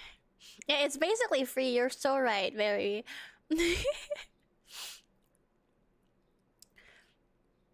Chill day with Banana, let's hang out. Things are getting too political and cult-like. It's just a shoe day. It's just a chill day. Literally watching us right now. Oh my god, we're so close. Oh my god, she's on the phone. Yeah, go right, go right. What are they doing? Save yourselves, guys. How are ya? Just filming. Seeing these people walking made me think back to my cousin. Is this really what he left us all for? How are ya? Just passing by for the 3rd time today. Excuse me, sir. Why are all the lights blacked out in your buildings? What are they doing there? Can you answer anything? And the more we ask questions, Like, I feel like this is just so much playing it up for content, because in no actual way that you're trying to find your cousin are you gonna go around putting a black veil on your head and try to rage bait the shit out of people who's walking around Scientology. the more they began running inside. Are you a Scientologist? Why do they literally just, they're trained? Like, this is giving Shane Dawson for me. To run away. Oh my god, why are they literally running away when I'm fucking harassing them out in, like, for driving past this place 3 times already, yelling a bunch of things. Excuse me, sir, are you a Scientologist? Oh, you are? Why are all the windows blacked out? Well, there's activities going on inside. There's activities going on inside? What does that mean? Well, the bridge to total freedom in Scientology is the central theme of what everybody there is kind of trying to do. It's the series of steps you have to walk through in order to attain personal spiritual freedom and immortality. People pay a lot of money to achieve that, which is why at the end of the day, it's really just kind of a scam, because how do you sell somebody immortality? The process to get through all the levels of Scientology is enormous. It takes years. And there are thousands of different individual routines or processes that can be run on you with another person, an auditor. You go Yeah, he's literally doing anything but infiltration. I mean, I guess this footage into is. a room with them. They have a series of What is questions that? or a Is it series of doll? commands they're going to issue to you. Ew, I and fucking you're hate dolls like that. Unsettles me. job is to answer or comply. Often these questions or commands are given repetitively, and it can get mind-numbing running these things for hours at a time. This induces trance states and other altered states of consciousness and introduces all kinds of fun stuff when it comes to thought reform, but we're not talking about that right now. Waiting for a courier to pick me up. You all right? Are you all right? I'm fine. I'm just waiting for a courier to pick me up. He's going to pick me up. How long have you been a Scientologist? Since 1967. 1967? Do you like it? Yeah, Okay. without reservation. Why does everyone run away when I ask questions? Well, they won't want to run away. They were just busy people. Oh, they're busy people? Something about the place and the people that we encountered was very off-putting. And all of a sudden, the security guard came up to Nico on his bike. Excuse me? Why are all the windows in this building blacked out? Oh my god, you're right. 6, 7. Hey, sir. What's your name? My name? JaquaviWavy@gmail.com. I'm just going to tell you now, I'm giving you an official trespass warning. Is it a trespass warning? Under our property. Oh, well, we're on the road, eh? I know, but you drove through the parking lot. That was private property. Oh, we were just curious to join psychology. Please don't come back on the property. You'll consider trespassing. All right, we won't. Thank you. No problem. Now, since he only gave Nico a trespass warning, that didn't mean I couldn't go inside. So we're parked right down the block right now from Scientology, because obviously if they see the van, they're literally just gonna crash out on me for showing up. So we parked down the road in this parking lot to like a store, and I'm getting out and I'm walking in. On a real note though, this is the last time that you guys will ever see me before I'm a Scientologist. And I Damn. don't talk to you guys. give them all my money, and I sign the billion-year contract. I start worshiping L. Ron Hubbard, the science fiction. When you say it like that, you know what? Really, I do gotta say, Matt, like, you know, like this little time I've known you, bro, like, it was, you know, you were something. You know what I mean? you were a person. You really mean that? You were a person, bro. You were a person. You really mean that? I mean that full-heartedly. I appreciate that. I got you, bro. I got you. Damn, actually. In my heart, I would let you go to the cookout. Oh my God. I'll let you go. Yo, just make it out alive, bro. Just make it out alive. It's time, guys. Sneaking into Scientology. This is their last run. I began my treacherous walk down the streets of LA, and eventually... I just really don't get it. How do you genuinely, like, believe in these stuff? I mean, I know they have a lot of tactics that wears out your mental and kind of preys on your weaknesses. Holy shit, if someone asked me to give like $50, $100 to keep doing better in a church, it's kind of like came across a Scientology building. I wasn't able to buy a secret button camera in time, so I had to improvise and stick my phone inside of a fanny pack with a hole cut inside. I walked inside and asked them to take the personality test. Okay, so you only have 30 minutes. When it's done, you're done. This is fresh paper, just in case, because you can't use calculator. Okay. Okay, ready? Sounds good. I sat there for approximately 15 minutes answering some extremely personal questions. And if you do any research and look online, you will see the overwhelming amount of criticism and controversy from actual psychologists claiming that this test is partly incoherent or openly judgmental, this instrument must be regarded as completely unreliable, is not a genuine personality test. The point of the personality test is to get you to open up so that you will tell them the thing that you think is ruining your life. So they can prey on it. Okay. They shame on people for donating only $2K. Fucked up. Well, they use starvation and brainwashing techniques and separate you from your support base until the only validation you get comes from them. Yeah, I'm old. I've been fighting these guys since the 90s. Their main base is literally like a 10-minute drive from where I grew up. That is crazy, though. Like, I really don't understand how it exists and it's still standing, even though a lot of people, majority, knows how fucked up Scientology is. Yeah, guys, let's do Scientology personality tests. We love doing those, right? Share it with your friends. Yeah, this is an evil manipulation tactic indeed. That they will then tell you they have the solution for. As you'll find out, I wasn't even able to take the whole Scientology personality test because their security is fucking insane. So as I'm sitting there taking the test, Nico and the boys walked around the Scientology campus. Mind you, I was never seen with them ever on camera, and there was about 30 minutes in between me walking inside and them going to the outside. But watch what happens. Yo, this is fucking nuts. Look at that. As I walked down the street, all of the Scientologists cleared out of the public areas and ran inside. You're making bad public repute for the church, and therefore you're now an enemy. Are you okay, miss? Are you okay, miss? They genuinely don't answer. She said something. She said, yeah.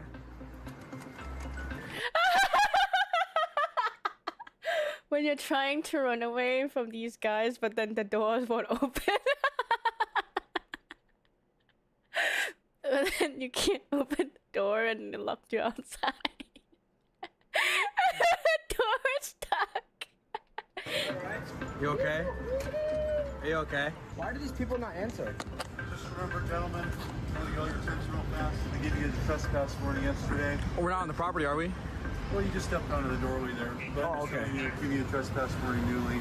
Yeah. You guys please respect that. Yeah. So here we're good. Yeah, you're fine there. Oh, at least the guard is really, really polite. Thank you. All right. You gotta go to Turkey.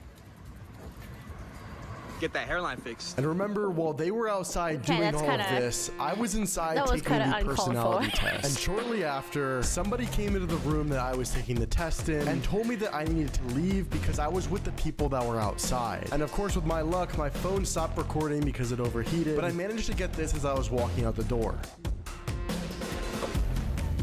I'm sitting down taking the test. All of a sudden, the same security guard from yesterday comes inside. He's like, "Hey, sir, I know you're with the people outside that are filming. You have to leave." I'm like, "What? Filming?" He's like, "Yes, sir. There's people outside filming. I know you're with them." I would have said, boy, all those actions you took with the blanket over your head, wow, that sounds a little extreme. And yet it wasn't enough, was it? No. I think it's impossible to overestimate how paranoid they are. Because over the next year, I'd find out exactly how insane their security is and eventually get blacklisted from Scientology altogether. Why are they so secretive about what's going on inside? So I made my way up to their public visitor center on Hollywood Boulevard, and almost instantly, hey. Hi, no camera, sorry. Oh, why? Jesus Christ, bro, I feel so bad. They look scared of us. Like, quick question. He has a tripod mounted. And bro's not even trying, is he? Are there no cameras allowed inside, sir? Are there no cameras allowed inside? These guys pretended that I didn't even exist. Wow. Which made me wonder even more what was going on inside. So later that night, we planned to storm their base. Gentlemen, it is probably my 50th time back at the Scientology building here in Los Angeles. I'm going to the Sea Org headquarters. It is dark hour now, but it's only 8 o'clock, so they should still be open. The game plan is to walk around and see if they run away from me through their facial recognition cameras. Cameras were put on the top of the building that can see out miles. So right across the street is the Scientology building. Literally, this is giving Shane Dawson video.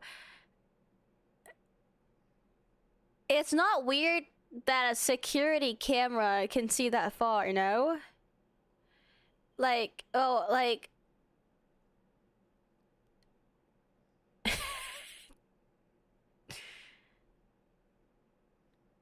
What?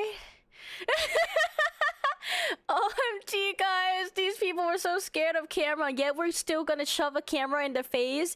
Yeah, because I'm infiltrating them with a big fucking camera mounted. It's like not even the normal like holding camera. It's like it's a strap on. You strap it on your chest.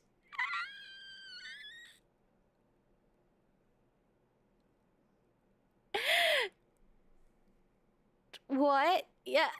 Also, I could have pinpointed that he was with the guy filming outside. Yeah, they literally give the same energy. Let me make this clear. I'm not gonna bother any of the Scientologists themselves. I'm more so curious about how their security works. I would say it's pretty good because last time we came here, you had your face completely covered. They had no idea you were with us. They found out it was him. They told him to get out while he was taking the test. Theoretically, they can see us right now because we were within a 3-mile radius. So we made our way towards the building to see if we could find my cousin. Oh God. Building right beside us is the infamous Sea Org. It has the most powerful Scientologists. The people that live here devout their whole entire lives to Scientology. You live there, work there, breathe there. It's like being on a military base. There is no other life. You don't have friends, you don't have weekends, you don't have a house you go to at the end of the day. Most people don't even have a car. Behind me is I wonder why. Probably sold that car to pay their fucking fees. Scientology building. It is known as the most infamous cult in the world. What's up, man? How are you? We already got security on us. What up, man? How are you? Good.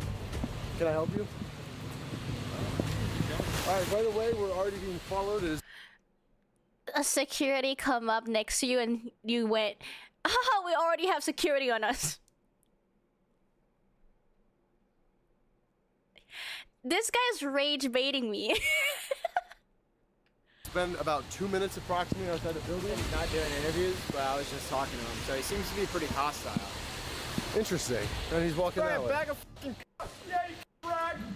Yeah. Oh God, no. Let's be nice, guys. No, f them. That's not the message here, bro. What is the message? To be understanding of the people that are inside, bro. Oh, It's yeah, not no. f them. Respect. It's No, it's not f them. It's, not. you know, to all of you that are stuck and want to get out, prayers to you. Real prayers to you. But to the little f***ers that are, you know. Yeah, literally, like no shit, walking around with cameras with lights on them and waving, pointing at buildings. Like, I feel like any building would react the same way.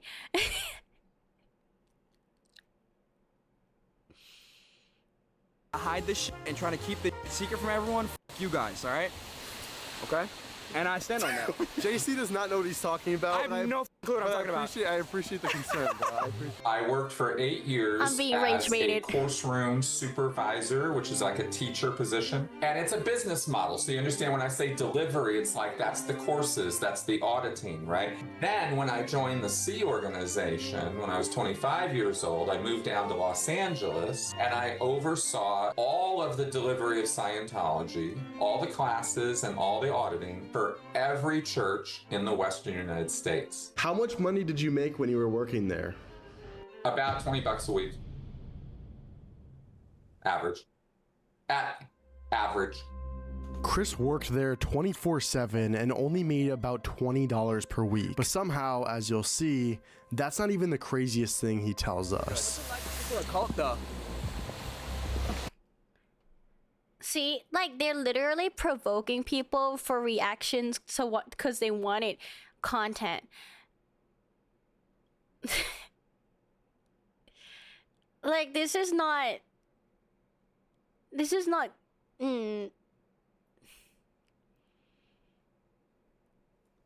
Yeah, pretty much. You gotta check out Clearwater FL. What's a Clearwater FL? If you're in this rabbit hole, get it? Cause rabbit. I've watched a Scientology documentary before, and it's way better than this. It just feels like they're just trying to come out to like. When did the speed run happen? Like started happening? Was it 3 months ago, or was it more recent? Oh, Clearwater, Florida. Okay. Yeah, but like I just don't know. Like I just find it hard to fucking watch this. Bro.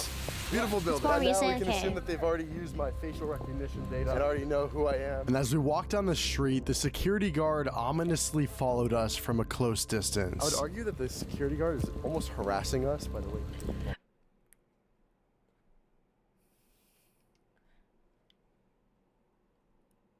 Okay.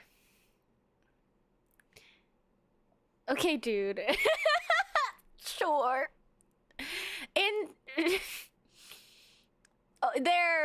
They are harassing you. They.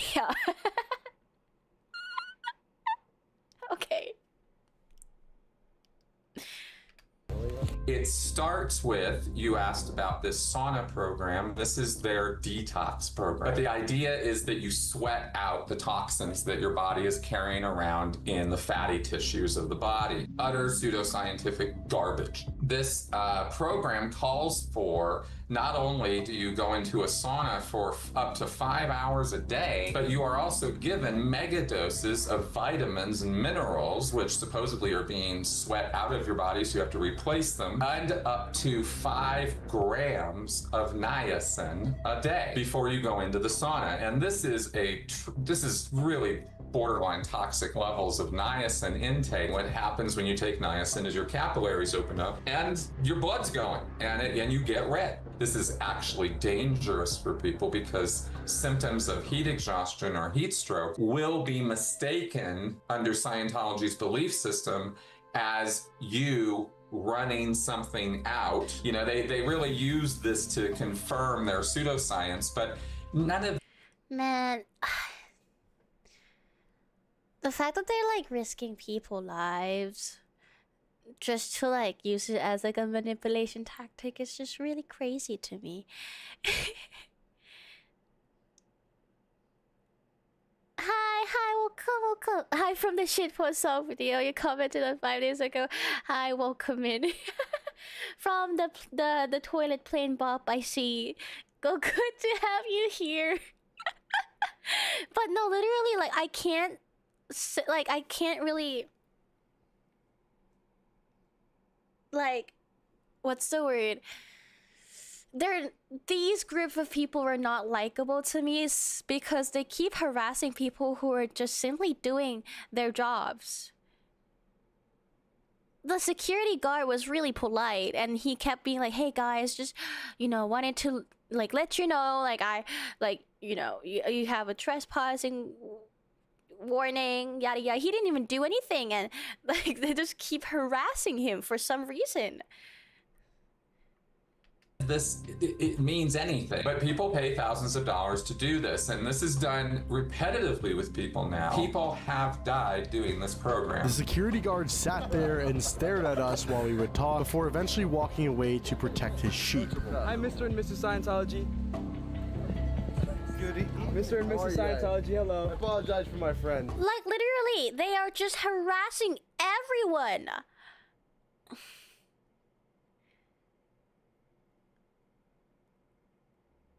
I think the security guards are probably also part of Scientology. I mean, most people that works in Scientology are probably part of Scientology. That's kind of how they do it, things.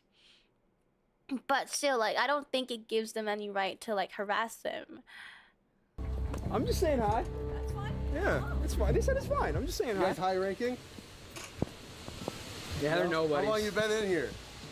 Oh, okay. Not high ranking. I feel bad for bro. We are making his job hard. We gotta make sure we're not, you know, talking some sense into anybody. Look, this guy's talking to everybody. Hey, watch out for them. Don't talk to them. The Church of Scientology may well be one of the most paranoid and security conscious organizations on planet Earth. They got weapons lockers. I mean, they've got shit there, right? We do this because we love making videos for you guys. We love actually getting to the bottom of things and figuring things out. And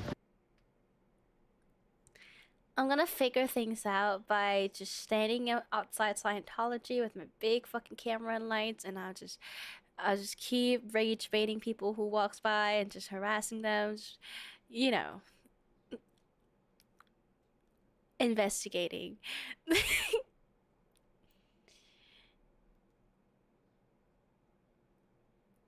Yeah, like in terms of serious investigation into Scientology, this kind of influencer behavior is counterproductive. Like, the only good part of this video is the interview with the guy, the ex-Scientologist. And the rest of them are fillers. Yeah. I just think that stupid people fight with stupid people for their own stupid beliefs. Sounds like it, yeah. being able to present you guys with the most broad view as you possibly can see, maybe get you thinking a little bit. Although I do see an infrared camera right in those bushes. It's catching all of the fucking license plates. And now they even have these banners up blocking the view of the cars. Someone was in a car in that parking lot. It was a massive problem. Overnight, it went from a slack bullshit security to a fucking security force that actually was on the job. We got one on the pole right there. We got one right there. It's following us. I mean, I don't think it's really weird to have a lot of security cameras. There's a lot of security cameras nowadays everywhere. It's tracking us. We got an infrared camera right here. Infrared camera on the tree, angled at license plates and all the people walking by. And the entire time, we were being thoroughly watched by their security, which makes me genuinely wonder if my cousin even thinks twice about what's going on around him. Is the cousin's story even real is the question. Like, I don't want to doubt him, but like at this point, like from what I've seen, it makes me very questioning. Because to an outsider like me, this is extremely strange and unsettling. Holy, we got Scientologists on the roof. Yo, what the Are we gonna get sniped or something? Like what? That sees up to 3 miles away, one of these. Have you seen any abuses within the Church of Scientology? Yes, I saw abuses within the Church of Scientology. I was at the receiving end of physical abuse. I was at the receiving end of sleep deprivation, food deprivation, what could certainly be called food of substandard quality being served to us over, extended periods of time. It wasn't starvation level, but it was certainly abusive. And I think being assaulted constitutes abuse. That happened to me.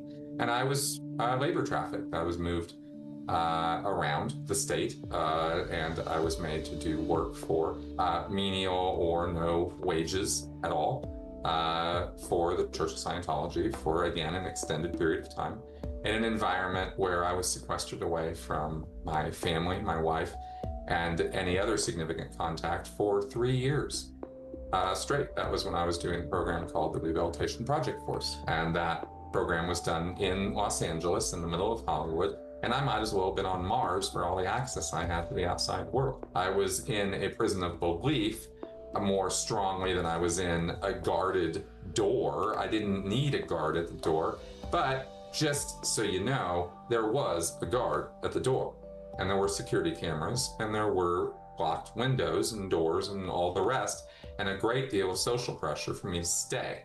Had I tried to get up and just leave, I would have been physically restrained. I saw it happen to other people. Right at the end, we have bro posted up. Executive security. It's like a boss battle about to happen. That made me want to. Like, they're just very obnoxious young adults. Like, I wouldn't want to deal with these people either. You can walk up to him more, bro. Yeah, like if the cousin is really there, he would be taking things more seriously than just pointing cameras in people's faces and rage baiting people, harassing the passerbys. Here he is. Creepy little fucker, aren't ya? Should I just walk over like, so what's this place about? Reagan, you do it. You're the least one with the, Alright, I don't know, I'm gonna think about it. Stay off the property. What? Stay off the property. I just want to ask a question. Stay off the property. Why are they? We've done nothing wrong. With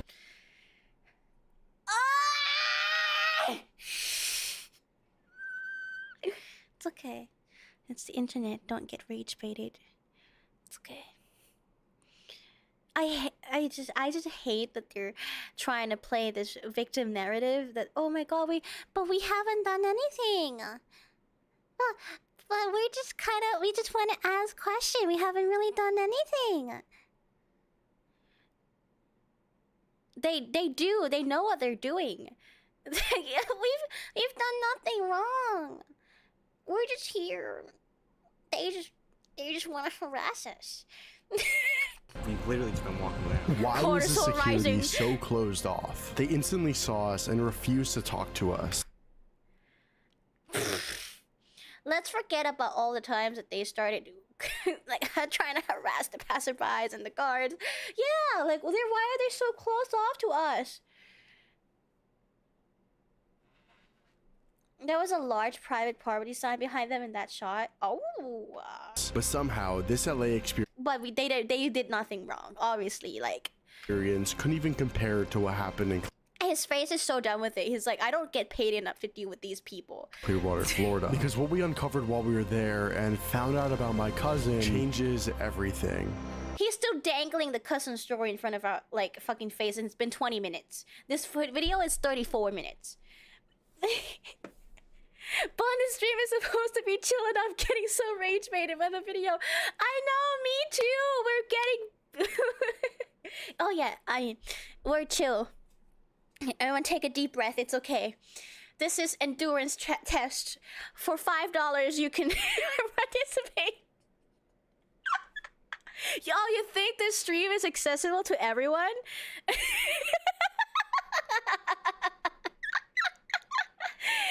Oh my god. Hi, Hobo. Welcome to None of Paradise.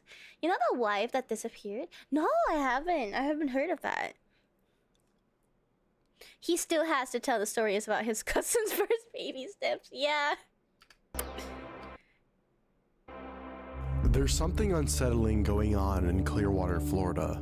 The Church of Scientology has quietly been purchasing up almost the entire downtown area. Things did get heated. Oh, wait, that's actually crazy. At times over whether or not the city should sell a specific street to the church. We are in a horrible marriage that needs counseling. That's how Clearwater City Councilor Mike Menino describes the city's relationship with the Church of Scientology. For over 10 years, the city of Clearwater has been in ongoing battles with the Church of Scientology over real estate. They've quickly scaled their portfolio from a few buildings to owning almost the entire downtown. All right, we are starting our 4-hour journey to Scientology to see if we can find my cousin that is lost there. One of my family members told me that he's in the Clearwater location, which just so happens to not be too far. So we're gonna go over there and see if we can locate him.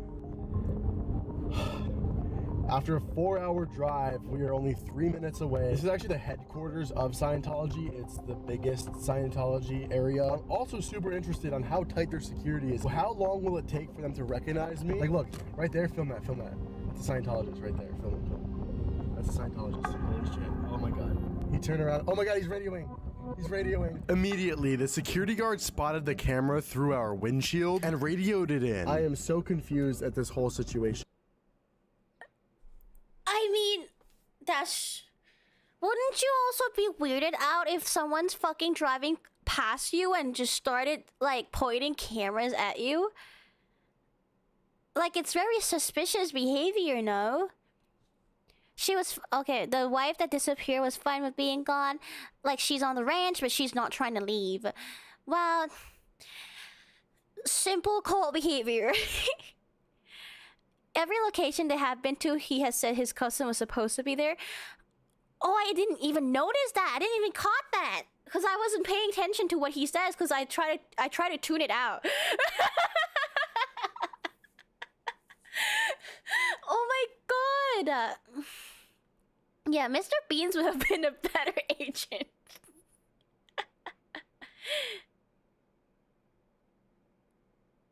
But trust that Scientology is the bad guys here, no matter how annoying the streamers are. I know Scientology is bad. Like I've watched I've watched Scientology documentaries and stuff before. It's just still like very suspicious and annoying for him to act like that. Yeah, like they're not even trying to hide. With a cousin like him, Scientology almost seemed tame. I'm so confused what's going on. I do keep seeing trucks drive by me very slowly. I don't know if it's actually secure. At this point, just point out anything. Oh my God, guys. They have 3 trees in a triangle formation.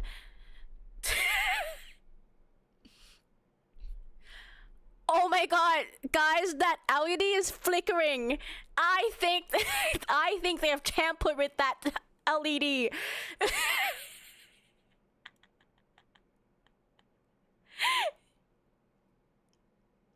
Yeah, like we know how Scientology is bad. It's just how these people do their investigation, quote unquote. I don't think it can be called investigation at this point. Oh my God, that tree was moving with the wind. Some Xenu shit is going on here. Yeah, I might go to Scientology just to escape a cousin like this. He's been changing locations because he's escaping. He's running away. Oh my God, the air is like the air of security. Security or not, or if I'm just paranoid, I'm probably just paranoid. But already vibes are not This good is here. literally, I'm telling you, textbook Shane Dawson documentary. This is literally it. Game plan was simple. Attempt to walk inside the front door with absolutely no cameras on me except a secret pen camera that was lodged inside a spiral ring notebook. I walked down the sidewalk and up to the front door of the building. But watch what happens before I could get to the door. Let me guess. A security guard that's just coming out because you have a camera. How can I help you? Curious where the visitor center is? Our information center? Yeah. After the pink building, we have right there to the right. Cool, perfect, thank you. Before I could even get to the door, the security already came outside to confront me. But what happens when I get to that other building honestly concerns me. The following section contains opinion and perspectives expressed by third parties. These views do not reflect the views of YouTube, the creator, or any affiliated parties. All statements are presented for informational and discussion purposes only and should not be perceived as established fact. Viewer discretion advised. You think they put this on so they don't get sued? Problem comes in is that Scientology is a destructive cult, and they have their own rules set. The unreasonableness comes in when the church starts making unreasonable demands of you as a cult member, as a member of the group, to pay exorbitant amounts of money over and over and over again. Yeah, translation, don't sue me. Make restitution for your confessed crimes in those confessionals with monetary restitution, right? And amends that you have to do. This kind of leveraging of people in the group is an everyday occurrence there. This is just one example that Chris brought up, but watch what happens when I pulled up to the informational center. I gotta love the filter he put on this camera. Oh. Hey, how are you guys? Good, how are you? Curious if I could do like an audit or whatever. The spiritual counseling? Spiritual counseling, yeah. This is just an info center. I love how she says this, as if we're not in Clearwater, which is the headquarters to all of Scientology. What's the process like for that? You visit a church? Which city are you from? I'm actually from Fort Lauderdale now. Okay, there's a church in Miami. Is it Miami one? Okay. Immediately, they had a security guard waiting for me inside, and the lady was very passive aggressive with me. Every org has a book. It's a big 3-ring binder, normally maybe more than one. And if you were to open it, you'd think it was just a bunch of mugshots, because it's just pictures of church critics who have shown up at churches. So it could have just been your face, right? What's the process like to get started?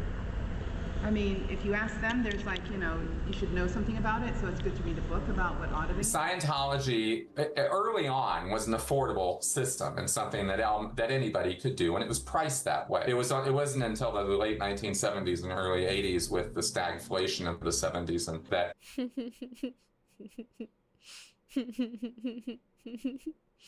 Sorry, I just find it really funny. Yeah, because, you know, like, security doesn't normally stand by the entrance to the buildings, because why would they, right? Obviously, I put all my securities in the back where they belong. You should get that book, man.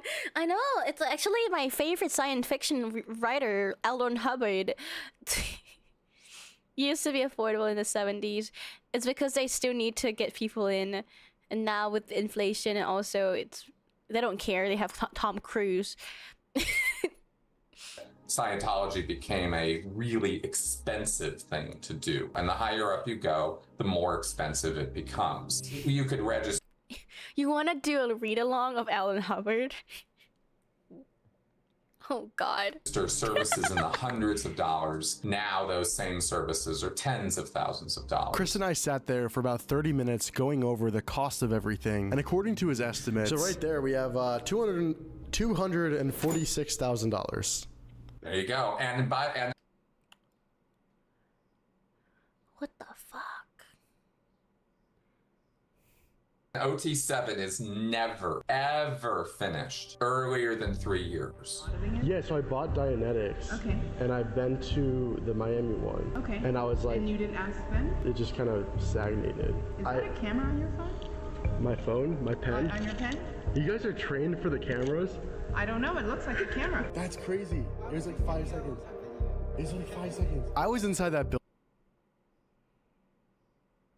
Dude. I'm tired with this guy.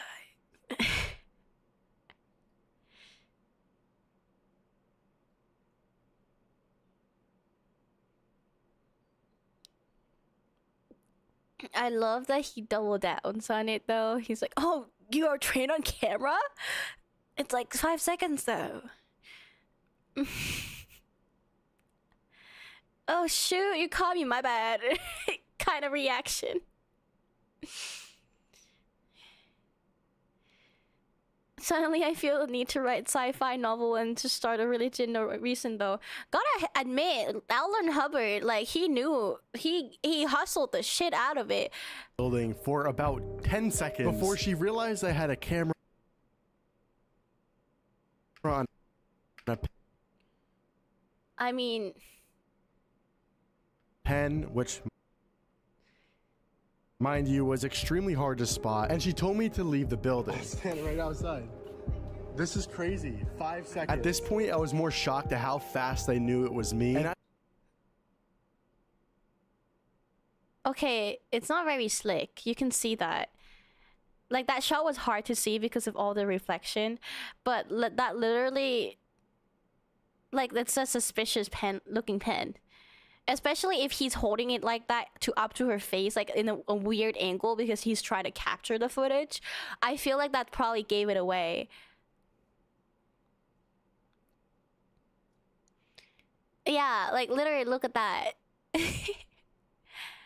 Yeah, like especially because there's gonna be so many people who try to come in and like secretly film them, so they're probably trained like are used to seeing these. I didn't really know what to think.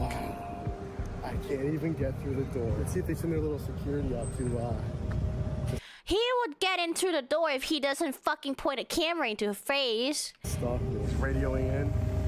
Radioing back up. There's all kinds of, damaging things going on at all levels of Scientology. There is another rundown called Cause Resurgence Rundown. And there's a big, round, huge open space. And people just walk or run. They're supposed to jog, run. And for, I believe it's 5 hours a day, you are doing this running, walking, jogging thing. And you're told that this is bringing you to a state of exteriorization where the thetan is popping out of the body. I was gonna say, like, I feel like a regular civilian going into it, if you were to tell them, oh, if you run in a circle, these entities are gonna leave you, I feel like most people will tell you you're crazy. So how do they get to that point? Of course, that's why Bridge to Total Freedom is a selection distribution system that selects out those people who aren't going to believe this and selects for those who will. They will get emotionally hooked and eventually, through the system of indoctrination, become morally hooked into a belief system that is, in a way, can be described as a totalist system. So it appears now I'm being followed. They're scared that I might speak to some of the people here. But I'm just gonna look at the nice artwork that's on display here. I love that he just said that right next to the guy. He's just out here monologuing while the security guard walks away. Yeah, I'm just gonna look at these beautiful artwork here. Are Scientologists misunderstood by the general public? It's a destructive cult that operates beyond their ability to understand what's happening to them. And that's not some slight or insult on them. It doesn't mean they're stupid people. It doesn't mean there's something wrong with them. And I really want to stress these words because this is... Can we have a Scientology VTuber, please? It's important. They have been successfully lied to. And it's really that simple. And until you find out, you don't know. And you're operating as though this is a true thing you were told, which is not true. And a second somebody lets you know and it really comes home to you, oh my God. And nobody feels worse about it than you do. He's herding his sheep. He's a shepherd for his sheep. But he's just going far away enough to where he's not technically harassing me. Oh my fucking God. Don't even tell me. He's doing his rounds. People like to judge others and think that they're stupid or weaker, less moral fiber or something. None of that has anything to do with why people get into cults. And this conversation made me think back to my cousin. Chris made it clear as to how complicated Scientology actually is, but he also explains something else. What a cult is doing is not just messing with you emotionally, but it's messing with you morally. It's messing with your idea of what's right and wrong. I would like to point out that we're 30 minutes into this video and... Oh, right! Yeah, this is for his cousin, right? Is the cousin in the room with us? Yeah, right? In the world, what's good and bad in the world, how you think about these things. And over time, it messes with your very idea of what it... He just went, yo, bro, can I just took this group picture of us and I just blew out your face and just like say that you're a part of Scientology for views? I'll give you a cut of the fucking watch time, bro. 10%? 15? Good world is, what world that makes sense is. Guys, he's standing on a public sidewalk right now. He's recording from the public sidewalk. So you could just talk to me, man. You don't gotta stalk me from a distance. You know what I mean? It's like kind of weird. How are you? What's up? Uh-oh. That's literally what he does to other people, though. So I think it's really base for them to do that back to him. So our moral system is what keeps order in place for us. And for a cult, they're all about compliance. They're both recording on the sidewalk. This is not real, bro. And that's why somebody slowly, gradually, over time, becomes a very different version of themselves. You want one with me smiling or straight face? You can get another one close up. Close up one. Like head-on, center, portrait style would be good. Yeah, that guy's dripped I that. usually do charge people for my portrait. Seems I might have gotten scammed there. You don't get to like walk the higher ground. Like, you've been recording in people's faces. You don't get to be, like, usually I charge people for portraits. No. I asked Chris why my cousin might not talk to us, and his explanation actually made a lot of sense. So the rest of the family's trying to talk sense to him, trying to tell him it's a cult, trying to tell him what's up, right? And he's like, okay, all of you guys are disparaging my religion. You won't stop. I keep asking you to, and you won't, and so I'm cutting you off. He'll think of them as PTS. According to Scientology's handbook, a suppressive person, or SP, is a person who seeks to suppress or squash any betterment activity or group, meaning Scientology activities. They also claim that a suppressive person is also known as the antisocial personality. They will give you the label of a sociopath if you don't agree with Scientology and try to speak out against it. And that's where a PTS comes in. A potential trouble source is a person who is some way connected to and being adversely affected by a suppressive person. So if you talk to a suppressive person, or a person that Suppressive or submissive?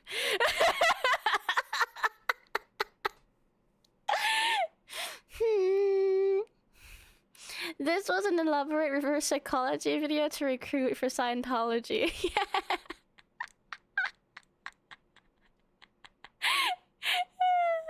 This is like just like the Omega Wars. Submissive and Scientologyable.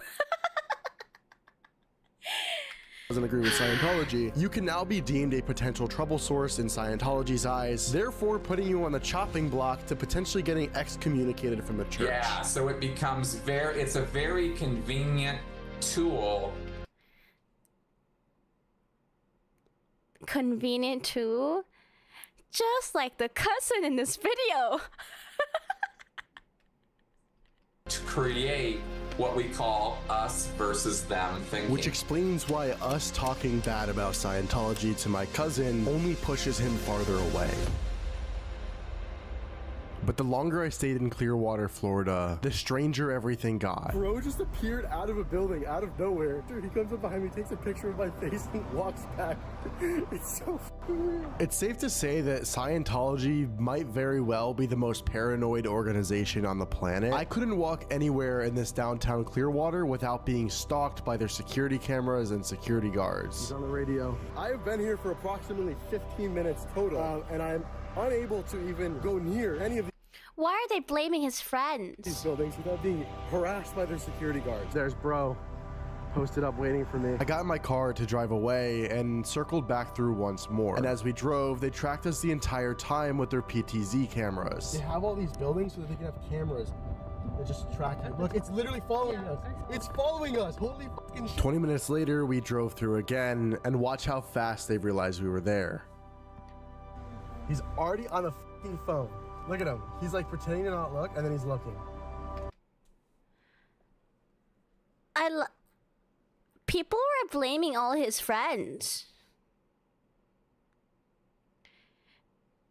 Literally, like, can they not see they're friends for a reason? I mean, obviously, this guy this entire time has been editing in a way that makes him look good, but even so, like, he still has harassment actions, behaviors. Like, what the? Like, what is this? And as we left Clearwater, the entire time, we were under heavy surveillance by their church. Yeah, it's following. Zoom in all the way. I am. I'm not exaggerating, this is how tight their security is. Yeah, birds As of we're a coming to a feather. close with all of this, I need to leave you with something. We have been filming this video for about 2 years now, on and off, and there is so much more that we uncovered. filming for 2 years.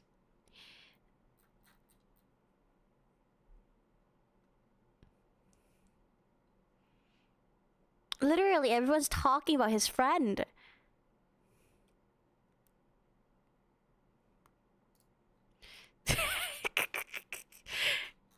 So what about your cousin?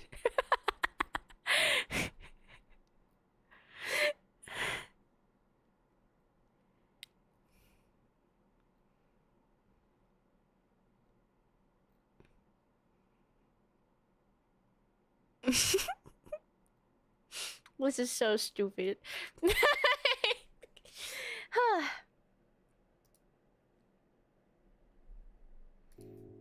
Oh, are we looking into the phenomena of TikTokers and Gen Zers Russian Scientology building? This video just got recommended on my side tab. That's the only reason I clicked on the video. For like, I just clicked on it because I thought it'd be a random, interesting watch. Yeah, I was just gonna completely forget that I had a cousin in Scientology and just go with the narrative that, well, people in Scientology can't reach their family because they're potential trouble, so something, PTS. His cousin probably had to give all the church money because of this video, yeah. Bro, if I see this guy's video come up on my feed again, I'm never watching it because I know I'm gonna get clickbaited. He wasn't real anyways. Exactly.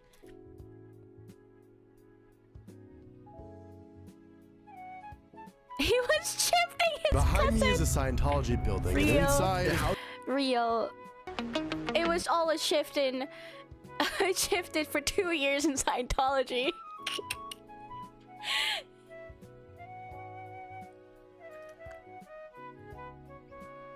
No, for real. I would avoid him too as his cousin.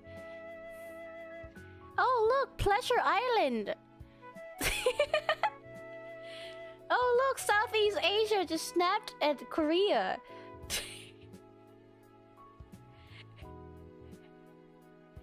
That's a fire title. Hold up. For the love of theme parks.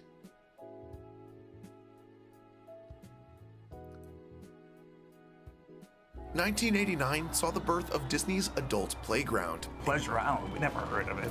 Then again, that was part of the allure, right? Filled with deeply themed restaurants and nightclubs, it Damn, offered a unique that experience place looked unlike lit. anything else at Disney World. When Pleasure Island first opened, that was the place to be. Because you were there because you wanted to be there, not just because you were passing through. Crowds flocked to downtown Disney, some of which caused Isn't a bit that more so trouble cool? than Disney had I would hoped. go We there. had several people that would come in with fake IDs. And there was a lot of problems with children getting in trouble and doing things they probably shouldn't be doing. What's worse could happen? As long as nobody dies, you can do all kinds of incredible stuff. This is the history of Disney's Pleasure Island.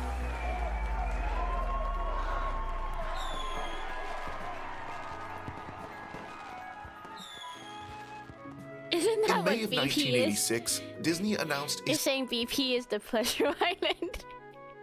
Pleasure Island was dope as fuck, but it was like a non-stop rave, but with Disney branded drinks. Honestly, I feel like this is the place that Disney adults want. You know, like the cringy Disney adults that we see nowadays in TikTok. Well, I guess we'll learn why they stopped having Pleasure Island. is a new addition to their Florida property, a nightclub complex called Pleasure Island. This would, of course, be the brainchild of newly appointed Disney CEO Michael Eisner, taking direct inspiration and eventually the Go, Minnie! Throw it back! Yes, girl! business of downtown Orlando's nightclub complex, Church Street Station. Church Street, which had opened its clubs in the 70s, had become the place for adult nighttime entertainment in Orlando. Up until that point, Disney World was its theme parks, a safe place for family-friendly entertainment. Even the idea of Disney selling alcohol was still sort of a foreign concept. It was a shock. I was actually thrilled that they built an adult park, something for the adults to do. Yeah, we were a little confused, as you can imagine. You know, of course, once we got here, Our answers were quickly. It was needed at that. Imagine you went to Pleasure Island, but Dodo Duck was watching. Hey,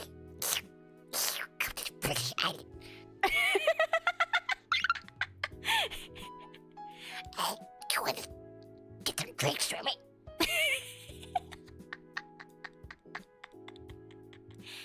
And that was my Dodo Duck's impression. Thank you, thank you.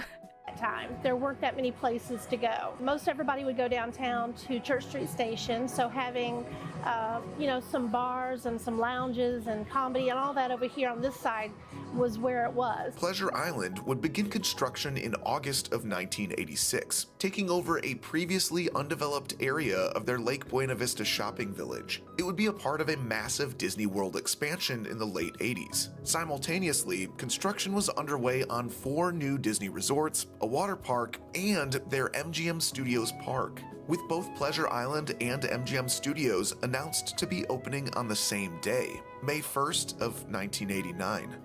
At night, the action shifts to Pleasure Island, a glittering action-filled nightclub area that designer Chris Carradine says follows a theme. Wait, so does it only open at night? Or like in the evening?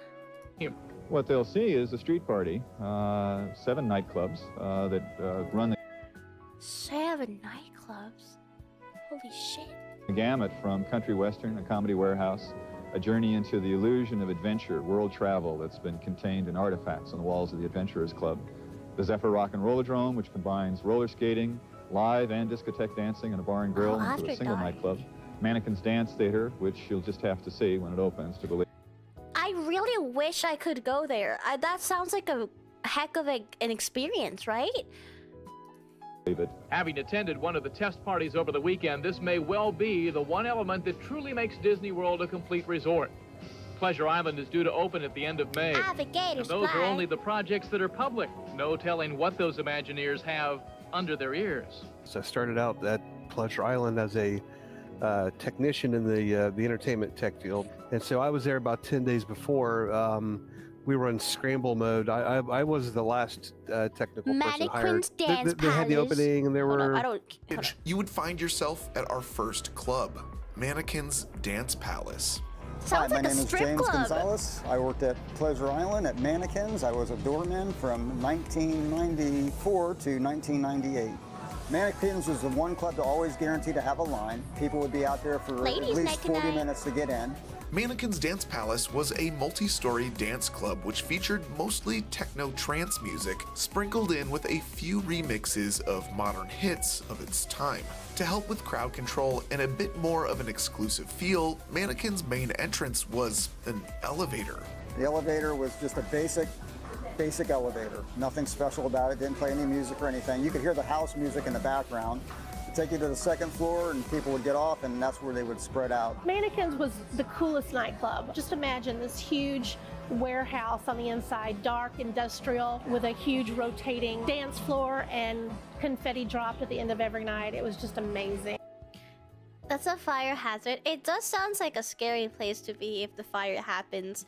Everyone had to like scramble out tiny opening. I'm sure they have a fire exit, but it's just kind of scary still. Mannequins was out of control, and that's probably a nice way to put it. Definitely some tablespoons of debauchery floating around at times, but that club tablespoon of debauchery was intense. It was the largest capacity club on all of Pleasure Island, and oh boy did the crowds show up. The building featured a state-of-the-art lighting and sound system that would often be accompanied by short stage shows or moments scheduled throughout the night. There was multiple dance shows inside Mannequins. The main one was called the Phantom of the Opera. It actually was the most popular show on the island. Wow! Phantom of the Opera! It was a very theatrical climax to an evening at Mannequins, and a fan favorite for both vacationers and locals alike. Second to Mannequins, one of the most popular spots on the island was the Rock and Roll Beach Club. Ooh! Back when the island opened in 1989, Disney had envisioned this as a huge multi-purpose venue. Zephyr's Rock and Roller Dome was 3 levels. The first, a traditional dance floor and stage for a live rock band. And the second, a roller skating rink, but also a balcony at the same time. Guys, the casualties on this roller skating rink. Shit-faced roller skating. I would be here, like 100%. A unique concept which proved to be a bit more dangerous than Disney had hoped. The roller skating feature was removed following multiple injuries, and so was. Fucking knew it. I have an idea for them though. To keep the roller skating feature in, they have to, everyone have to blow into the alcohol thing so they can't be too drunk roller skating. You gotta blow it in first. The venue's roller dome theme, although the high energy rock and roll experience remained. All right, Rob Dexter, bass player and singer for Kabang. And I'm Steve Gallo. I was a singer guitar player as well in Kabang from 2000 to 2008, primarily at the Rock and Roll Beach Club, but we did a lot of dates out there on the West End stage as well here at Pleasure Island. That's what our thing was. Yeah, and, I think I preferred to play the Beach Club because it was more personal. You had people right against the stage. Yeah, we didn't fit the mold of a typical Disney band. Not at all. And back in the mid-90s, our hair was down to our butt. I mean, you know how the rock and roll thing is. Similar to Mannequins, the Rock and Roll Beach Club had guests entering into the club via a balcony and looking down onto the main floor. The major difference was it was the 3rd floor balcony, and you had to take the exterior stairs. Once inside, it was non-stop rock. It sounds like a great time.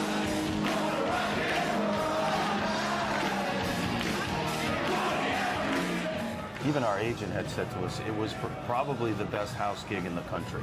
As far as Disney was concerned, they never said anything about our material. We played, towards the end of the night, some of the heaviest stuff. Corn. And as long as we didn't cuss, they were good. Yeah, and that was it.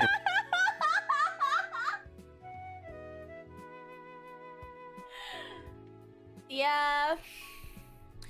I really like getting shit-faced and doing some tablespoon of the basheries in the Disneyland, bro, but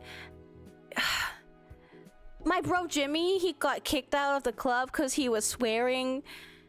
Thank you, Amisika. Thank you for the follow. We just can't cuss in here because it's a magical land of Mickey Mouse. Too far to just drop the F-bomb.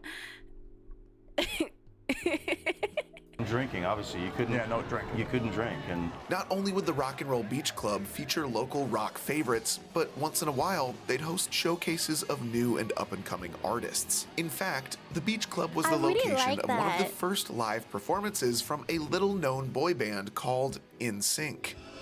Put your hands together.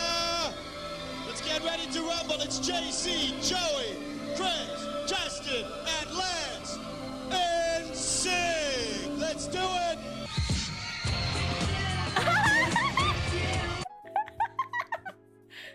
This was a different time.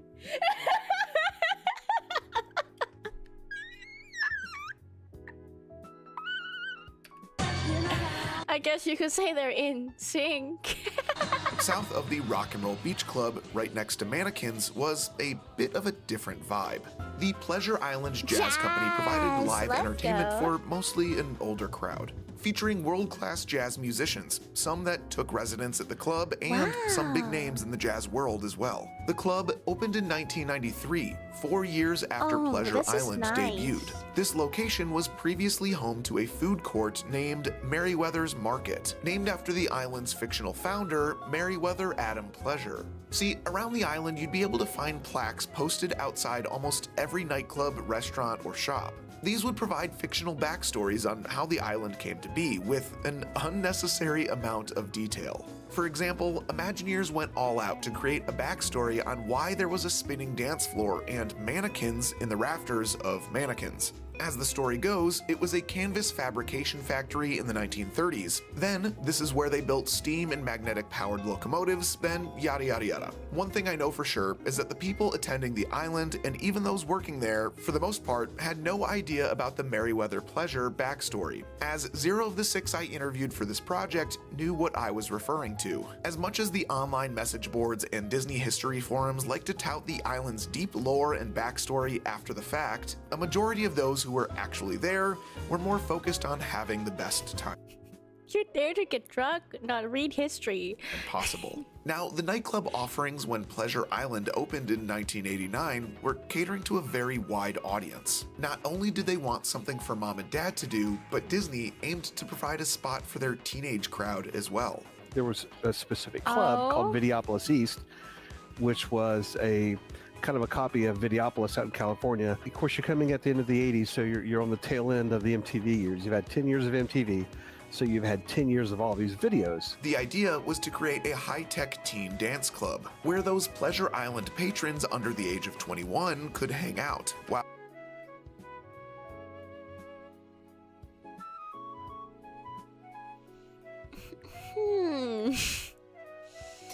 But is it a really good idea?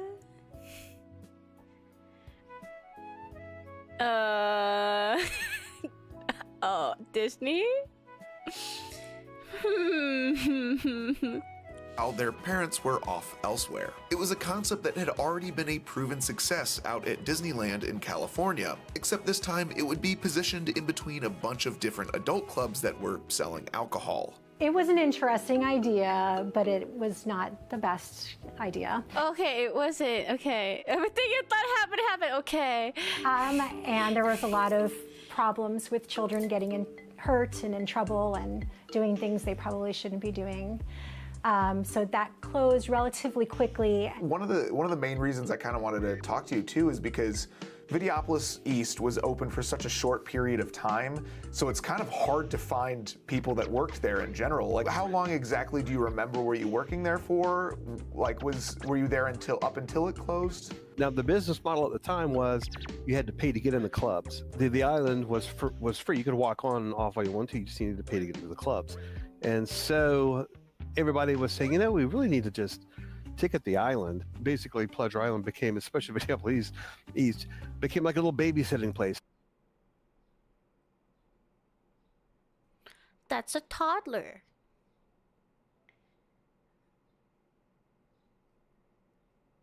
You're bringing a child?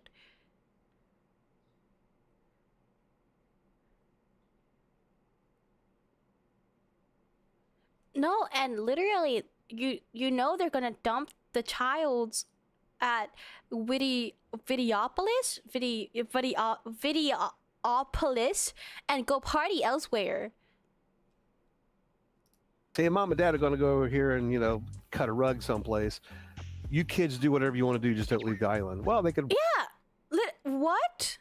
There were all kinds of great things for kids to do that were passive. It was terrible for those working there. It was a very difficult position to be in, to have to deal with a bunch of kids without parents. So basically, working there is a nightmare. You have to deal with random kids alone and then drunk adults. And alcohol was involved, not in that club, obviously, but the access to it. And there was a lot of gang activity when the island first opened because we did not have it gated. In July of that... You don't have it gated?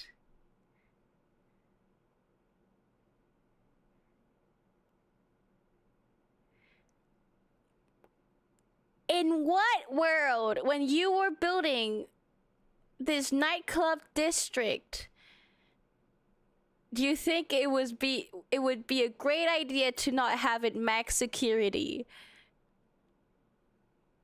First year, a fight involving a group of teenagers broke out just outside of Videopolis East on Pleasure Island. I didn't mean to stab those guys. I don't know what happened, he said. Another boy who said he was involved in the fight said and would identify himself only as TC said everyone was just fighting with everyone.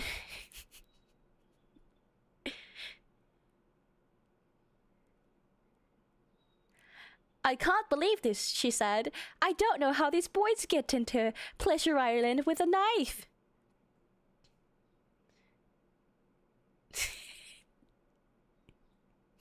W gang activity in Disney.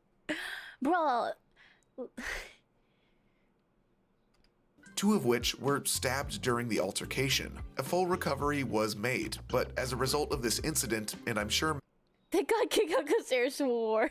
many others of lesser severity, it was decided that Videopolis East would close. At the time, Pleasure Island would also start charging a flat entry fee and require wristbands to enter the island. That's what it should have been since the start!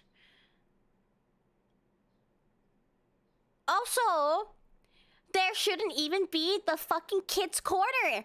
Videopolis, everyone who enters that fucking district or fucking Pleasure Island should all be ID checked with and then has a wristband. Is that such a hard concept to grasp when planning this adult-only park? So when you ticket the island, well, now we can't drop the kids off. We have to pay ticket to get in. The kids don't want to have to pay ticket to get into that. They would rather do something else. So it became quite obvious that they were going to have to retheme the club. Videopolis East would become Cage, a 21-plus venue playing mostly alternative and industrial music. When it became the Cage, now that we had a little bit more focus rather than Videopolis East, this had a little bit more focus. It's adult-themed.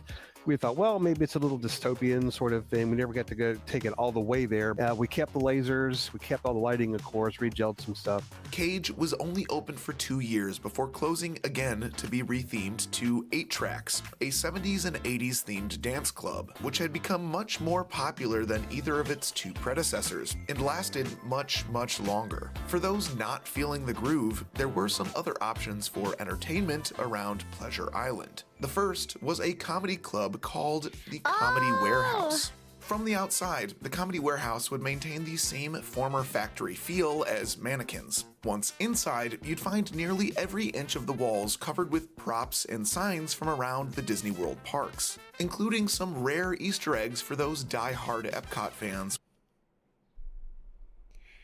Easter eggs, they say.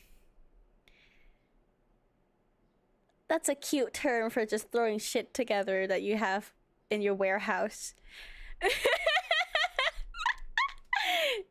It does feel like building a club right in front of a primary school. With a keen eye. The theater itself was small enough to feel intimate and promote some crowd participation. This also meant it would almost always have a line waiting outside for the next show, which wasn't really a problem because guests and cast members alike adored this show. Hi, my name is Deb Marino. I worked from PI from 1991 until 2004 and various different locations and jobs, all the way from tickets and parking to every single club, bartending, events. I even did some crazy stuff for, well, I can't talk about that. Comedy Warehouse was a straight up improv theater. It was basically Whose Line Is It Anyway before Whose Line Is It Anyway existed, even the British version. Comedy Warehouse, initially, it was a scripted show. Comedy Warehouse's first show, titled Forbidden Disney, was a family-friendly parody show covering all things you'd never expect Disney to allow as part of a live show they produced, poking fun at the long lines, some of the not-so-great food, and how expensive it was to go to Disney. Oh, well, the irony of paying to go into another Disney park just to make fun of the other Disney park. Oh, if they only knew. Once the jump was made to an almost strictly improv format, that was when the show's fan base really grew. The skits were hilarious, and if you worked for Disney, they were a lot of inside jokes that maybe other people didn't get. Obviously, being at Disney, there were rules for the improv. They couldn't just say whatever they wanted. They did say some things that were seen as, I guess, blue, but in our time now, people would be like, that's not terrible. But in 1991, 1997, they would have been like, oh dear, like, I can't believe you said that. What is the matter with you now? Look at you shouting and people are starting to stare. Oh, really? People are staring at us? Really? Are they looking? Okay, how about I give them something to look at? Yeah, there's the Magic Kingdom. Across the walkway from the Comedy Warehouse,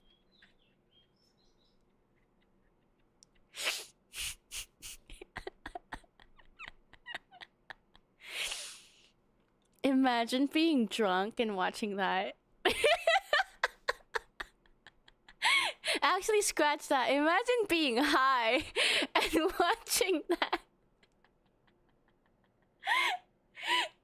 The family-friendly comedy show from Disney.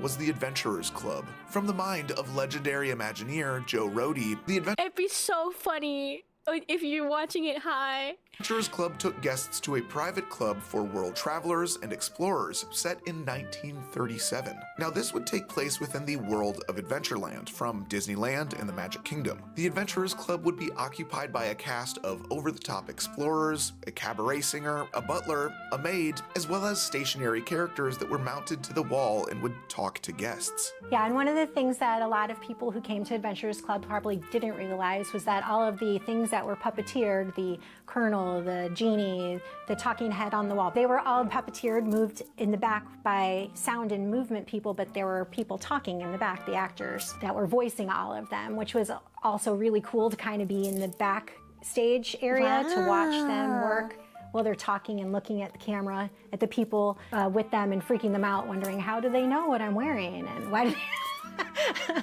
And as one of the bartenders, you got to mess with people by like pressing a secret button to make the stools go up and down, and it went down really slow so people wouldn't even realize it. All of a sudden they'd just be like on the ground almost.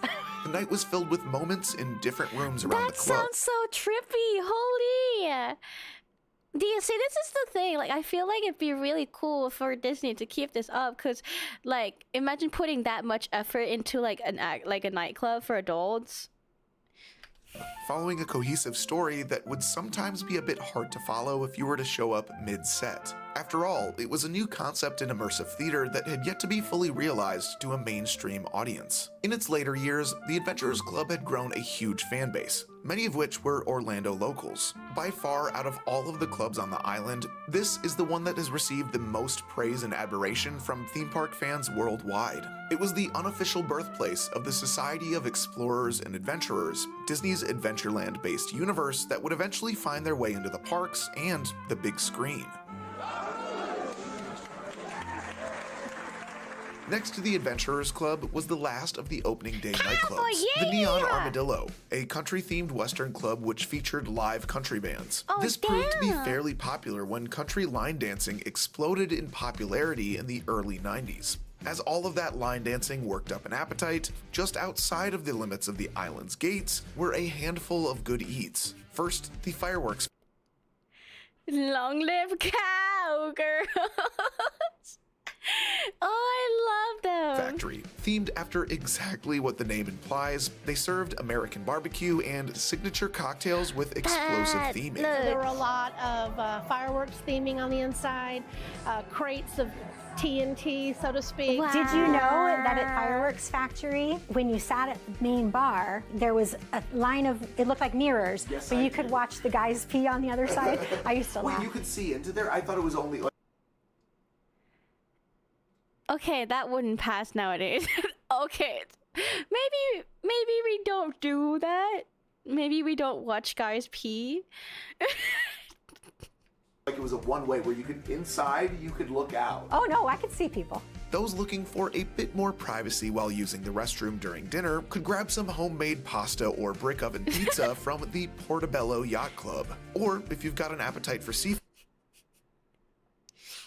yeah, maybe we don't do the mirror thing. The Empress Lily Riverboat was the place for you. Oh, that's so Pleasure pretty. Island, as you would expect, had a multitude of gift shops and other forms of entertainment outside of the clubs and restaurants. Perhaps the most recognizable was a gift shop at the center of the island, Jessica's. Yes, Yes, Jessica! With the popularity of Who Framed Roger Rabbit in the late 80s and early 90s, Disney aimed to get these new popular characters in their theme parks wherever they could. It kind of felt like Jessica Rabbit was slowly becoming the new Betty Boop, or at least that's what Disney was trying to do. This particular shop mainly sold everything you can imagine with Jessica Rabbit on it. Disney inadvertently created a sort of icon of Pleasure Island, with the shop's neon Jessica Rabbit becoming a mainstay even after the gift shop closed and she was moved over to the West End. There were plenty of other gift shops as well, like Yesterears, selling throwback Mickey memorabilia, and one other that stood out from the rest. Superstar Studios gave guests the ability to star in their own high-tech music Imagine doing this drunk. Videos, and purchase what I could only assume was the world's shortest VHS tape to take home with them. It was one of the only spots on the island that saw frequent business, both from families during the day and drunk adults belting out Bon Jovi at night. Wait, so they come during the day? As the island would head into its second year of operation, its popularity would begin to dwindle. That, mixed with the gang activity and issues of underage drinking, it was time for a change. A fairly new hire to the Walt Disney Company, Art Levitt, was sent in to restructure the island, figure out what was working, and more importantly, what wasn't.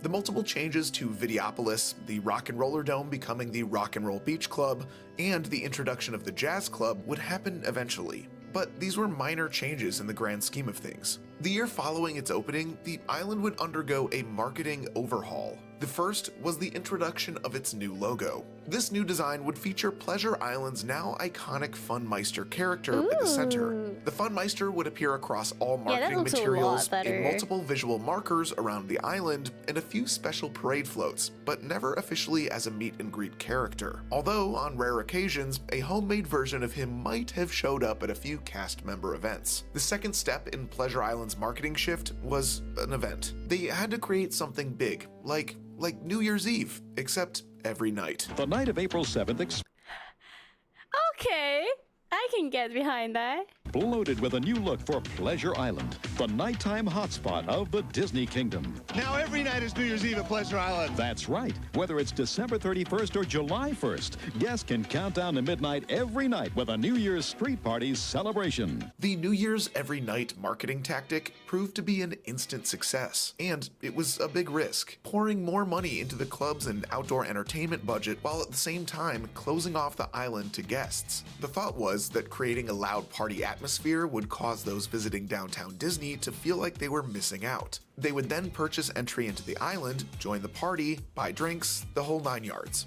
To Disney's surprise, it worked. To add to the island's outdoor offerings, around this time Disney constructed the West End stage, an outdoor stage that was, for the most part, there as a central hub for the New Year's countdown, but quite often was reserved for larger touring acts. Over the years, there were countless big names that would perform on the West End stage. Marky Mark and the Funky Bunch, the B-52s, Johnny Cash, Styx, Boy George, Christina Aguilera, Duran Duran, Hootie and the Blowfish, and many more. Pleasure Island became the place to be for nighttime entertainment at Disney World. Anytime celebrities would be in town, they would often be spotted at Pleasure Island. Wow.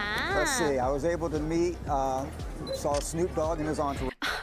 Snoop Dogg! Hear me out, Pleasure Island, but for VTubers, I would love that. They need to make islands for VTubers. A couple times here. See this guy headbanging. I'm like, wow, this guy's really into it. It was Drew Carey. Yeah. So we come off the stage, and he's like, it's funny, he's coming to us like, oh my God, every time I'm here, I love watching you guys. You guys are great. I'm like, really? There was one time that Michael Jackson came in the booth. Oh, I got wow. to shake the gloved hand. He came in right when we were doing Pump Up a Jam. We had a really good light program going to that. Very energetic crowd. He saw the, this is cool. He liked it. And he walked out.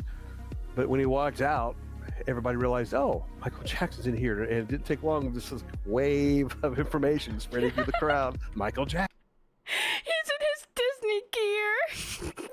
Jackson's in here. So he left, and all the kids left too. And so the rest of the night, we didn't do anything. We just kind of played music just for ourselves because everybody was following Michael Jackson.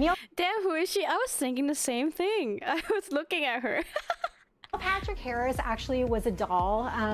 He and his brother came to Comedy Warehouse to see a show. And at the time, he was still, Neil Patrick Harris was only like maybe 18, 19 years old, and I was just barely 21. And his brother clearly did not know that he was gay and asked me if I could hang out with them, you know, to be like, hang out with his brother. And so I was like, okay. So we went to the Laughing Kookaburra. I snuck him in, underage. That's a crazy thing to admit, lady. On the internet? And I told him that night, though, at the Kookaburra, I was like, dude, I know you're gay and it's cool. Like, I won't tell anybody. He was a really nice person. I wonder if he even remembers that. That would be a weird thing to remember. Even though guests would be able to experience New Year's Eve every single night of the year, there was one night a week that seemed to be a little bit more wild than the rest. Thursday nights used to be cast member nights. Yeah. So they would pay their employees on Thursday and let them into Pleasure Island free. Because they weren't stupid, right? You know, it makes you kind of think, are they they're giving you your paycheck same night? They're going to be offering a cast member discount. You get a little discount with your ID. While Disney cast members were some of the most well-behaved, a typical night at Pleasure Island would see its fair share of mischief. And every once in a while, after people, you know, probably had too many libations, they would end up in the creek. And one guy did it, and he came out with leeches. Oh no. Oh. All over him. Mannequins being a Disney club was also an You think that cleared that water? over 21 club. So we had several people that would come in with fake IDs. I hate to say it, but especially a lot of the tourists from out of town, they would always say, well, I'm going to be 21 in a month. I'm going to be 21 next week. It never worked with us. We'd always check the IDs thoroughly, and you could only get in if you were 21 and up. I think it started to be a little bit of a liability. Yeah, unless the lady sneaks you in underage.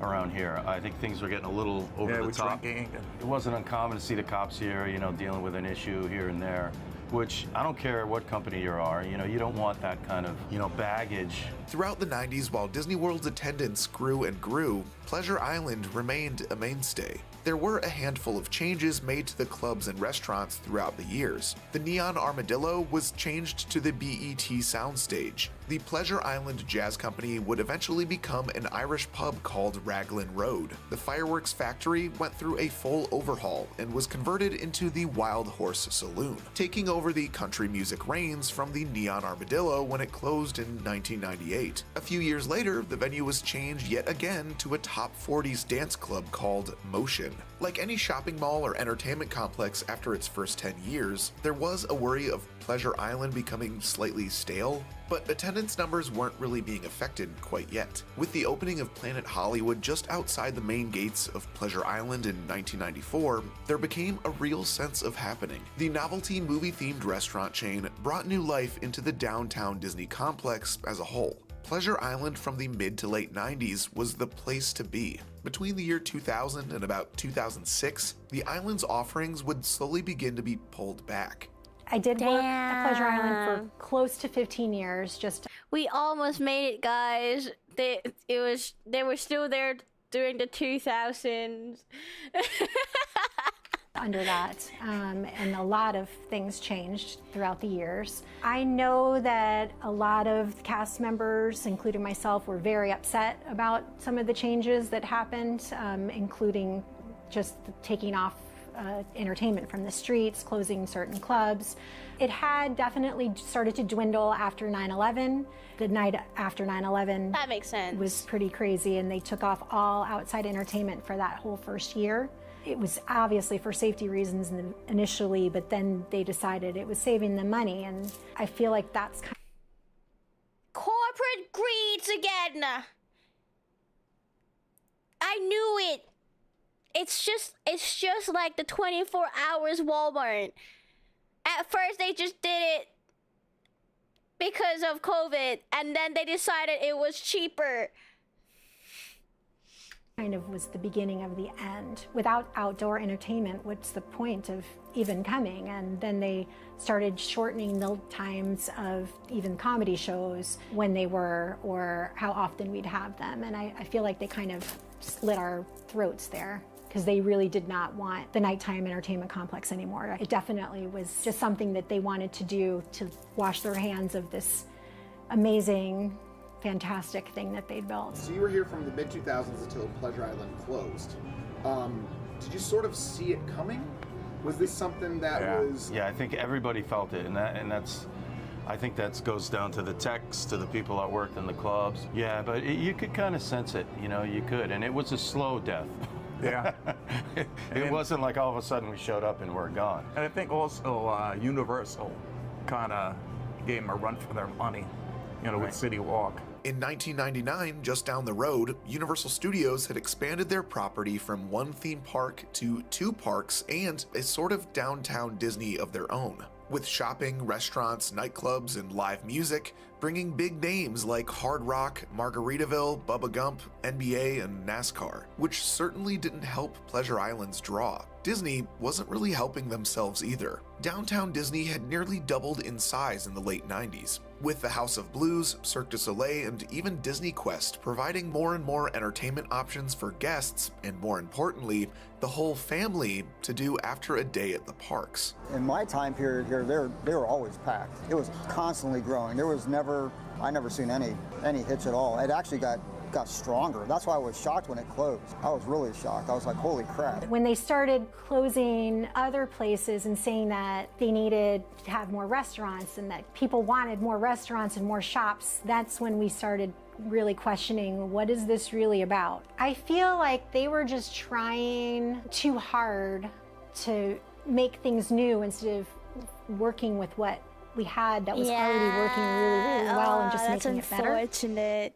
I came back for the last night though. It was fucking amazing. On September 27th of 2008, Pleasure Island would see its final night of operation. As one would expect, the island was packed. It was a celebration of the last 19 years of the greatest party in Central Florida. Most of those in attendance were cast members and local regulars to the island. Many of the clubs had close to an hour-long wait just to get inside. It was the last hurrah, and by the end of the night, they still weren't ready to see it. This is like when they took your favorite thing out of the menu. It's when the KFC took away my fucking fish finger. You'll never see him again. Go.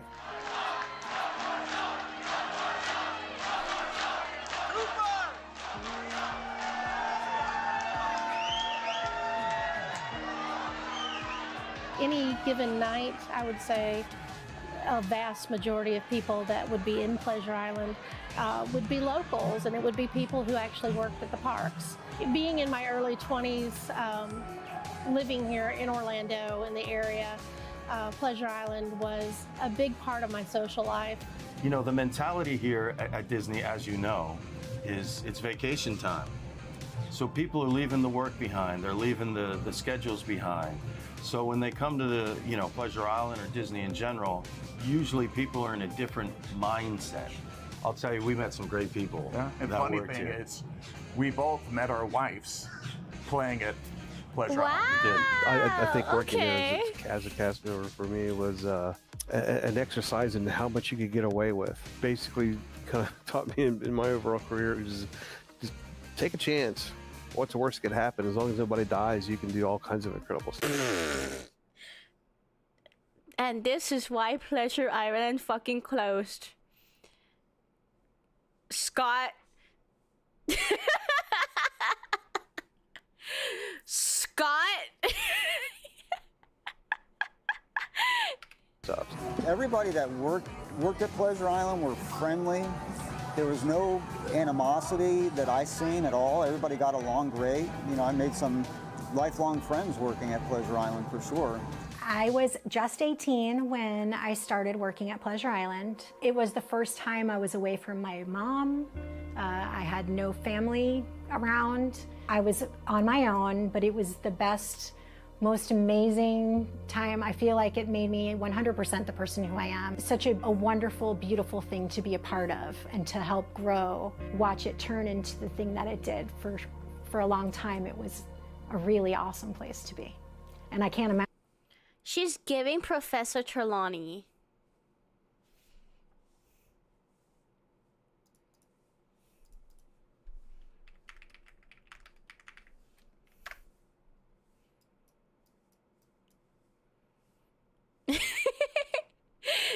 Imagine ever she's giving Professor Trelawney.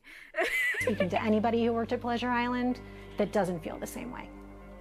During the filming of this project, I was fortunate enough to be able to revisit the former Pleasure Island, now Disney Springs, with some of the amazing people who made it happen.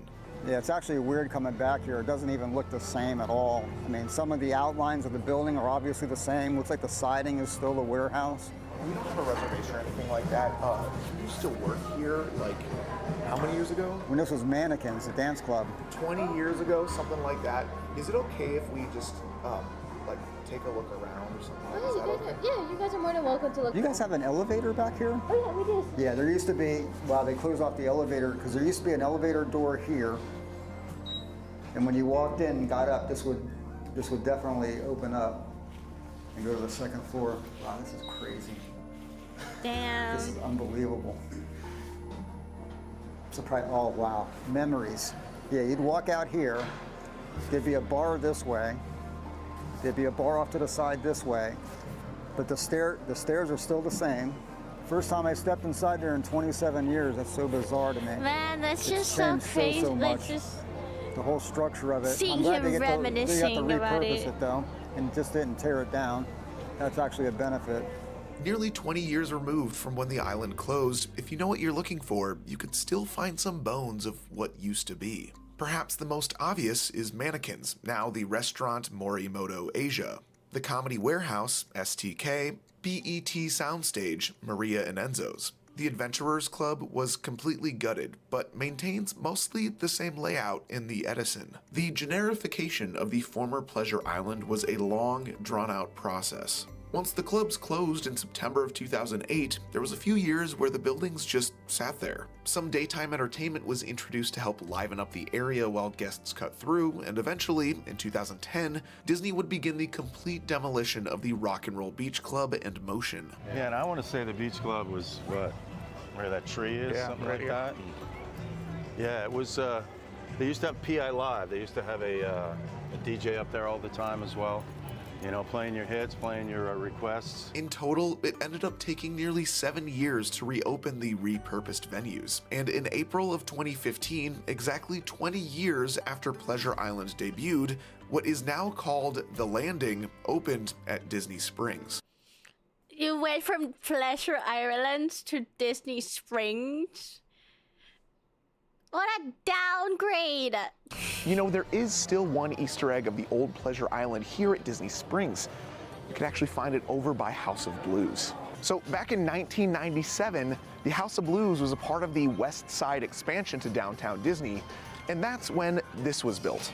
You can find this concrete archway on the back side of the House of Blues. It was created to match the same art style you'll find inside the venue and other House of Blueses around the United States, but this one is special. Inside of the concrete is a hodgepodge of random items. Just about eye level on the left-hand side, you'd find a name tag of a Pleasure Island cast member. A quick Google search will reveal that this once belonged to Janet from Chicago, Illinois. But at some point in the last 28 years, half of it has been broken off, and this is exactly why we can't have nice things. As someone who lives 20 Yeah, Pleasure Island had an impactful name. Like, you literally know what you're getting. I don't even know what's in Disney Springs. Do I just go drink water? 5 minutes from the former downtown Disney, there's not a single week that goes by where at some point I don't turn to a friend and say, you know what I wish we had? Pleasure Island. So let me ask you, if you could go back and visit Pleasure Island during its prime, would you? Yes! A simple yes or no in all caps will do, but please Yes! comment. It's really the only way I know that you made it this far in the video. First and foremost, Thank you to every single cast member, construction worker, Imagineer, whoever that made Pleasure Island a reality. Thank you to Debbie, Scott, James, Dana, Rob, and Steve for taking the time to sit down and discuss your experiences at Pleasure Island. There's absolutely no way this video would have happened without you. If you were interested in seeing the full sit-down interviews from any of these former Pleasure Island superstars, they are available right now for free on my Patreon in the description. As always, thank you to Roosevelt's for providing my threads for this video. And if you're interested in more theme park history, watch as I recap the rise and fall of Disney's indoor interactive theme park, Disney Quest, right here. Or we need, yeah, like adults need their own parks too. Why give it to kids? Please, we need magical nightclubs. That was so interesting. Yeah, we need that shit back. I would literally go right now. Randomly got up at 5 a.m. Hi, Irons. Welcome to None of Paradise. Yeah, kids don't pay for Disney Plus. Yeah, all those Disney adults, you bet they're going to the nightclubs. They'll just literally be going to the Disney park in daytime, and then just at nighttime they'll go to the Disney club. I only see money. Cha-ching! This could only be well. They just don't want to deal with drunk adults. There's too much work for them. That's what it is. They said it was too much work.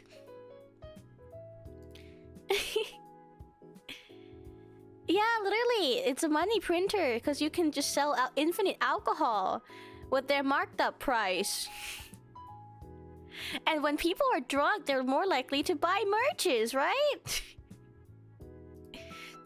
How is that not a great business idea?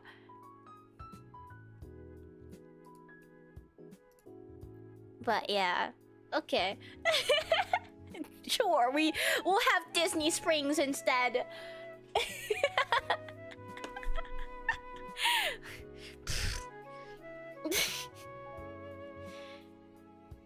I still find it really funny that they had the whole thing of like a place for like kids in Pleasure Island. Yeah, that name just has no ring to it. Like they cannot top Pleasure Island.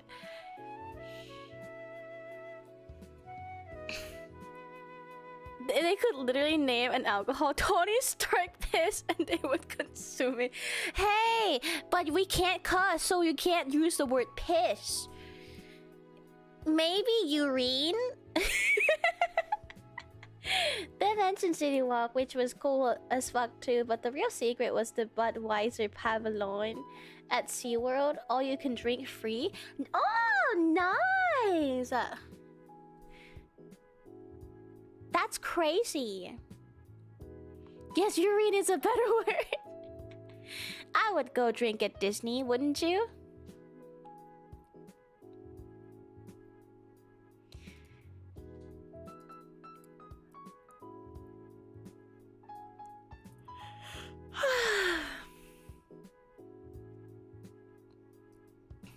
Free alcohol? No, you gotta pay the buffet.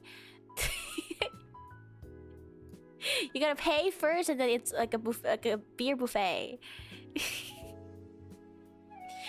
Alright, guys. Thank you for hanging out with me today. This was a fun, nice little hangout. I love just doing random stuff. Go to Epcot, drink around the world. Epcot? Epcot.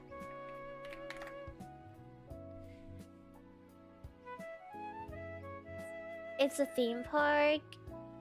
Oh, it's a theme park?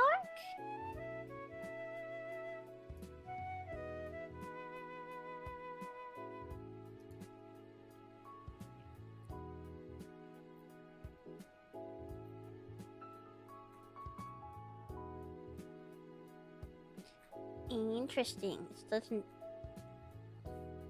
Sip exquisite cocktails inside Spaceship Earth at a lounge. Geo 82.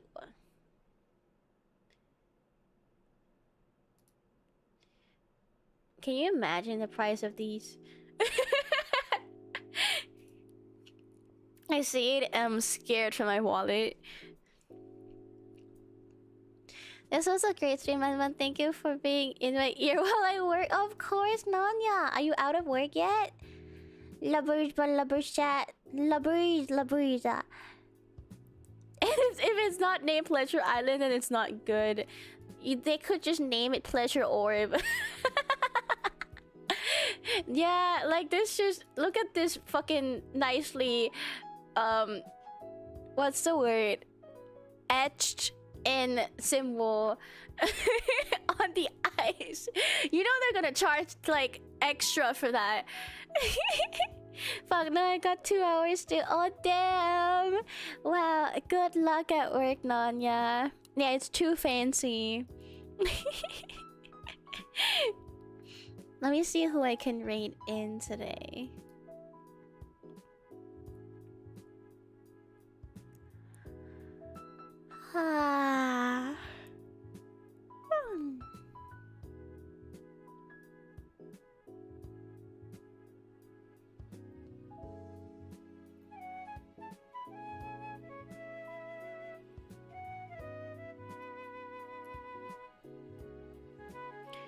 Oh, it's too much. Pay for the experience, I guess. I think I caught you at the end of stream. I hope you have a great night. Thank you, Don. Yeah, I've been here for 6 hours. But I'm glad you stopped by. Let me see on YouTube. Okay. I'm streaming. Cersei's also streaming. Her birthday donathon. Oh, but I'm doing Tomodachi Life. Let's go to Tomodachi Life. Each sip is my wallet getting drained. Each time I touch the grass. Yeah, for real. Your motto's super cute, by the way. Thank you. I appreciate it. Yeah. Oh, but don't forget to do the membership time thingy. Oh, yes. I need to set up the poll. Yes. You might as well do it in both Discord members and YouTube. Yes, I will do it in both. What were we gonna play again? Sorry, my brain it was locked down, right? I got rage baited too hard. I forgot everything in the last 6 hours. Oh, it was gambling with friends. Yes, thank you, Ava. Thank you, Ava. Gambling with friends. I need to buy the game too. Yo, gambling with friends. We'll just see what time it is first. Yes. Thank you, guys. I love you so much. Mwah, mwah. Thank you for hanging out and watching a shit ton of videos. Maybe I should do the stream again to next week. I like just yapping and watching things. Thanks for the stream. Of course. Kissy mois. Was a very fun stream. I love when we got rage baited by Scientology together. It is a vibe. So chill and fun. I'm glad. Well, we'll do more next week then. This is my Pleasure Island. Sorry, this is Springs now. It's Banana Springs. I wonder if he found his cousin. That would be a really funny inside joke too. You're like, guys, I need to find my cousin. Guys, I've heard my cousin is here. Springs, no, Banana Springs. Yeah, sorry. It's just what it is. Alright. Thank you guys so much. And I'll see you guys tomorrow for Banana Working stream. Working Wednesday. Working Wednesday's back. Today I went inside Banana Paradise to find my cousin. I went undercover for 2 years in Banana Paradise. Yeah. Thanks for listening. Thank you for coming. Alright, look at my ending screen, and also don't forget to listen to my original songs. Oh, thank you, song. Thank you for the 10 super. Wonderful stream, really a blessing in my stressful life. Thanks, Banana. Of course. I definitely do another chill stream for next week because I really had fun just sitting here and Scientology. Oh, yeah, and like and subscribe and imagine Ron is staring at you while you're doing it. You're so right. And then he kicks you when you press subscribe. Okay, ending screen. Oh my goodness. Imagine you're looking at Banana Paradise ending screen. And then suddenly you just get tortured.